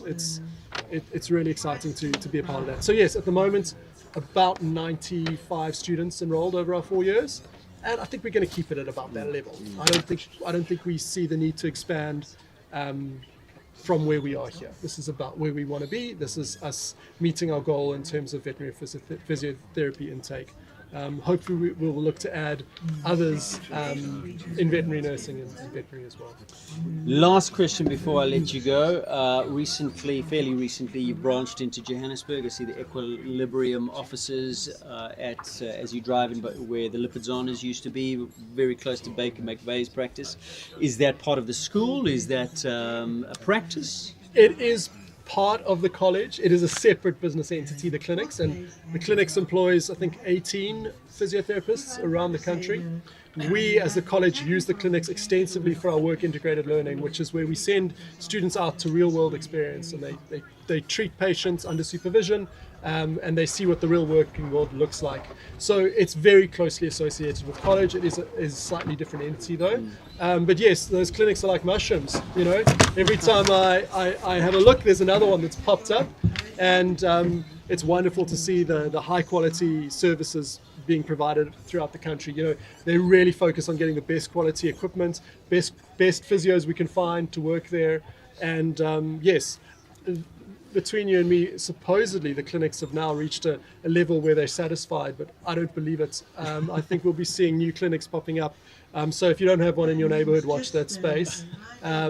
Yes, high quality physiotherapy services and good equipment. From a rider point of view, it just makes sense that to have somebody working on your horse that has been through such a thorough program and actually is a qualified BSc equine physiotherapist. I've actually sat in on some of the lectures, and it is an extensive course, and it's good to know that what you're paying for, you have somebody that is so well trained.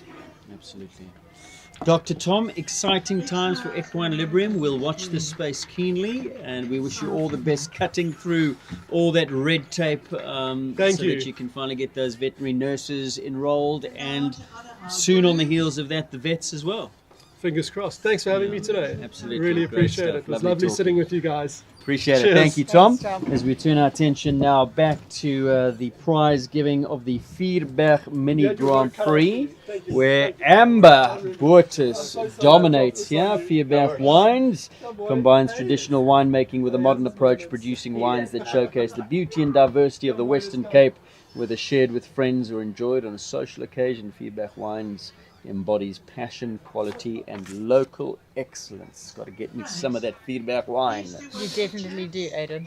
Amber, first and third on the podium here, takes the win on Igor's Legacy, Destiny in second, and Daniel Ewitzer splits Amber in second on Lauricia. The winning time 38.05. Absolutely blows them away here. Danielle's time, Larisha 40.07 and Destiny Amber in third, 40.50. For a young lady riding at the top of her game, obviously, I mean, we say she's a young lady, but so much experience already. Yes, she's an extremely talented girl with vast experience. She rode at top pony level and now has brought that forward to her horses.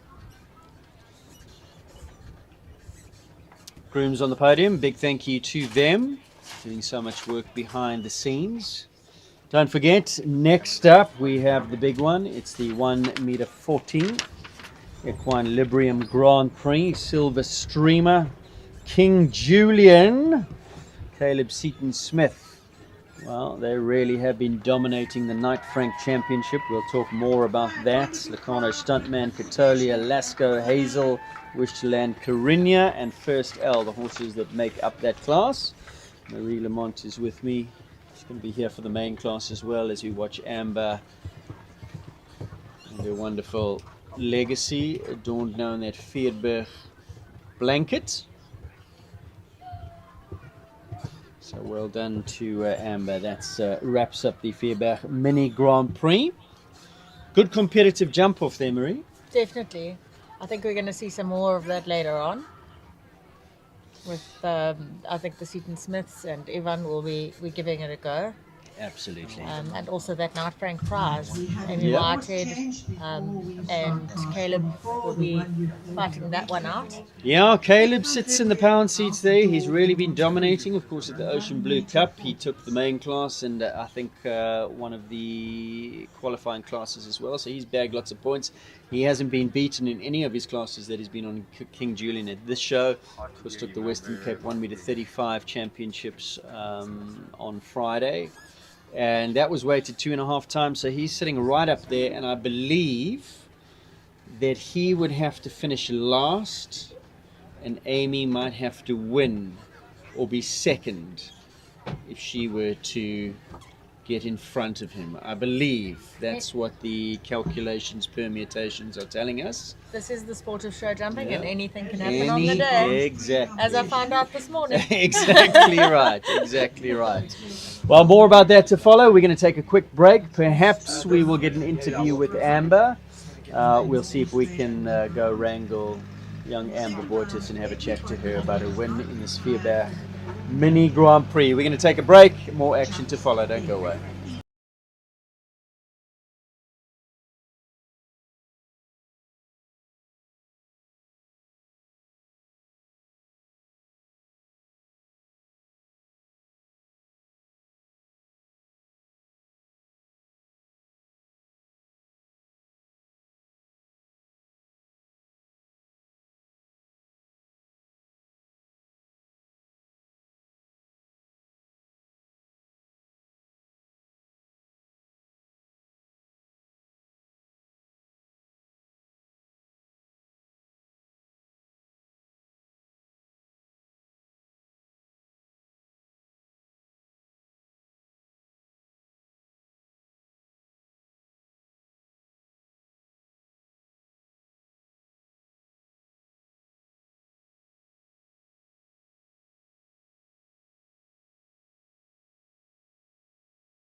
I am nature. I am calm. I am balance. The water I provide is nourishment and life.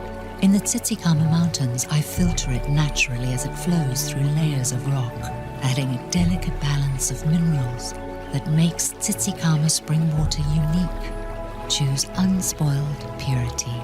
Choose Titicaca spring water.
You're simply the best.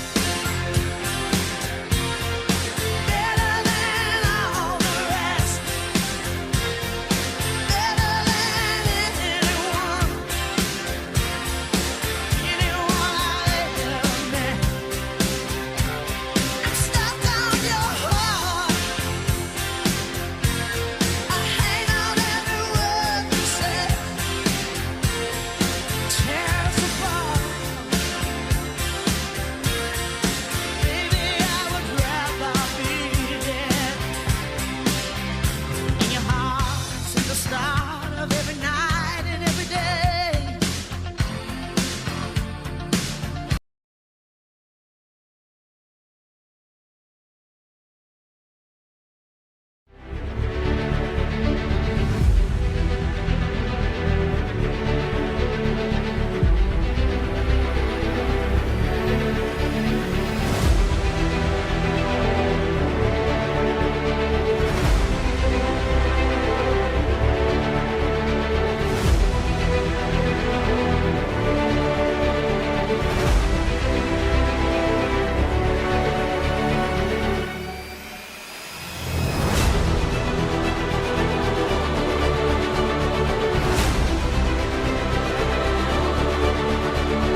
Welcome back to Robberg Equestrian Centre, this wonderful, wonderful venue. And with me is Ronel van der Sade, who's played a very, very instrumental part in this showground and, of course, the Equine-Librium setup. Ronel, great to have you with me. Thank you for being here. Let's start, first of all, with Robberg, because the van der Sades, as well as a few other families, were instrumental in, it was your brainchild. Talk to me about how it all came about and how long have we been going? I think it was very much a dream of. It started with Susie Lubner and Ivan. So they were always dreaming of having a really world-class show venue, especially because Eastern and Western Cape don't have many show venues, and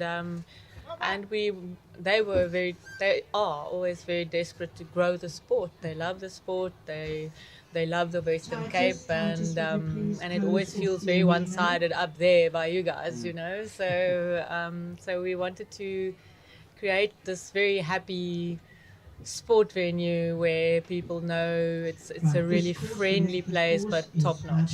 So that's what we aim to do. And then Jaco and Mane de Klerk came on board, so it was us and they convinced us. And so it was Susie Lubner and Tony, and then Mane and Jaco de Klerk. And then we also convinced Shawnee and Stan Gooch, and all of us just step by step got this venue up and running. We basically negotiated with the old Sonera venue because they stopped.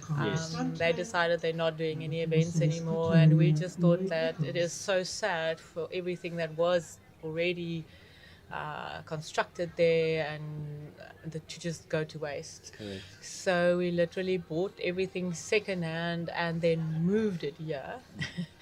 And then, of course, we had Gordon Moet was also part of the planning right from the start, a very wonderful and good friend. And he was always so supportive because Susie and I was walking around here knee-deep in the clay. Shawnee lost her one shoe in the clay and never found it again. That was really a sticky clay mess, yeah. And Gordon always says, not to worry, it's going to be perfect, typically Gordon. And that's why this is the Gordon Mert arena. And Peter Morrison obviously did all the arenas, top notch, still on board. We really appreciate their support. It's just like you can never doubt that when they come and check things and keep it in shape, you just have top notch footing for your horses. Yeah. And we really appreciate them as well. So yeah, that's in a nutshell how it came about. Of course, you've hosted some wonderful shows already. Last year we saw a World Cup at this venue, Yes. the Ocean Blue Cup, the Robberg Cup. You've been going for how many years now? 3 or 4? Could be more? No, not more. I think it's the 4th year Right. now. Yeah, it's going into our 4th year now. And I Yeah. believe there are further plans. You've got the tented viewing area that's going to be enclosed, I believe. Yes, there's some surprise things happening. Oh, when did I just give it away? Sorry. No, you're not allowed to. But yeah, we are going to improve on that. So in our November show, there's going to be a grand opening, and it's going to be really, really exciting. So I want everybody to know that they must come, even from Gauteng. And it's going to be lovely prize money and super, super sponsors on board. And so yeah, that'll be the Calao show and Rionet, and it will be really. No, not Rionet, it'll be Bajan. Sorry, I'm being really, really doff here. So it'll be Bajan and Callao, and it'll be really a special show. We're all very excited about that show coming up. Yeah. Now, the first horse is in the arena. Let's just talk a little bit about this class because, of course, Equine-Librium sponsors this outdoor Grand Prix, 1 meter 40. This is the headline class of the show.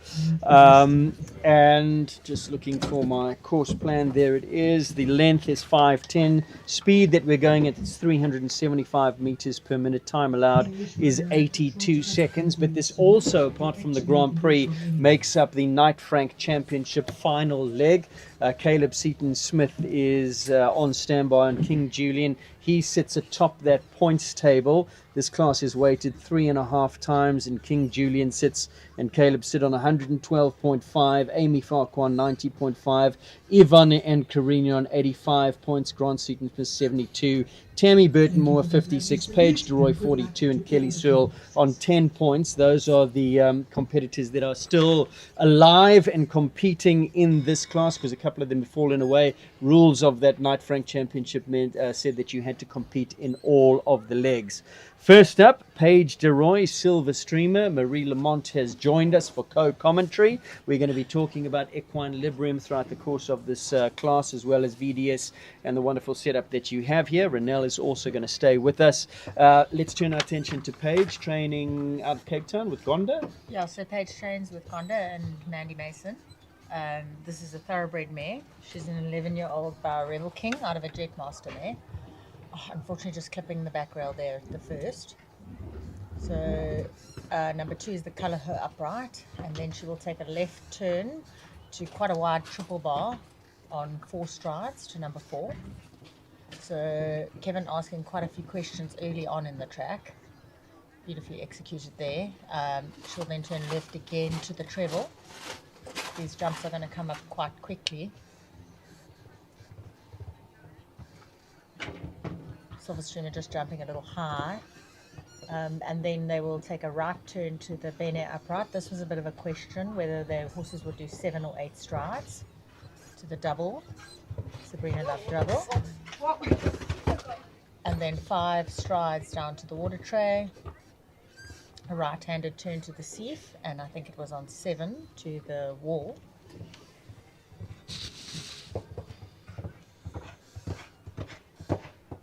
Beautifully executed by Paige. Then a left-hand turn to the Knight Frank. And then a canter down to the Equine-Librium upright at the last, which was standing pretty tall, I think about eye level for me. So after the wall, there is an option to go inside to the Knight Frank, depending on the time. I don't think Paige would be too worried about time with that mare. She shows a lot of ground speed. So the mare had a couple rails, but jumping incredibly well. Silver Streamer, and remember, this is run on Grand Prix rules, so it is over 2 rounds. Second round, 8 fences.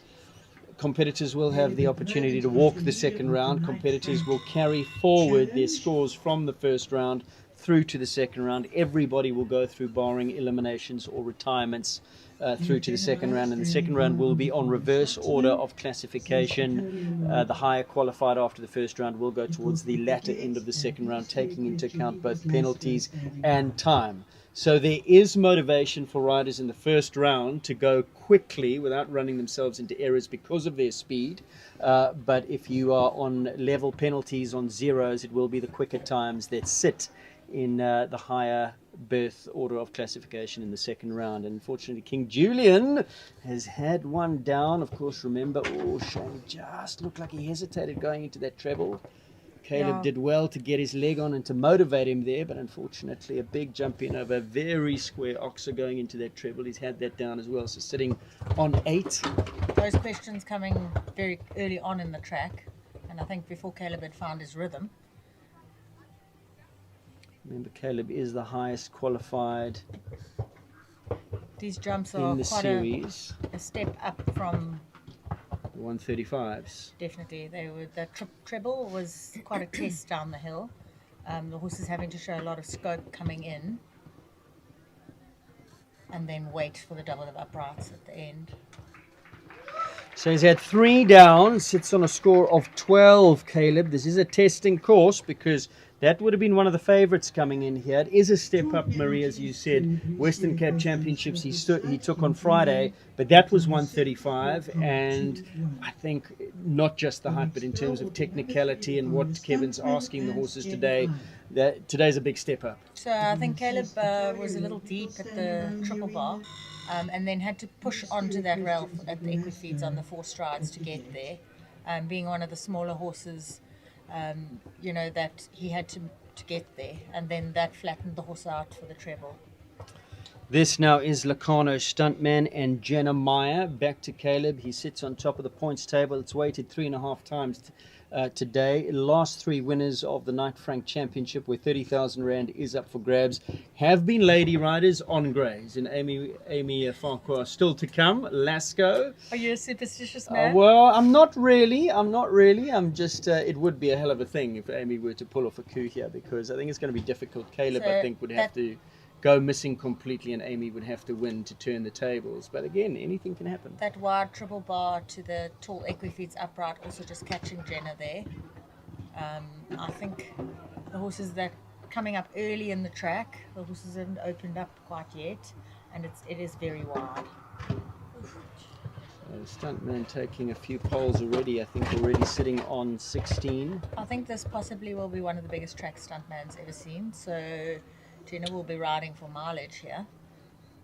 Interesting enough, Jenna is the daughter of Alan Meyer, who rode Quincy. Quincy, of course, the great Quincy that Alan had, and then taken over by Ashley Hausberg, as she was then. One of the legends of our sport. SA champs, I think, won World Cups. Of course, he also had Jamaican Count, Alan. So I think Jenna will be very happy with that. This will, I think, be one of the biggest tracks that horse has seen, and he improved as the track went on. Once the nerves settled, yeah, almost settled down. riding. Those were early rails, and then settled down into a decent round. Lloyd Nichols goes next on Zias Katolia, and we got to say again, this course proving a bit of a test for these riders. That treble coming in is big, wide, the treble's and coming square. in big, and from where you're sitting, I don't know if you can see the triple bar at number 3. I think that opens the horses up, and then it's a cantering 4. So if you land a bit steep after the triple bar, you really have to ride up to that equifeeds upright, which has been costly so far. Not the start that Lloyd wanted on Katolia. Fence number 1 has come down. Katolia fiddling a little bit with his head. He goes in a hackamore. And that's a new piece of equipment he's trying out, is it not? I'm not think sure I've seen this horse in the hackamore. Lloyd changes the bit quite a lot with him. He's not the easiest. Lloyd does a fantastic job with this horse. He does.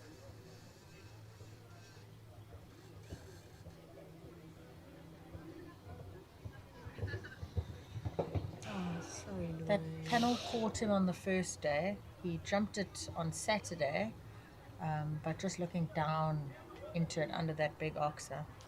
I think Lloyd, is he going to come again? No, I had a suspicion he might put his hand up. He has retired on Katolia. Not feeling it today, unfortunately, the horse. And so Lloyd deciding, well, let's just try again another day. Moment of truth here for Eagles Lasco and Amy Farquhar. Their turn. Are they going to be able to make up the ground on King Julian? She sits in second on the table. 90.5 points. Caleb 112.5. We're weighted 3.5 times today, I do believe. So she's going to have to really... It comes down to this. She's going to have to be clear. Well, let's see if diamonds are made under pressure. Yeah, yeah. This one can take pressure. She can. Tough one. This is a great combination. I love them. They're adorable. And she gets her jump out of forward. He is travel. He is a little horse. He needs a bit of travel. And the reason I say that, I think this course is designed for just that. Yes. So I think right from the start you need to be riding forward. Like we've discussed, that triple bar, I think you need to be hitting that with a good canter. Away from the gate, up the hill, not the easiest.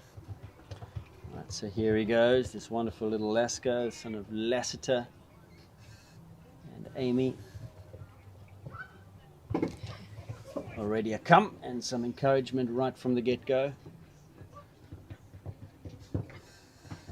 He will give it his best shot. He This always combination always fighting for each other. Let's see what else Amy can do here. Making light work of that. Now she'll need to ride up to clear the back rail of this big oxer. Gets a forward run at it. And let's go Super. back up. What a ride. Fantastically ridden. So now to see if she'll go on the 7 or 8 here. I think she'll go on the 8. She's gone wide on the 8.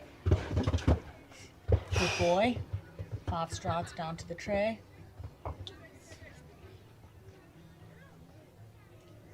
And then 7 after this oxer to the wall.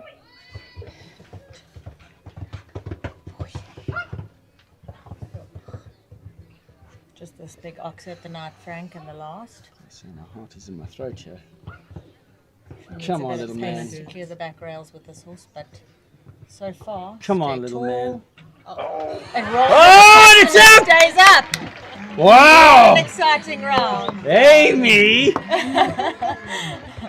Let's go! I think she did everything right, and the show jumping gods were watching over her. What right a there. ride! Well, he's grey, she's female, the omens, what are they saying? What a fantastic round. That was so exciting. and So, happy strike to see. 1, Amy Farquhar. Remember, 2 rounds. Riders will carry forward their penalties to the second round. So King Julian on 12. There goes Mandy riding Poland's Hazel, unfortunately just running underneath number 1 there. So just the one clear so far. Following Hazel, Wish to Land, Carinia and First L. So Hazel is an Azaro out of a land mare, 10-year-old. She'll be fairly new to this level. Riding super down that line. A very scopy mare. And Mandy does a great job. I have it to sit back, look at that footwork. It's superb there. Mandy also a pupil of Gonda.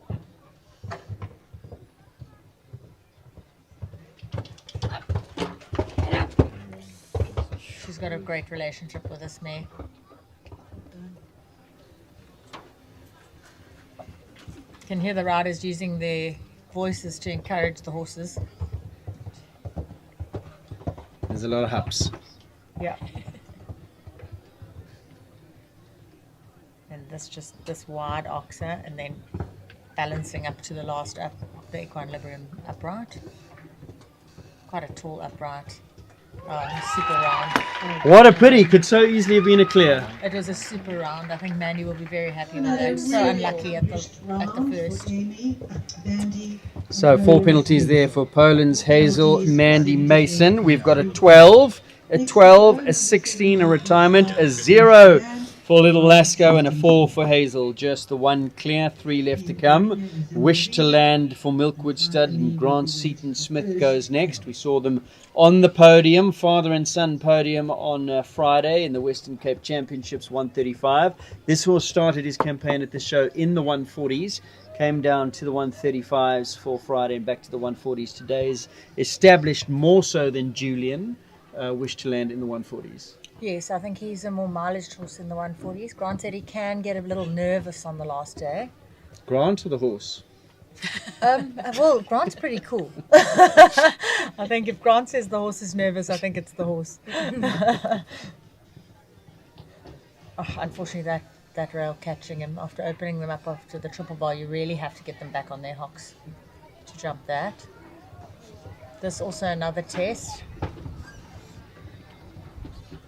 Michelin just rolling it unfortunately down the hill there.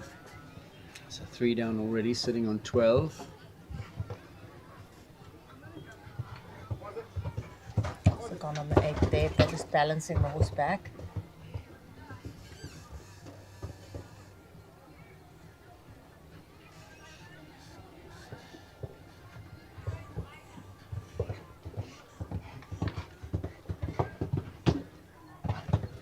no problem at the wall. And then this wide oxer here. It's interesting how Kevin has set the course very cleverly, asking questions away from the gate, and then also setting the treble down towards the gate, that catching a lot of the horses out. A good round there from Grant. So like father, like son, 12 penalties for Milkwood Stud Wish to Land, 12 for Julian for the Seaton Smiths. So Carinia, Renelle, over to you. Tell us about this wonderful horse, Carinia, and this fantastic relationship that Ivan has with this mare. Well within her scope. We've seen her jumping World Cups. Look, Ivan loves this mare. It's owned by Marisol Stein. And Ivan's just had the most amazing support from Marisol and Ivan goes inside. Their family, who owns the Pelagrasa stud. Carinia is a very special mare. She loves Ivan's quiet and careful and kind ways. So the two of them really get along very, very well. And she'll just try for him. And he's taken his time, given her a lot of confidence through the grades, and she's just growing and showing us more as we go along. And I must say, everybody at the stables, grooms, riders, and all the students at the college are huge fans of Carinia.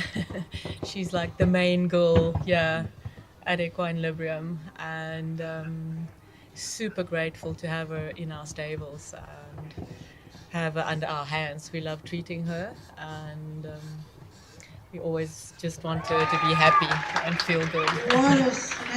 Gives us a masterclass out to ride that track. How good was he through that treble? I think that was just in a class of its own. He just jumped so easily through there. Every time this mare's taken a step up, she's just answered the question for Ivan and the whole team at Equine-Librium, as well as Pelagrasa stud. Jessica shows her class. He got her a little bit deep into this double right in front of us. He was just so calm. Horse jumped in, put the leg in between, shot out the other side. No hassle, no fuss. Just a stellar first class round. Well done to Ivan. So Daniela Smith last to go. First L. The very big first L. Last to go in this first round of the Equine-Librium Grand Prix. So this horse has plenty of scope.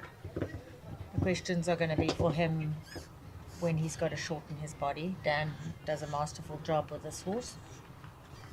Which is going to be a test through that treble. I know he's got a lot of scope, but you want to get a little bit of a forward ride in over that very big oxer, but then that C element comes very quickly at you. 100%. So let's here we see go. what he does here. He can jump over the uprights, this horse, but now to get him back, and Dan does that amazingly. She's just got to watch for the time faults. She's gone quite wide there. I think her plan is to get him on the 8 here. Oh, she got 7. Yeah, AJ a wall saying from the wall. other side of the Good arena. trainer.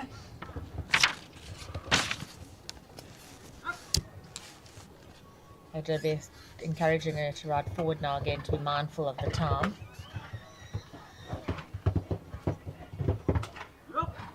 Good footwork there from first. Just this wide oxer here. It's a good ride And the to last. She does a fantastic job. Absolutely. Fantastic effort there. Very popular lady. So another 0, a clear round. So last to go, and she posts a wonderful clear, one of the 3 clears. Lasco was clear, Carinia clear, first L clear. Silver Streamer, oh no, 1 foot time. You heard AJ saying, go now.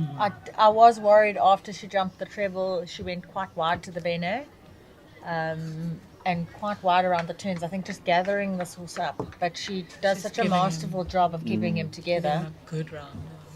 So the second round will be in reverse order of classification, taking into account penalties and time. So who was quicker, Lasco or Carina? We didn't jot down the times, but we'll get the running order. So first to go will be the only one who's not going in the second round will be Catolia. So everybody barring eliminations or retirements goes through. Catolia retired, so won't go through. We've got 2 on 12 Silverstream and 3 on 12, I beg your pardon. Julian, Silver Streamer, and Wish to Land. So depending on the times, those three will be the first to go. If in fact, I beg your pardon, Stuntman was on 16, then the 12s, then the 4 Hazel, and then the 2, then first L, and then the 2 clears. It just comes down to times, which exactly the order. Riders will get an opportunity to walk the second round. The second round will be over a slightly shortened course, 8 jumps. There will be a course walk. As we turn our attention back to you, Renelle, and this wonderful setup that you have. We were talking to Tom a little bit earlier, and it's a nice place to bring you in here because we're talking about the venue and the upgrades that are going to happen. So lots of plans, but some very exciting plans for you, which tie in with the venue, in that you're building this fantastic hospital, hopefully with surgical facilities as well, which will go a long way also to enticing, encouraging riders from further parts of the country to make the journey here that may have just thought, it's a risk for me, it's a long way, what if the horses get travel sickness and there are no facilities down that part of the world, if the horse needs to go into hospital or colics or something, that's all going to be a thing of the past. Yeah, definitely. For me, it's all about the horses. So I'm usually not here with all the people. I'm in the stables. That's where I'm happiest. But yeah, we don't want to see any sad things happening to horses. So it's been a huge need for the whole of the Eastern Cape and this southern part of the like more the Southern Cape part of the Western Cape, and even Free State, the Karoo, Northern Cape. There's no facilities for horses, surgical facilities and life-saving facilities in a lot of cases. There's a lot of horses all the way up here, competition horses, just happy hackers, but there's a lot of horses that sometimes for them to travel to Cape Town to a surgical facility, it's just too late. Yeah. So the hospital's definitely coming. The hospital's definitely coming up. We're hoping to break ground within the next month or 2, and we've already bought all the equipment, surgical equipment. So definitely will have a top-notch surgical theatre. Our main drive behind all of it is also to build the college up. Our next qualification we are working at accrediting is veterinary nursing, and following shortly onto the heels of that is veterinarians. So we feel that there's a huge need for a private institution to train veterinary professionals. Yes. When we started the veterinary physiotherapy degree and the master's degree that we've also now got running, it was very much our aim to build on the veterinary team, the care team around horses and also your small animals, all animals. Yeah. We treat everything. I mean, we have such a success rate on downer cows. We treat the cheetahs at Tanik. Wow. We do interesting stuff. We even treat the penguins. So we get them back to health. So we have a penguin release every few months, and we're very much involved in getting them all healthy. Wow. So we do fun stuff. But yeah, the hospital is a big step for us because we're not we're not huge financial institutions, so it's a tough one for us to put together, but we are committed. Yes. So we've already got the right specialists lined up. We've got going to be a top-notch team. And Yes. is there a timeline that you're looking at to completion for the hospital? We're hoping to have the hospital up and running from very early next year. Oh, wow. Yeah, we're hoping to. So it's all happening now, Yeah. breaking ground soon. And Yes, it was all. There was a lot of also city council things that we're still waiting for the approvals, but we're getting there. And as soon as that's done, it's going up very fast. Yes. Yeah. Now, apart from the veterinary nursing degree that you're going to be, let's just talk about what degrees you offer at the moment. Mainly physiotherapy, but that comes with an accredited degree. Yes. Okay. Yeah. So we're a fully private higher education institution. So what we present is fully accredited degrees and qualifications. So that is basically, to put it in layman's terms, it is university qualifications. We're not allowed to call ourselves a university. Only the state-owned universities is allowed to be called that because of government. But we present and award full qualifications that's fully accredited. Our graduates work all over the world, and their degrees are accepted there. Now we're also getting international students that wants to do this degree. At the moment, BSc Equine Physiotherapy. No, veterinary physiotherapy. Veterinary so physiotherapy. they are trained in their main species that they are trained in is equine, canine, and feline. But they do get introduced to all of the cases that is presented at our clinics. Because we're a training institution, and we've got quite a high patient load because we've got all of the other clinics all over the country. Our students in their 3rd and 4th year does work integrated learning blocks where they go and get in-work, real-life experience with our qualified veterinary physiotherapists there. And there they see how they work in the veterinary team. We work hand in hand with veterinarians, farriers, dentists, everybody from the nutritionist to the trainer to, whoever's got anything to do with that animal, the horse, whether it's horses, small animals. There's a lot of competitive dogs out there. We have great success rates on working with all of these teams. We're just a part of the team, but we are very much in tuned or focused on teamwork. Our physios won't come in there and think, whatever they say is the be-all and end-all. We really love working in a team because that's when you really see results. And how many years is this degree? 5? 4. 4-year degree. It's a 4-year full-time study. Okay. Do you have to have a BSc coming in? I think No. veterinary No. in other parts of OP you'd have to do a BSc first or first year BSc and then come in? No, this is a full BSc Okay. qualification. So, and it's an NQF8. So it's actually on an honors degree level. So it's a professional BSc. Okay. There's a difference between just a normal BSc or a professional BSc. So this is a professional BSc because you then, after achieving this degree, you register with the Veterinary Council as a veterinary paraprofessional, and you work as a professional out there. You regulate it. You are being checked. So when somebody gets a veterinary physiotherapy with this qualification that is registered with Veterinary Council, you can know that your quality and your standard is top notch, top echelon. Yeah.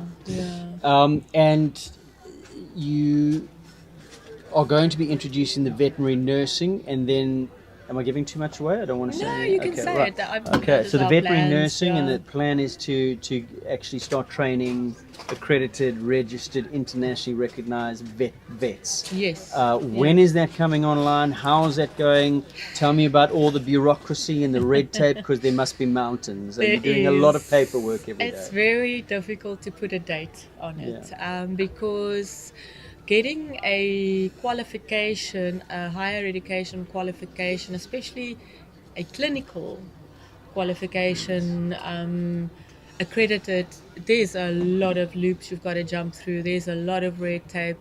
and there's not just one council that's got to approve it. So you first go to your qualification must be accredited by the Council of Higher Education, and that is a very technical thing. It's not just I've got a curriculum put together. And is that government? That's government. And, yeah. I mean, how do they feel about this? Because surely they would want to keep all higher learning in-house and in Yes. government, because that's fees Look, for it's them. honestly, I mean, you can ask anybody from academia or any of the accredited private higher education institutions out there. The private higher education institution gets put through a heck of a lot of checks and balances, way Sure. more than government ones. Sure. And yeah, so I don't want to put anything negative out there. We're grateful. I think we've learned to work with the systems, and we do everything according to the book. We tick every box. But we I'm sure cross it's a every lot of T. back and forth and It's back and and forth. scrutinize Yes, this. And, yes. They send a lot back. Then you've got to change this. Then you've got to do that. They want it at a different weight, and then you do it. It just doesn't help to try and go against the swimming tide. upstream, yeah, Yes, yeah. So we've learned to do that. Actually, I think we're on a good foot now with the people in these offices, because they see we really try to address everything that they throw out, that they throw our way. So and we try to do it in a positive attitude. So where is that finish line? Is it inside? Yes, we're hoping. We're giving it like 16 months now, from now onwards, and then we're hoping to be. You've been at it 16 months, or 16 months from now you hope to be done and ready to go? No. We're hoping it takes about 16 months minimum to get a qualification like that accredited. We've been at it for quite a while now already, getting correct people on board, writing different parts of the documentation. It's not just the curriculum, it's a lot of policies, procedures, teaching and learning documents that needs to be written up. It's very technical. But we've got a big bulk of it done and dusted, so it's about polishing it up and then balancing it all. You've got every document's got to talk to each other on every credit in that curriculum, so it's got to line up with your day one skills and your and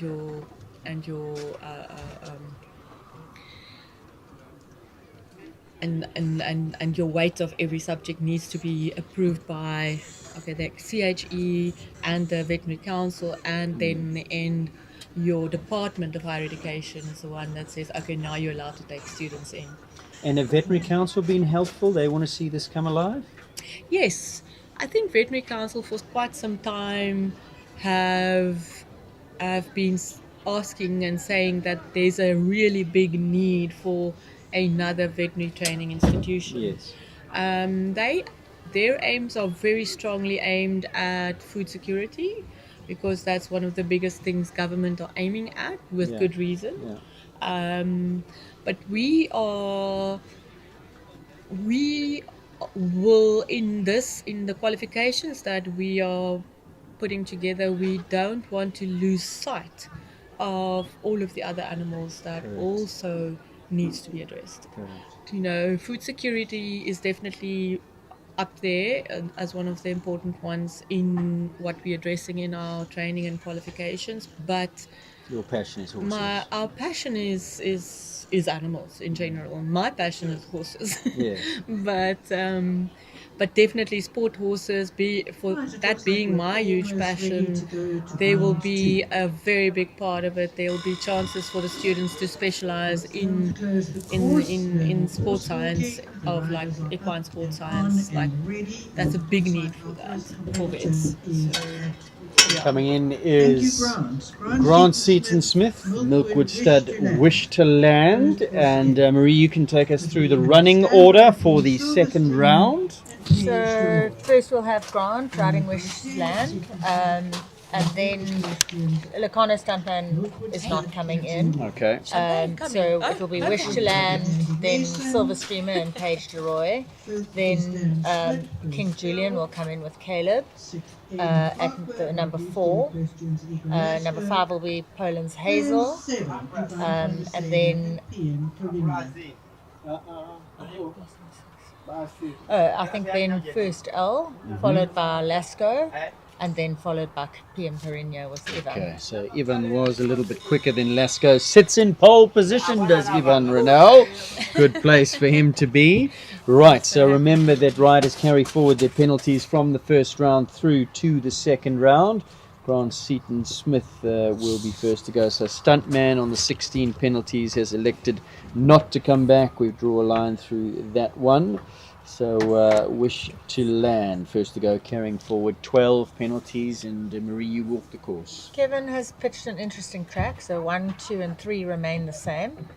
The triple bar at 3. He's then invited the riders to turn back to the double of uprights. The oxer has been taken away, and the double of uprights remains towards the gate. Grant electing to go round the Equine-Librium, and then they will come back to this Robberg oxer in front of us, inviting them to turn inside the Knight Frank jump with a turn back to the Seif.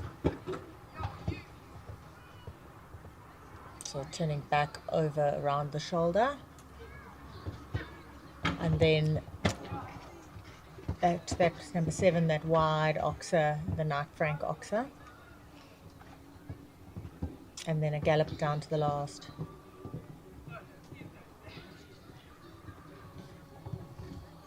The Equine-Librium.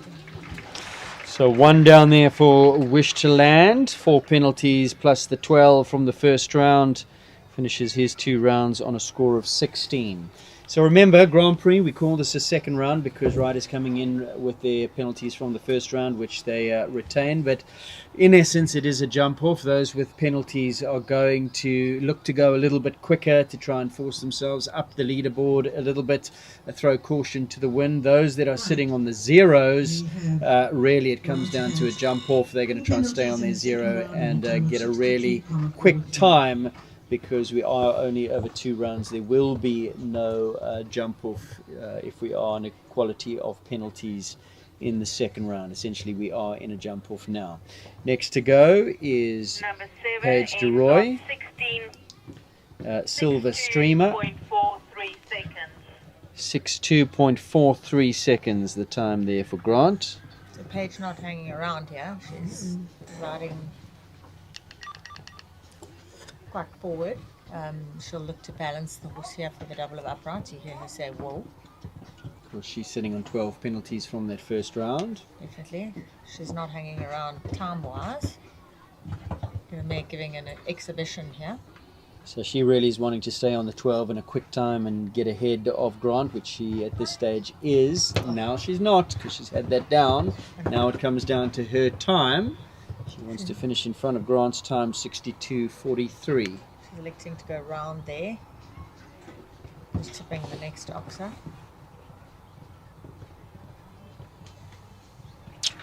So unfortunately, 12 from the first round plus 8 from the second, total of 20 penalties. So she drops down behind Wish to Land and Grant, and we await her time in the second round. Really good round that, just a loss of rhythm around the turn back to the seat, and then going around to number 7. I think it invites you to go inside, putting on the outside line and costing her rail there. 60.39, so quicker than Grant, but unfortunately 2 rails down. She's on 20, Grant's on 16. The next who comes in on the 12 penalties. On 20 penalties and Caleb Seaton Smith, Blue Steel Equestrians, Milkwood Stud, King Julian. Caleb unfortunately seeing a bit of a deep ride to the first there, and King Julian touching the back rail. So now on 16, over 2 rounds. I think he'll be looking to give the horse some confidence here, keeping it forward. He does elect to go inside. Getting some encouragement from the family. They were always so supportive. Another one coming down there for Caleb.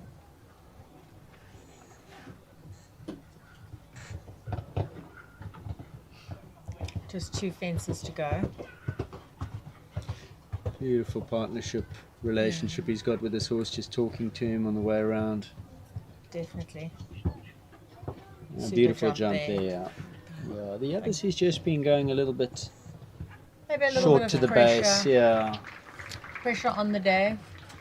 And I think that was a building round for them. Was that 1 down? 2 down? 2 down. 2 down. Okay, so So 8. 40 So, I difference. mean, Dad, 20. Caleb, 20. 20 penalties and 60.65.34. 65.34. His time. So we'll have to see how this plays out in terms of the Knight Frank Championship, where Amy definitely has the upper hand here. There goes Mandy with Poland's Hazel. Hazel had 4 penalties. She took first fence down and then jumped a beautiful round after that. So far she's clear over number 1. Sitting on the 4 from the first round. Mandy, a very fast lady. She won't be hanging around. And on the 4, anything can happen. She's gone around to the double.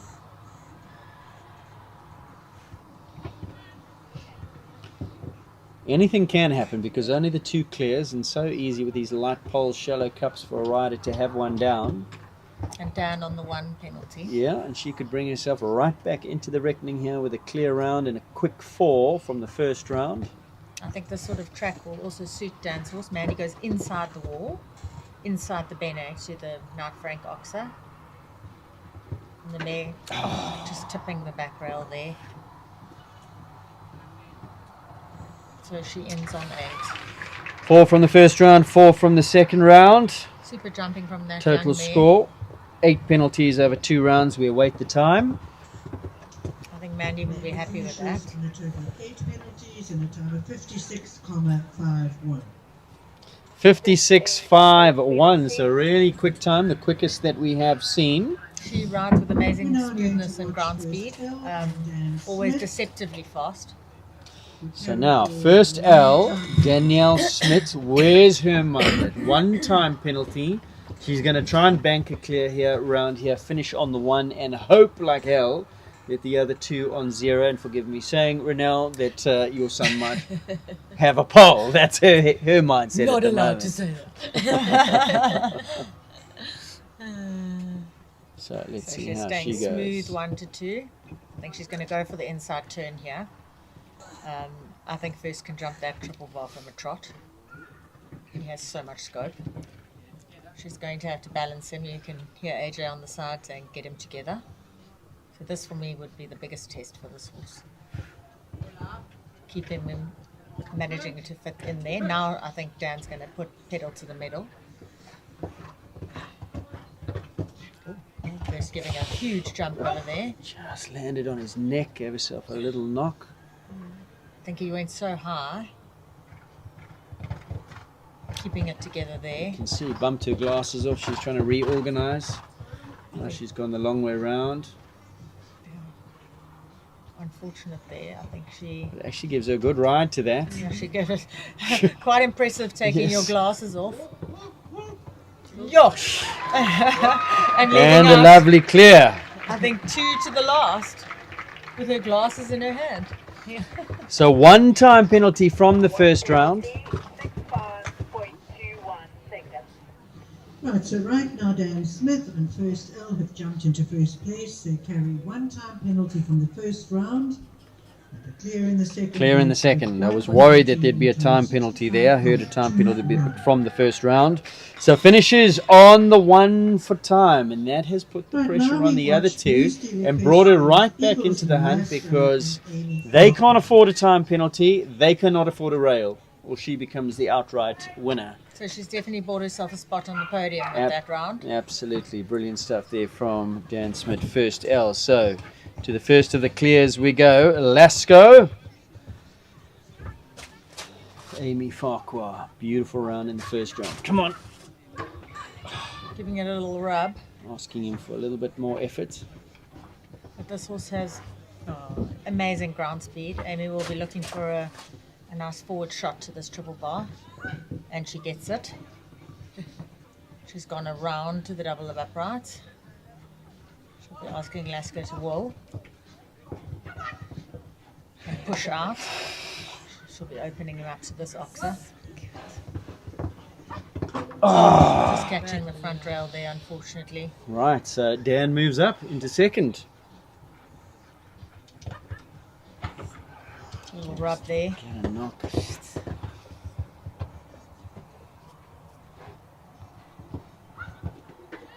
Lasco giving his all.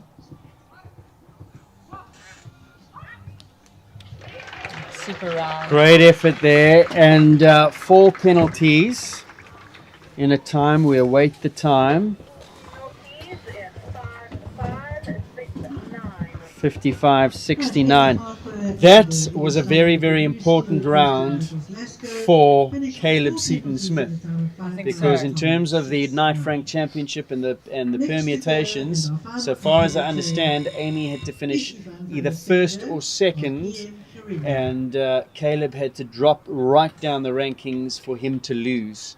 With that one rail means that Amy slipped down into third, Danielle's moved up into second. Unless things go terribly pear-shaped again. I'm sorry, Renelle, with Ivan, but unlikely given his class and the mare's class.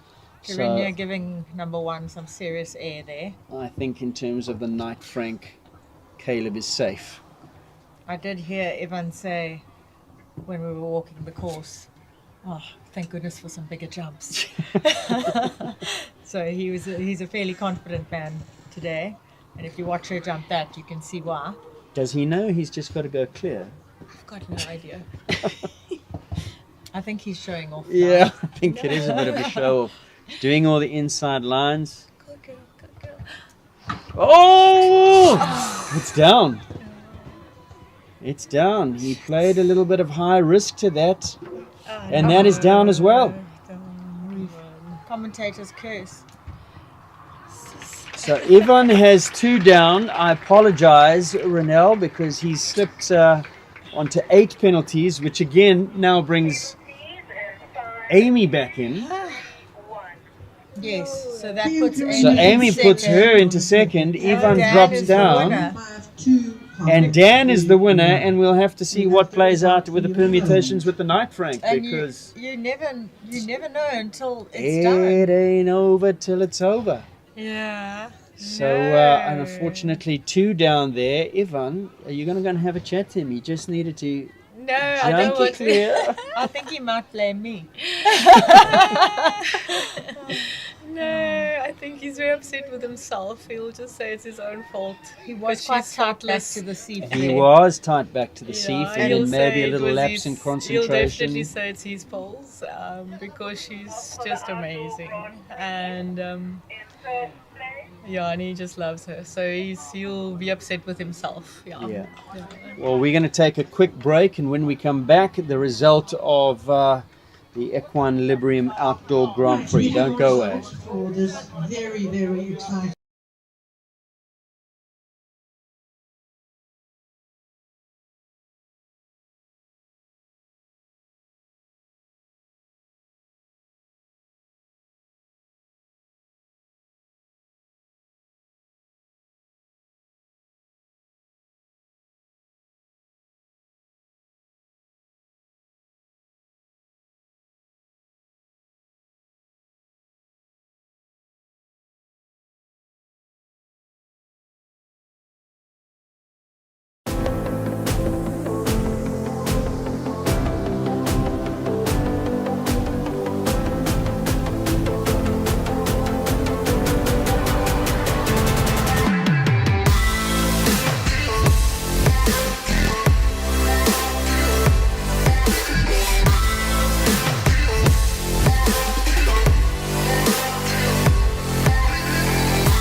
Welcome back to the Robberg Equestrian Park.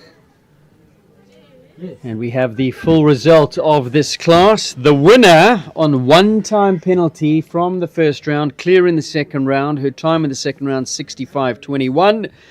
Big congratulations to Daniela Smith and First L.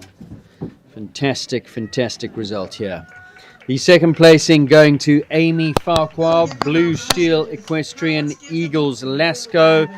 Fortunately, Amy had one down in the second round, her time 55.69. So finishes on the forehand 55.69. And then in third place, Ivan von der Seyde, PM Corinna, unfortunately found two rails in that second round after an exhibition in the first round. His time 52.31. Wanted to go for a quick time and unfortunately found two rails in trying. Ends up on 8 penalties, finishes up in third. So that is the podium.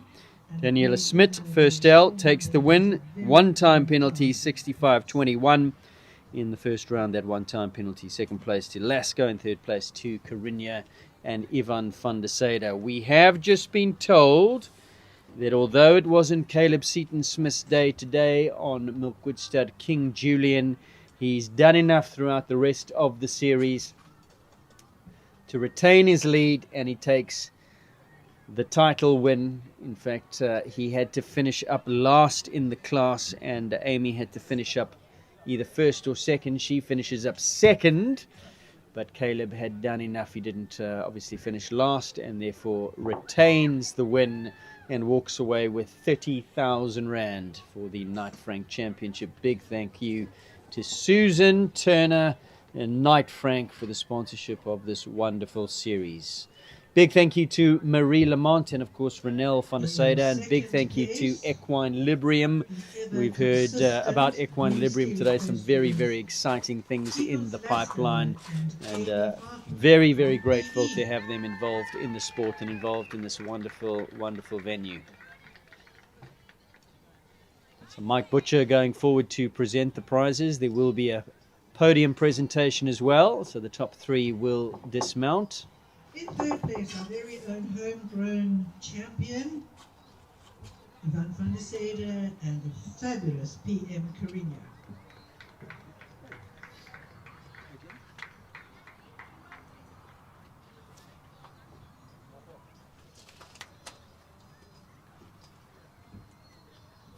And in fourth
No doubt very well looked after. So Caleb by Seaton very Smith special climbs onto the podium now. Of course, he's the winner of the Knight Frank Championship. It was over 2 shows, 6 classes. Riders had to compete in every single one of those qualifying classes. Some of them weighted. Friday afternoon's Western Cape Championship was weighted 2.5 times, and today the class weighted 3.5 times. But Caleb, in terms of the Ocean Blue Cup event, had racked up quite the lead. He won, I think, all of the qualifiers on that at that event, and he won the main class as well, the Ocean Blue Cup, on this fantastic Milkwood stud King Julian, a thoroughbred. He's absolutely just a horse in a million. Caleb has such a relationship with him. Caleb won the Western Cape Championships 1 meter 35 with the horse on Friday. He was very bullish about his chances coming in today. In terms of the class result today, it wasn't his day. He had 3 down in the first round and 2 down in the second round, but he had done enough over the course of all the qualifiers in the big classes to take the win. So well done to Caleb and his wonderful King Julian. And he also bags 30,000 Rand, courtesy of Knight Frank and Susan Turner. That championship has been won by women on grey horses for the past 3 years. Was there a chance that Amy Farquhar could have won it today on Lasco and jumped herself in front of Caleb? Well, she had a big ask, but she came very, very close, finishing in second. She had to win or be second, but Caleb had to drop completely out of the class and finish last in order for her to leapfrog him. Didn't quite play out like that, so congratulations to Caleb, but also congratulations to Amy Farquhar and her wonderful Lasco. Jumped a super clear round in the first round of this very testing and asking track that Kevin Spratley pitched, and then unfortunately 1 down in the second round. She had to finish up in second. The winner of the class, though, Daniela Smith and First L, and hopefully we'll be getting a interview with Daniela around the corner. Just remember, 1 class still to come. It's the Max Gun Health Western Cape Adult Show Jumping Championship over 1 meter fences. That's up next, and hopefully before we get there, an interview with our winner of the previous class, the Equine-Librium Outdoor Grand Prix.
You're simply the best.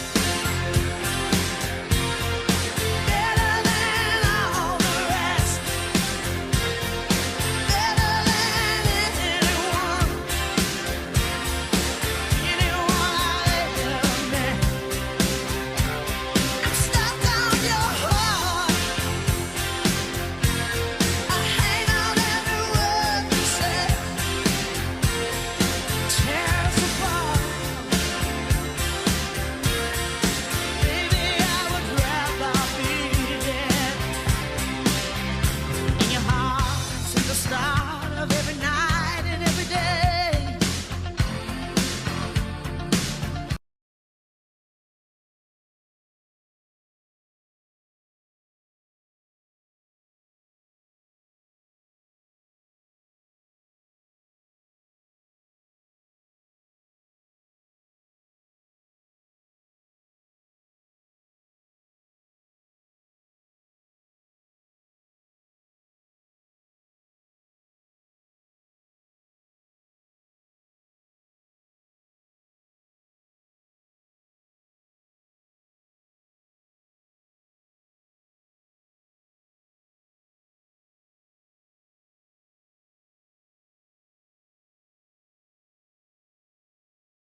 Welcome back. We have the final class of the day. We tried to wrangle Danielle Schmidt, but unfortunately for now, she's got a ride in this class at number...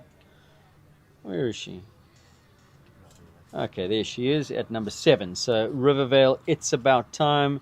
Once Dan has jumped that horse, she will come and have a little chat to us about First L and her win in the Equine-Librium Outdoor Grand Prix. With me is Jamie, and we've got the final class of the day, the Max Gut Health Western Cape Adult Championship 1 meter class. Let's talk a little bit about Max Gut Health. Of course, Marie Lamont of Max Gut was here for the main class in co-commentary. Max Gut Health believes that good health starts from within. This range of scientifically developed products focuses on supporting digestive health, helping people achieve greater overall well-being through better gut health. And it works, let me tell you. I've got some horses on, I've got some dogs on, and it works. I've seen, I'm not just saying this, remarkable results. So if you haven't tried it, if you've got horses with not just about gut issues, skin issues, anxiety issues, a lot of these conditions stem from the gut, do go and try it. Get hold of Maximum Health. You can find them online and get yourself some Max Gut Health. Right, so Jamie, you had a walk of this track. What are we in for? I think it's going to be a nice 1 meter championship. It's nice to height. There's a few related lines. So yeah, it's going to be nice to see how they take on this 1 meter championship. Michaela Fiamoy goes first. Enrique, the length of track is 450 meters at 350 meters per minute. Time allowed 78 seconds. 1 round and a jump off. Jump off track 3, 4, 5A, 5B, 13, 9, and 10.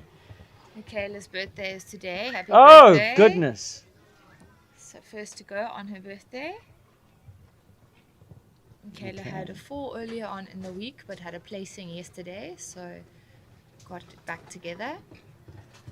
It's her birthday today. She's got to go well. Yes. And how's Enrique been going? Yeah, so she had the 4 and then Yeah, the place yesterday. yeah. So today is the day, I think. She trains with Daniela Smith and based at Comme in Stellenbosch.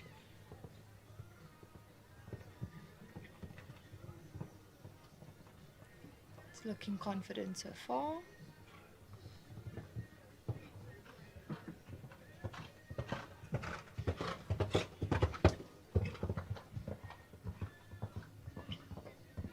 It's looking like he's still got lots of energy after the long week.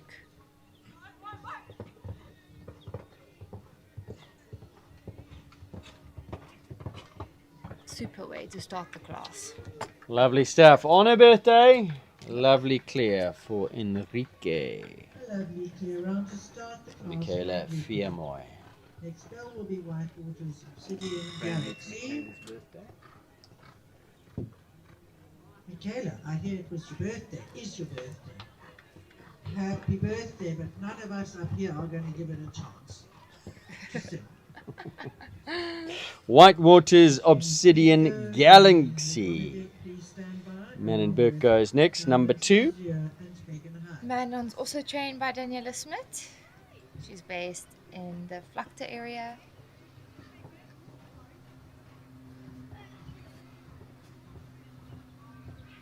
This horse is quite new to this level, but has been quite competitive.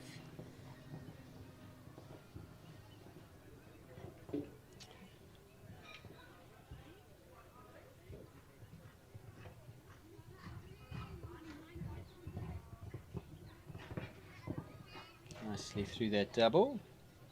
So here the riders need to make sure they don't fall in on that turn, and then they need to carry on riding to number 7. But they've got a bit more room than the higher grades had earlier, so I think it's very fair. So she's obviously riding to this horse's step, because it Mm. looks like she's done 1 extra on both of the lines. Yeah. Nice. Nicely done.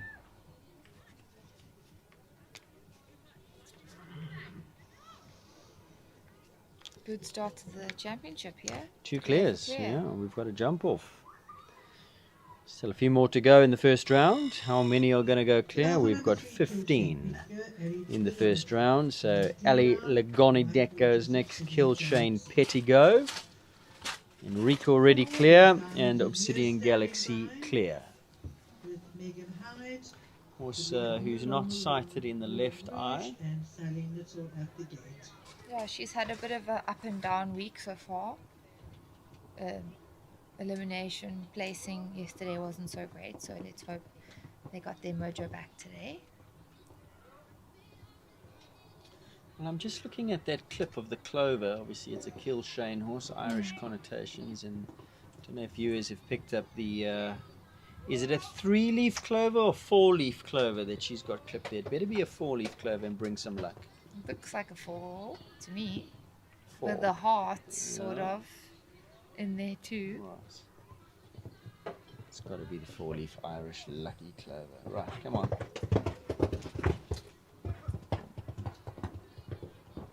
Well, she's giving it a very positive ride. Watch out. Let's go. Careful. Oh, she had a run out.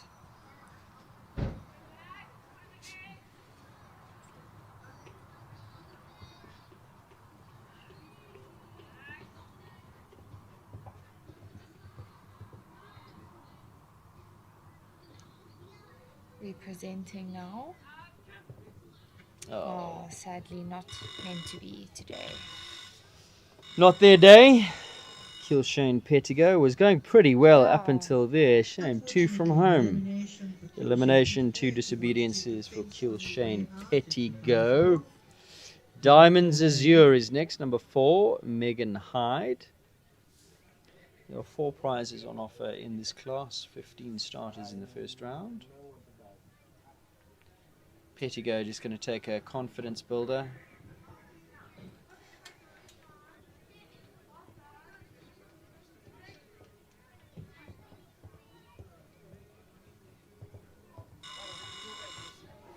The bell for Diamonds Azure.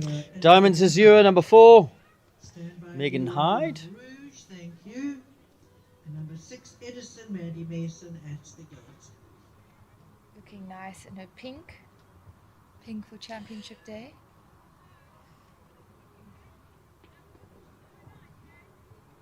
Lots of these new coloured jackets and boots and designer show Fashion kits. show now. Neon the classics.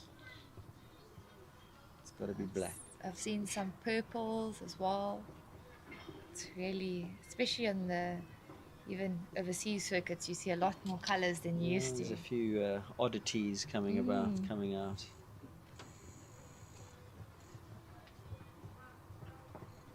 Oh, one down there at the B element.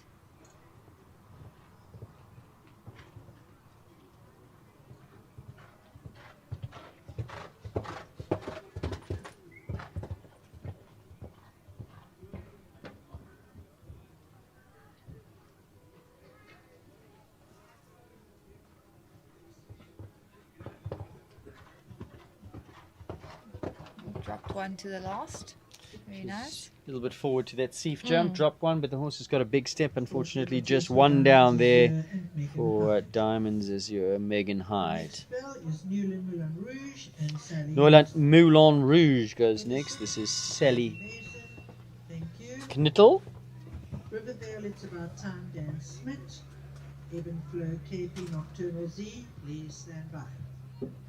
Sally family owns Bachmann, all the horse boxes. They are very vital to our sport. Sally got quite a few time penalties on day 2, so we've all given her a kick up the butt and said she needs to ride a bit more forward. Bring the Mustang, Sally. Yeah.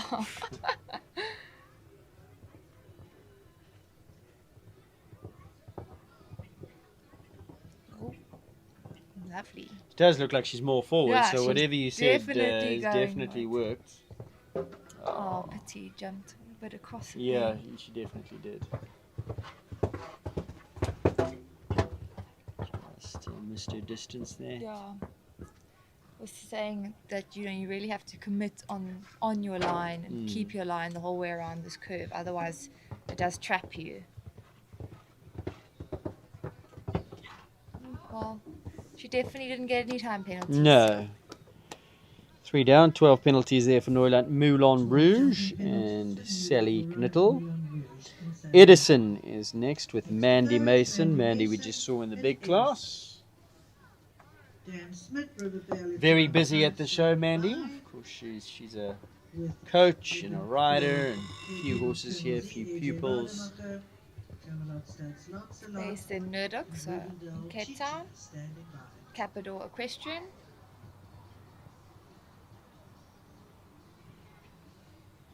Mandy says this is more nerve-wracking than jumping the 140s. Well, she did incredibly well in the 140s. Lovely. Wonderful Hazel's Hazel. coming along beautifully.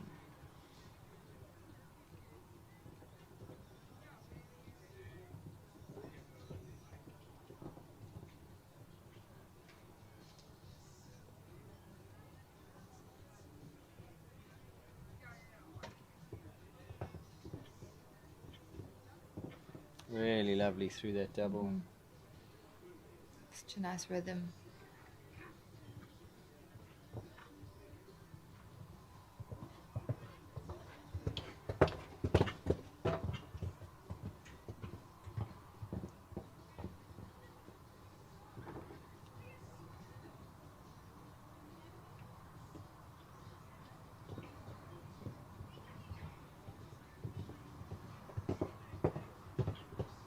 Super.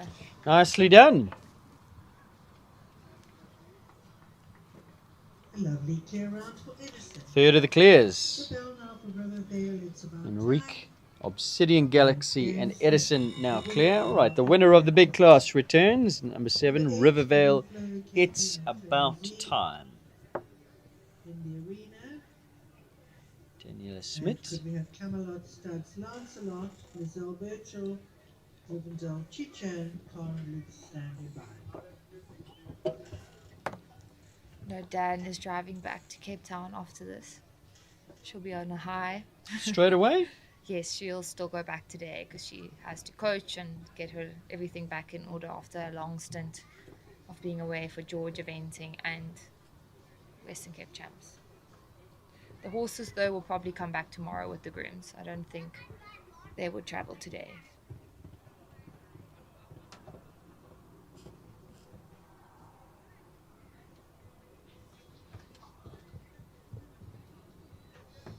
She does seem to like a big horse. Yes, no, she's definitely got a type because all three of them are quite large. But she does such a good job of keeping them together. And last time I saw her at the show, she was riding a horse called, I think, Nirvana. Yeah, it was It was also also a a big very, horse? very big horse, yes. I think one of Dan's clients bought Nirvana, but also standing Another lovely over clear 17 hands, Rivervale, definitely. It's about time. Gives us another clear. So I don't know if we're going to get that interview because she's got a jump off to think about, and probably a pupil or two as well waiting for her instruction. Ovendale Chicha, Clarin Lutz, and Capital Denise Ricoletta.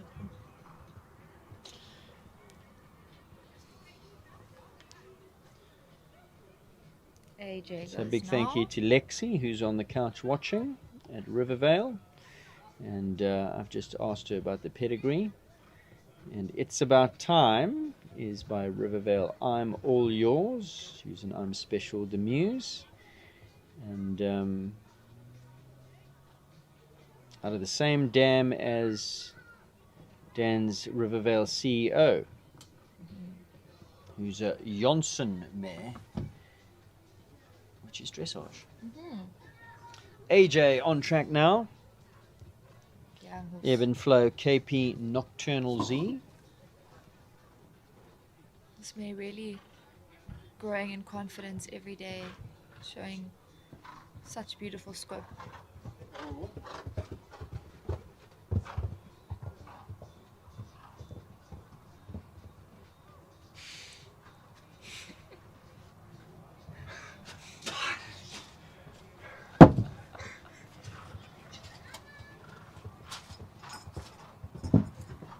Nice round. I'm sure AJ will Well be really done, happy. AJ. Ebb and Flow Nocturnal Z gives us another clear, and our producer here at Open Plan Pictures is more skills than one. He's not only a great producer, he's also a very able barman. So thank you, Jess, for the champers, the bubbly. From Whiskey Creek Wine. Whiskey Creek Wines has just supplied some lovely bubbly. Chardonnay. This is the way we roll in Plettenberg Bay on our showcations. You hear the pop? Here goes, there, pop goes the weasel of Whiskey Creek. Don't spill, Jess. I've just given you a nice build-up. I know. Right, so thank you very much to Jess for the bubbling. This commentary could get interesting.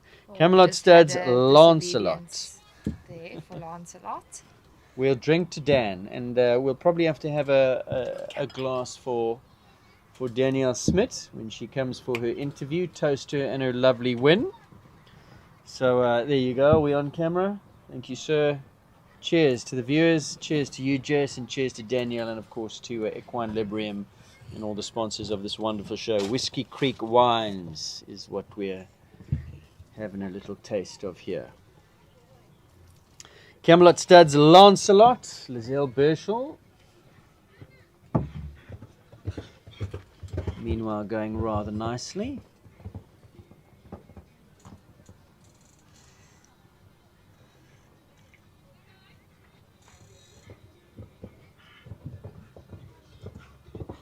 That is quite nice. Mm.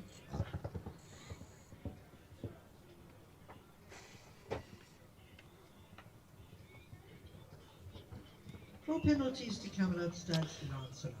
4 penalties for Lancelot and Lizelle. Next to go is Rivendell Chicha and Karin Lutz, number 10.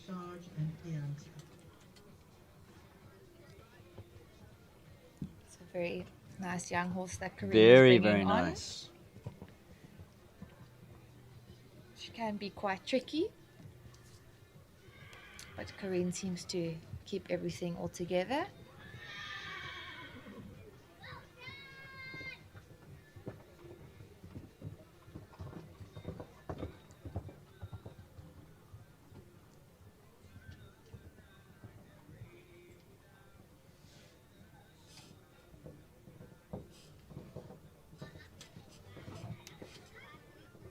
Nice.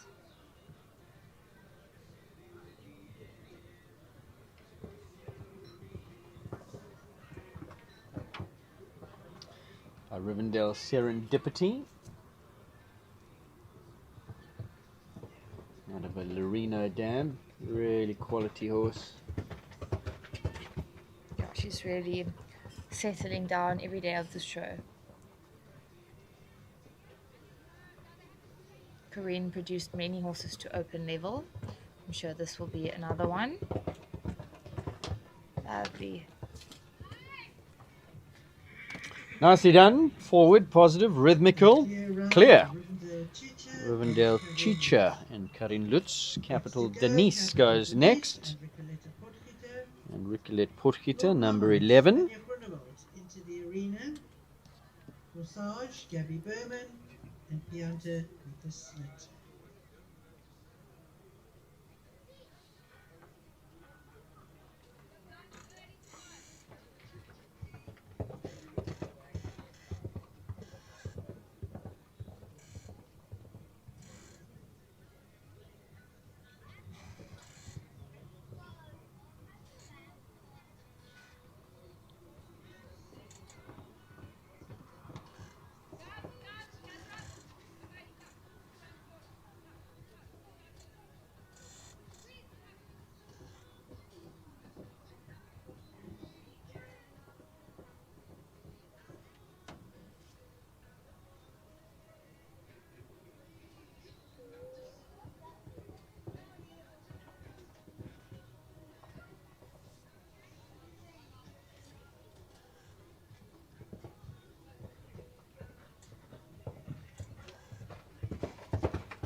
Lovely expression on Denise's face coming past here.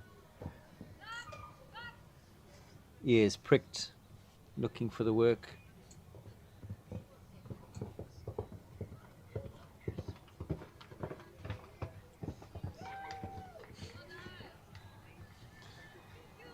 And we make that clear. Nice round. Capital Denise, clear Goes round. into the jump off. Capital Denise and Ricolet Potgieter. Lord Marmite. Anja Groenewald. I think I've heard at least 5 people make the Bovril joke. Oh, really? Yep. You made it. Others Oh. too. So, Is it going around? yes. The brother of Baron Bovril. This horse, thoroughbred, very scopy, Anya. It's from Trinity Equestrian. Who is Lord Marmite by? Let's have a look.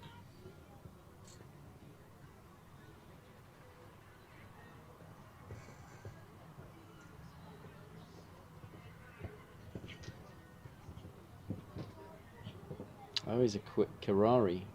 Oh, there's a lot of good thoroughbreds on the circuit at the moment out of Karari.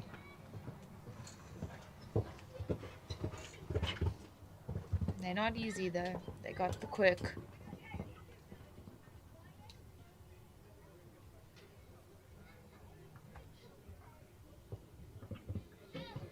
Oh, what's a pity. Okay, lovely round. One down at number 9. Just a 4 for Lord Marmite. Penalties for Lord Marmite and Anja Groenewald. 7 clears is what we have. Is number 14, Corsage, Gabby Berman. And 2 left to come. Corsage, Gabby Berman was a winner at the show yesterday.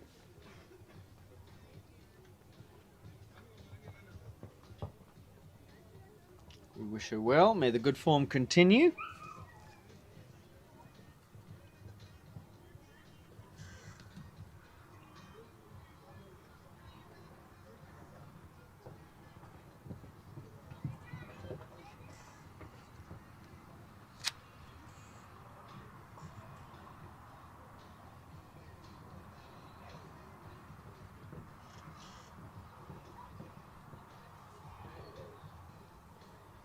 Looking really confident. Coming off of their win yesterday. Come on.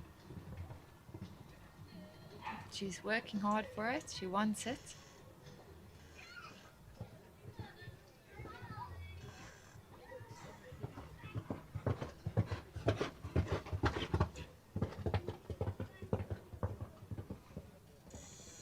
Nice. 2 to go.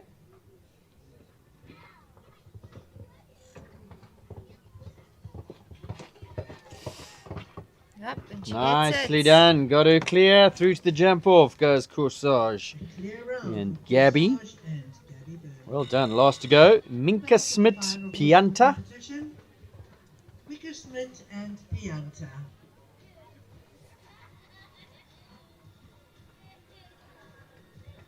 So 8 clears now.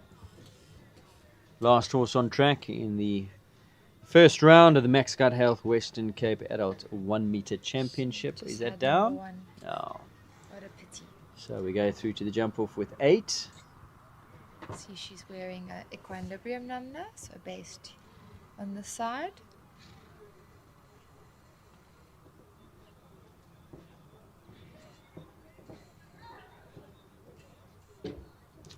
Second rail coming down there, number 4. The Equifeeds vertical.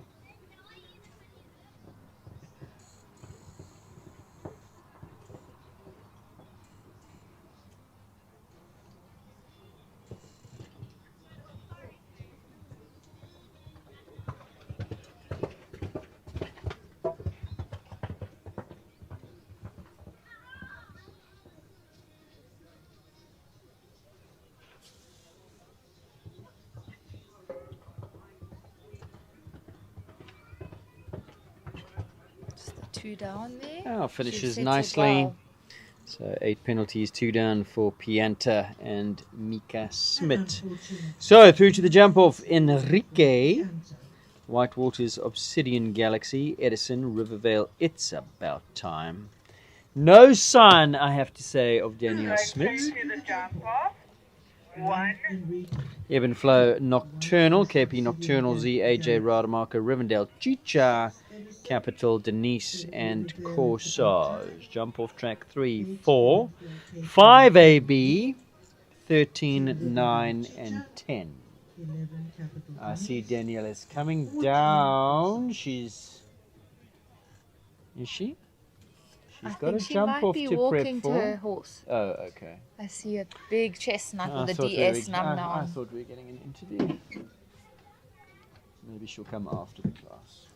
And for those of you who If are she doesn't, we wondering, shall drink her the jump champagne. is over jump 3, 4, 5A, 5B, 13, 9, and 10. So when do you head back? We drive home in the morning. We had the boxing horses that were in the meter championship, so it's a bit too late to get them home safely. So it'll be tomorrow morning, bright and early, back to Cape Town. 5 hours, 6 hours? For us, it's more 7 to 8. Oh, We're a goodness. bit further than Paul Okay, side. yes. But it's not a bad drive. The horses travel very well with this distance. Could be worse. So first to go will be Enrique. 3, 4, Birthday 5 AB, girl. 13, 9, and 10. Birthday girl, come on, set the pace. Give it a good one. Make them catchy on your birthday.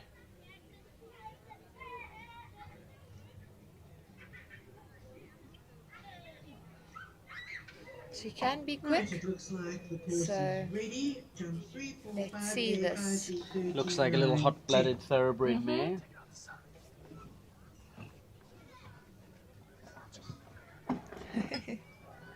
Just topping up champagne before the jump off so we can celebrate. Vital. That's the bell for Enrique and Michaela Themoy. Right, go well. We have standing Are we by allowed to know what White birthday it is? Waters Obsidian Galaxy. I think she is 22. Edison, make yourself Could be ready at the mistaken, gate. but I Along think with it's 22. Riverdale, It's about time. Young and reckless, come Yes. on. Let's go. So jump off over number 3. 3 to number start. 4. Then turning to the combination, 5AB. Little tap at 4, but it stayed. Then to the Callahoo jump backwards, number 13. She's gone quite wide, but Yeah, I think we'll see a few come inside of that Knight Frank Oxer. 9 and 10. So the sieve to the Knight Frank wall jump. Leaves that up. Canter to the last. And she'll be very happy with that after her fall earlier in the week. So well done. Clearing the jump off. We await the time. Clear round in 35.51. 35.51 the time for Enrique and Michaela Fiamoy. Next to go, White Waters Obsidian Galaxy, Manon Burke. Manon Burke. I think Manon will give it a go. Mandy Mason. Number 7, Riverdale, It's About Time.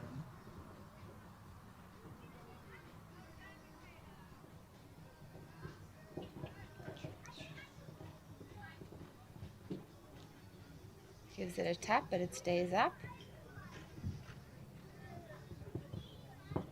Will she get the turn? Nope. She sadly was has thinking to about go it. around. She was thinking about it.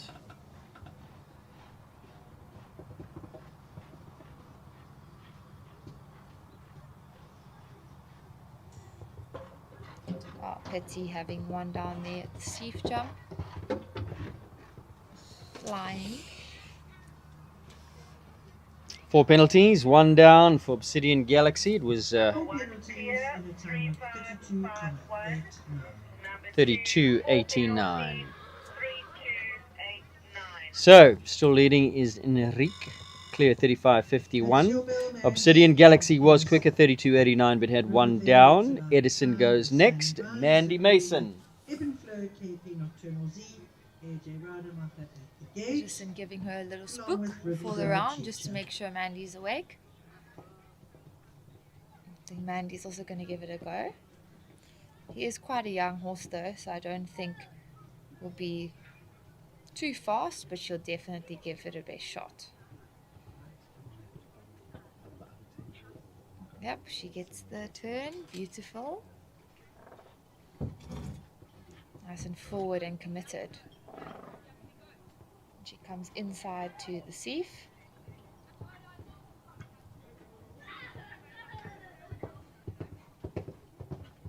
Nice, really Very good. nicely done. So that should be quicker.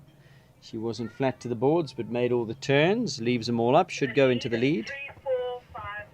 3, 4, 5, 9 the time. So we saw Obsidian Galaxy do a 32.89, but have one down. This is the quickest of the clears. Moves into the lead, 34.59.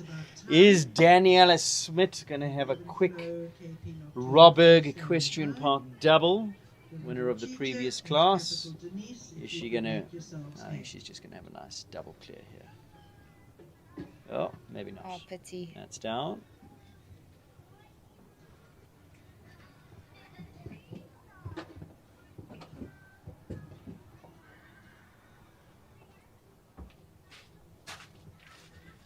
They call him Sparky. Is a nickname.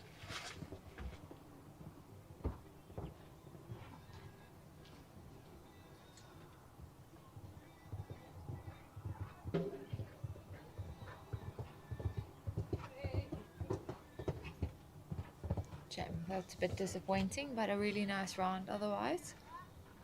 I think they're too small for him. Yeah, I think I so think he too. needs bigger jumps. He's just stepping over them. 4 penalties to Riverdale. It's about time in a time of 41.03. 41.03 the time there for It's About Time. But 4 penalties. The bell for Evenflow. Ebb and Flow, KP, Nocturnal Z, AJ Rademacher. Is he going to go for it? Young horse on the up. I think he'll keep it neat and tidy and maybe try 1 or 2 turns, but I don't think too fast.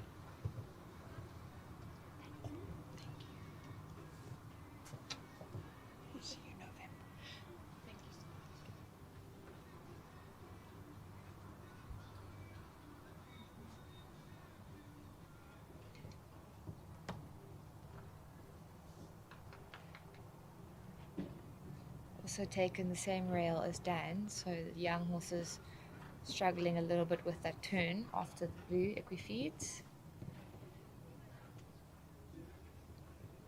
AJ is going quite wide.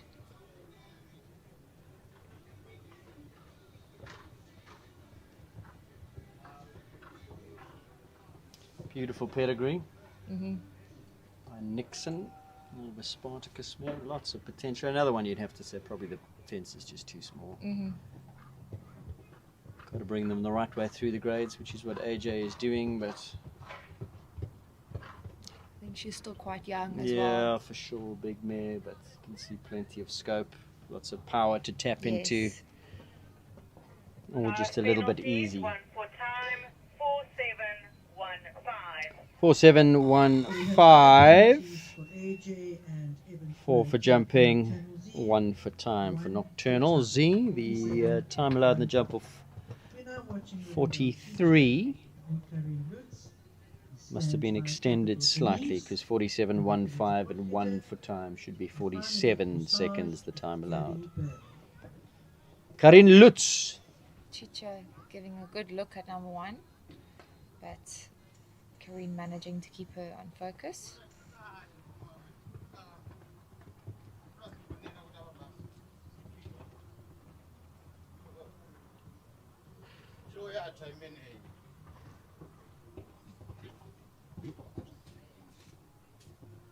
Chicha's also quite young, so you can see Karine didn't do that turn, but she just kept the rhythm and sadly had one down there. One down, 4 penalties there for Karin and Chicha. 35.82.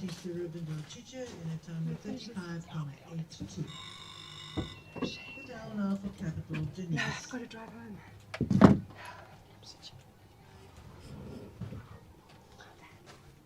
No, I've got no.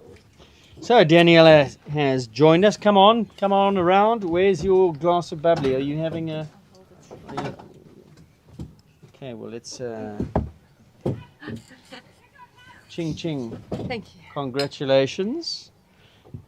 As we watch Denise and Ricolette go around here, penultimate competitor in this class with one more to come, and then we'll have a little chat to Daniela Smith, the winner obviously of the big class. Ricolette's giving it a good shot. Lots of encouragement from the sidelines as well.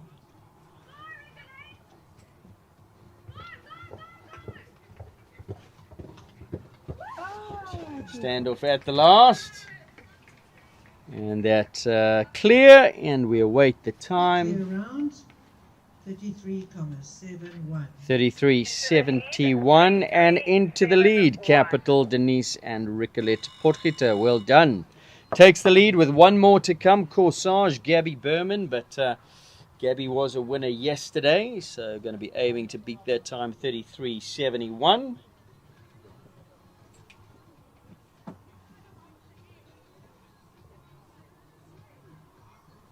And she's off.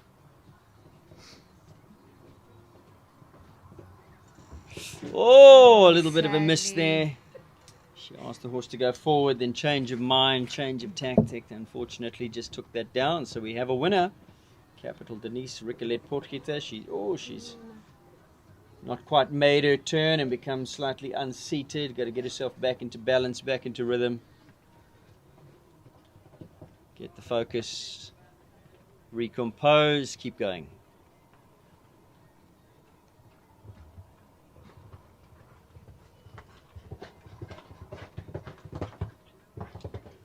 And finishes nicely Corsage and Gabby Berman.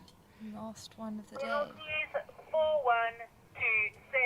4 penalties in 41.27. So we'll have the final result of that class in a moment or two. But we do have Daniela Smith with us, and we're going to go to our interview now. First of all, congratulations. Thank You've you been very overdue a nice, Thank you. solid win on that horse for a time now.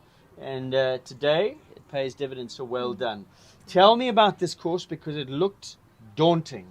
It looked big. It looked. It's been a while since I've jumped a track like this. I've been nursing him, and it was one of the more complicated courses. Thank goodness I have jumped bigger tracks on him, so it felt really good. But he's in such a good space again, and I'm in a good space with him. Yes. And he absolutely loves this venue. He loves the surface, loves this venue. And interestingly, I actually evented him last weekend 2-star in George. Ah, so you found the recipe. Event him the weekend before, take the edge off, Yeah. come to your big 140 show jumping He's so much championship. fitter and stronger for it now. Yeah, well done. What did you think your chances were going in here? Because there's all the talk about Caleb and King Julian and the Knight Frank Championship, and Ivan was in there. One-time penalty in the first round. First of all, tell me about the one-time penalty. Where did it happen? He's known for that. He spends a lot of time in the air. When I was walking with AJ, I said, look, this is a Grand Prix 375. I've been caught out before. He spends time in the air. So we were planning for my turns, but she just always catches me. I just have to keep him in a box. There's so much horse. And I wasn't actually unhappy with the time penalty because he's not a speed horse. So it actually put me in a good position because I knew that I just needed a good clear. I could never beat them on time, so I didn't need to put that pressure on them or myself. So I had the lovely clear, and then the rest was up to them. First round we were watching closely, and you were so good through the double because that A element of the double was quite big and square, and it looked like you needed to ride at it, but then he shortened you up on towards the C element, and we thought, oh, this could be a little bit tricky for your horse, but perfectly executed. You really sat him back in that towards that third element. He jumped out beautifully, but then I think it was over a Bene jump that was over here or somewhere. He jumped so big it looked like you hit your face. That was in the jump off, yes. Oh, was that in the that jump? was Okay, in the jump right. off, yeah. So the triple, one thing about that horse is combinations. That's one thing, ironically, because it's in a box, he's amazing. Yeah. I lose him on the long distances. But in the jump off, he knocked me clean out. The saddle jumped so high, and I bashed my face Yes, and lost we my saw. glasses. And I can't see I'm a mole without them. So I thought, must I lose them or not? And so I fiddled around. But again, because I had the time penalty, I knew I didn't have to be the fastest. Yes. I just calmed down. I said, just come home clear. And you readjusted and you took the long Yes. way down to the night To frank, fix. and it actually gave you a really good run at that fence. Yes, yeah. Yeah. And I always decided to drop one because that's something he can do. Yeah. And it worked for us today. And then it was just sit and watch how Amy went, and she had a rail down. Then, of course, you thought you were playing for second with Sometimes Ivan. it's your day. Sometimes it's your day. Corinne had 2 down, and just like that, move up the rankings and up onto the top step of the podium. I do think fitness came into play today. Yes. I feel maybe the other horses would jumped really hard 2 days ago, maybe a little bit fitness. But I feel he's so much fitter, like I said, because of the eventing now. He's fitter than he has been for a long time. For those of you who don't know much about you, you're Cape Town based, you've been around for a long time, but you are a professional horsewoman. Yeah. You make your wage, you're out of coaching, training, producing horses, Totally. run a yard. I've got basically 2 sides of the business where I have a sponsor owner with all the horses that are produced, and then a full-time coaching as well. Yes. We've seen you a little bit in Joburg, not enough. This year, no. Toyota SA Champs the just last around 2 the years corner. were heavy on us. The horses were actually in Joburg for 4 months last year because of the quarantine. Didn't really work that well for us. We lost touch with them a little bit. And this year we just made a decision. We're not going to do anything, see how it goes, wait for all the quarantine. Second half of the year we'll make a decision. And that's where we're at. We're very calm about where we're at. He's 16 years old. He owes us nothing. Yeah. So SA Champs are not entered? no, we're not doing SA Champs because our goal was actually on SA Eventing Champs in the end of October. Okay, wow. So really multidisciplined horse. Yeah. 16 now. How much is left? Is he sound? Is Well, he good? after today, I think there's still quite a bit. Yeah. He's my war horse. Yeah. He's a real war horse, and he just keeps trying. Well, Not too easy, but Not easy. But yeah. Congratulations. Now, we were saying you obviously have a type because every horse I see you on is a big horse, a big striding horse. Tell me about the 2 youngsters that we've seen you riding. Oh, very exciting. Those are 2 Rivervale horses. This is actually the 3rd one. One of them we sold. And Nirvana, we've was got it? Nirvana the Grey. And then we've got a youngster coming through at the end of this year, all owned by Saskia Melema, the same owner. And we just have a wonderful relationship with Rivervale. I just really enjoy the youngsters. And in fact, CEO is now going to become Meta Melema's junior horse because she's done with the ponies. So I'm handing him over. And the idea is also for the Chestnut when he's a year or 2 older, also to go because she's got another young child, and that's how we just. Well, I mean, Murray moving and along. Lex will be happy because they're watching, Yes. and you can tell that you'll be going shopping soon again. So, so that's all good. But Daniela, congratulations! Thank you Great very to much. see you Been on a the top wonderful step weekend. of the Yeah, podium. thank you. And maybe just a little bit of a word to those who are watching who have never been to Robberg. What a great place to come! Hands down, I think it's one of the best arenas in the country. We are very privileged to have it, and this is why you were saying earlier you haven't seen me in Joburg. We have this. It's an 8-hour trip, and they have wonderful shows. It's about 4 or 5 a year now. We do need to go to Joburg to have more numbers, but we get the quality here. Always great course building, wonderful weather, and the hospitality is just amazing.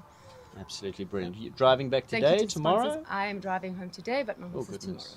Okay, well, that's why you're not partaking in the champagne, so we'll forgive you Yes. because you've got Thank a you long very drive. much But for a long weekend. Daniela, that's great. Thank We're going you, to take a everybody. quick break, and when we come back, more from the Canter Parade here. Ricolet Portgieter has prevailed on Capital Denise in the final class of the day. Max Gut Health Western Cape Adult Show Jumping Championships. A final word on Max Gut Health, dedicated to improving everyday wellness. Max Gut Health provides innovative digestive health solutions backed by research and quality ingredients. Their commitment to healthier living makes them a valued supporter of active lifestyles. And there they go. There is the winner, Ricolet Portgieter, Capital Denise, who jumps a lovely double clear in a time of 33.71. So congratulations to her. See, birthday girl ended up, I think, 3rd. Mandy Mason in 2nd. The birthday girl in 3rd. Michaela Fiermoy Enrique. So, and then it looks like Obsidian Galaxy and Mannenberg finished up in 4th. So congratulations to them. And that pretty much concludes the broadcast. Nothing left to see, nothing left happening here at Robberg. So it's our chance to say once again a big thank you to all of the sponsors who have brought you this wonderful show. Of course, the flagship sponsor, Equine-Librium associate sponsors. Knight Frank had a big part to play in the show. Also, big thank you to Fulvic Health, Maximum Animal Health, Horse Etc. Tack Shop, Equifeeds, Clermont Aubergine Vineyards, Apex Tack and Togs, Grape Alliance Marketing, Peter Morrison Arenas, High Tech Therapy, and Capes and Plays, as well as HBD. And of course, Tack and Togs as well, who was the sponsor of Friday's big 1 meter 35 Western Cape Championship. Jamie, your final thoughts on a wonderful show? Yeah, it's always wonderful coming here. You'll see us here probably in November again.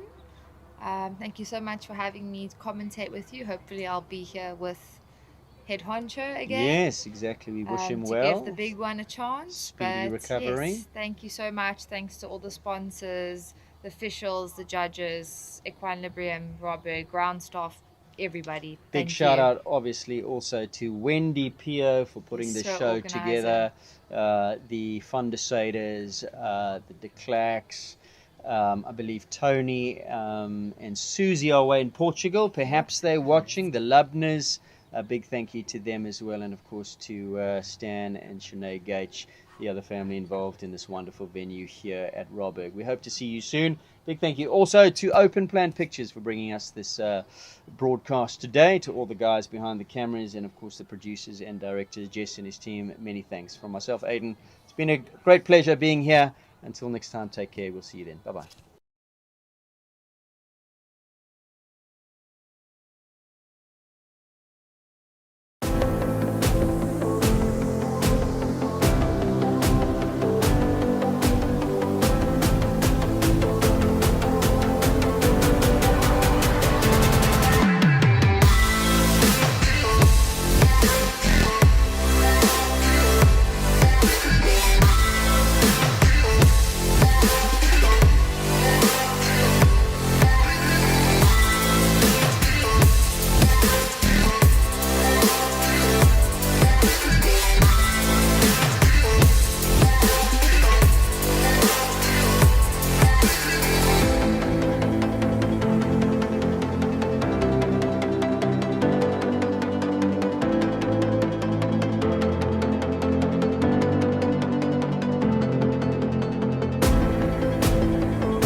I'm nature. I'm calm. I'm balance. The water I provide is nourishment and life. In the Titicaca Mountains, I filter it naturally as it flows through layers of rock, adding a delicate balance of minerals that makes Titicaca spring water unique. Choose unspoiled purity. Choose Titicaca spring water. You're simply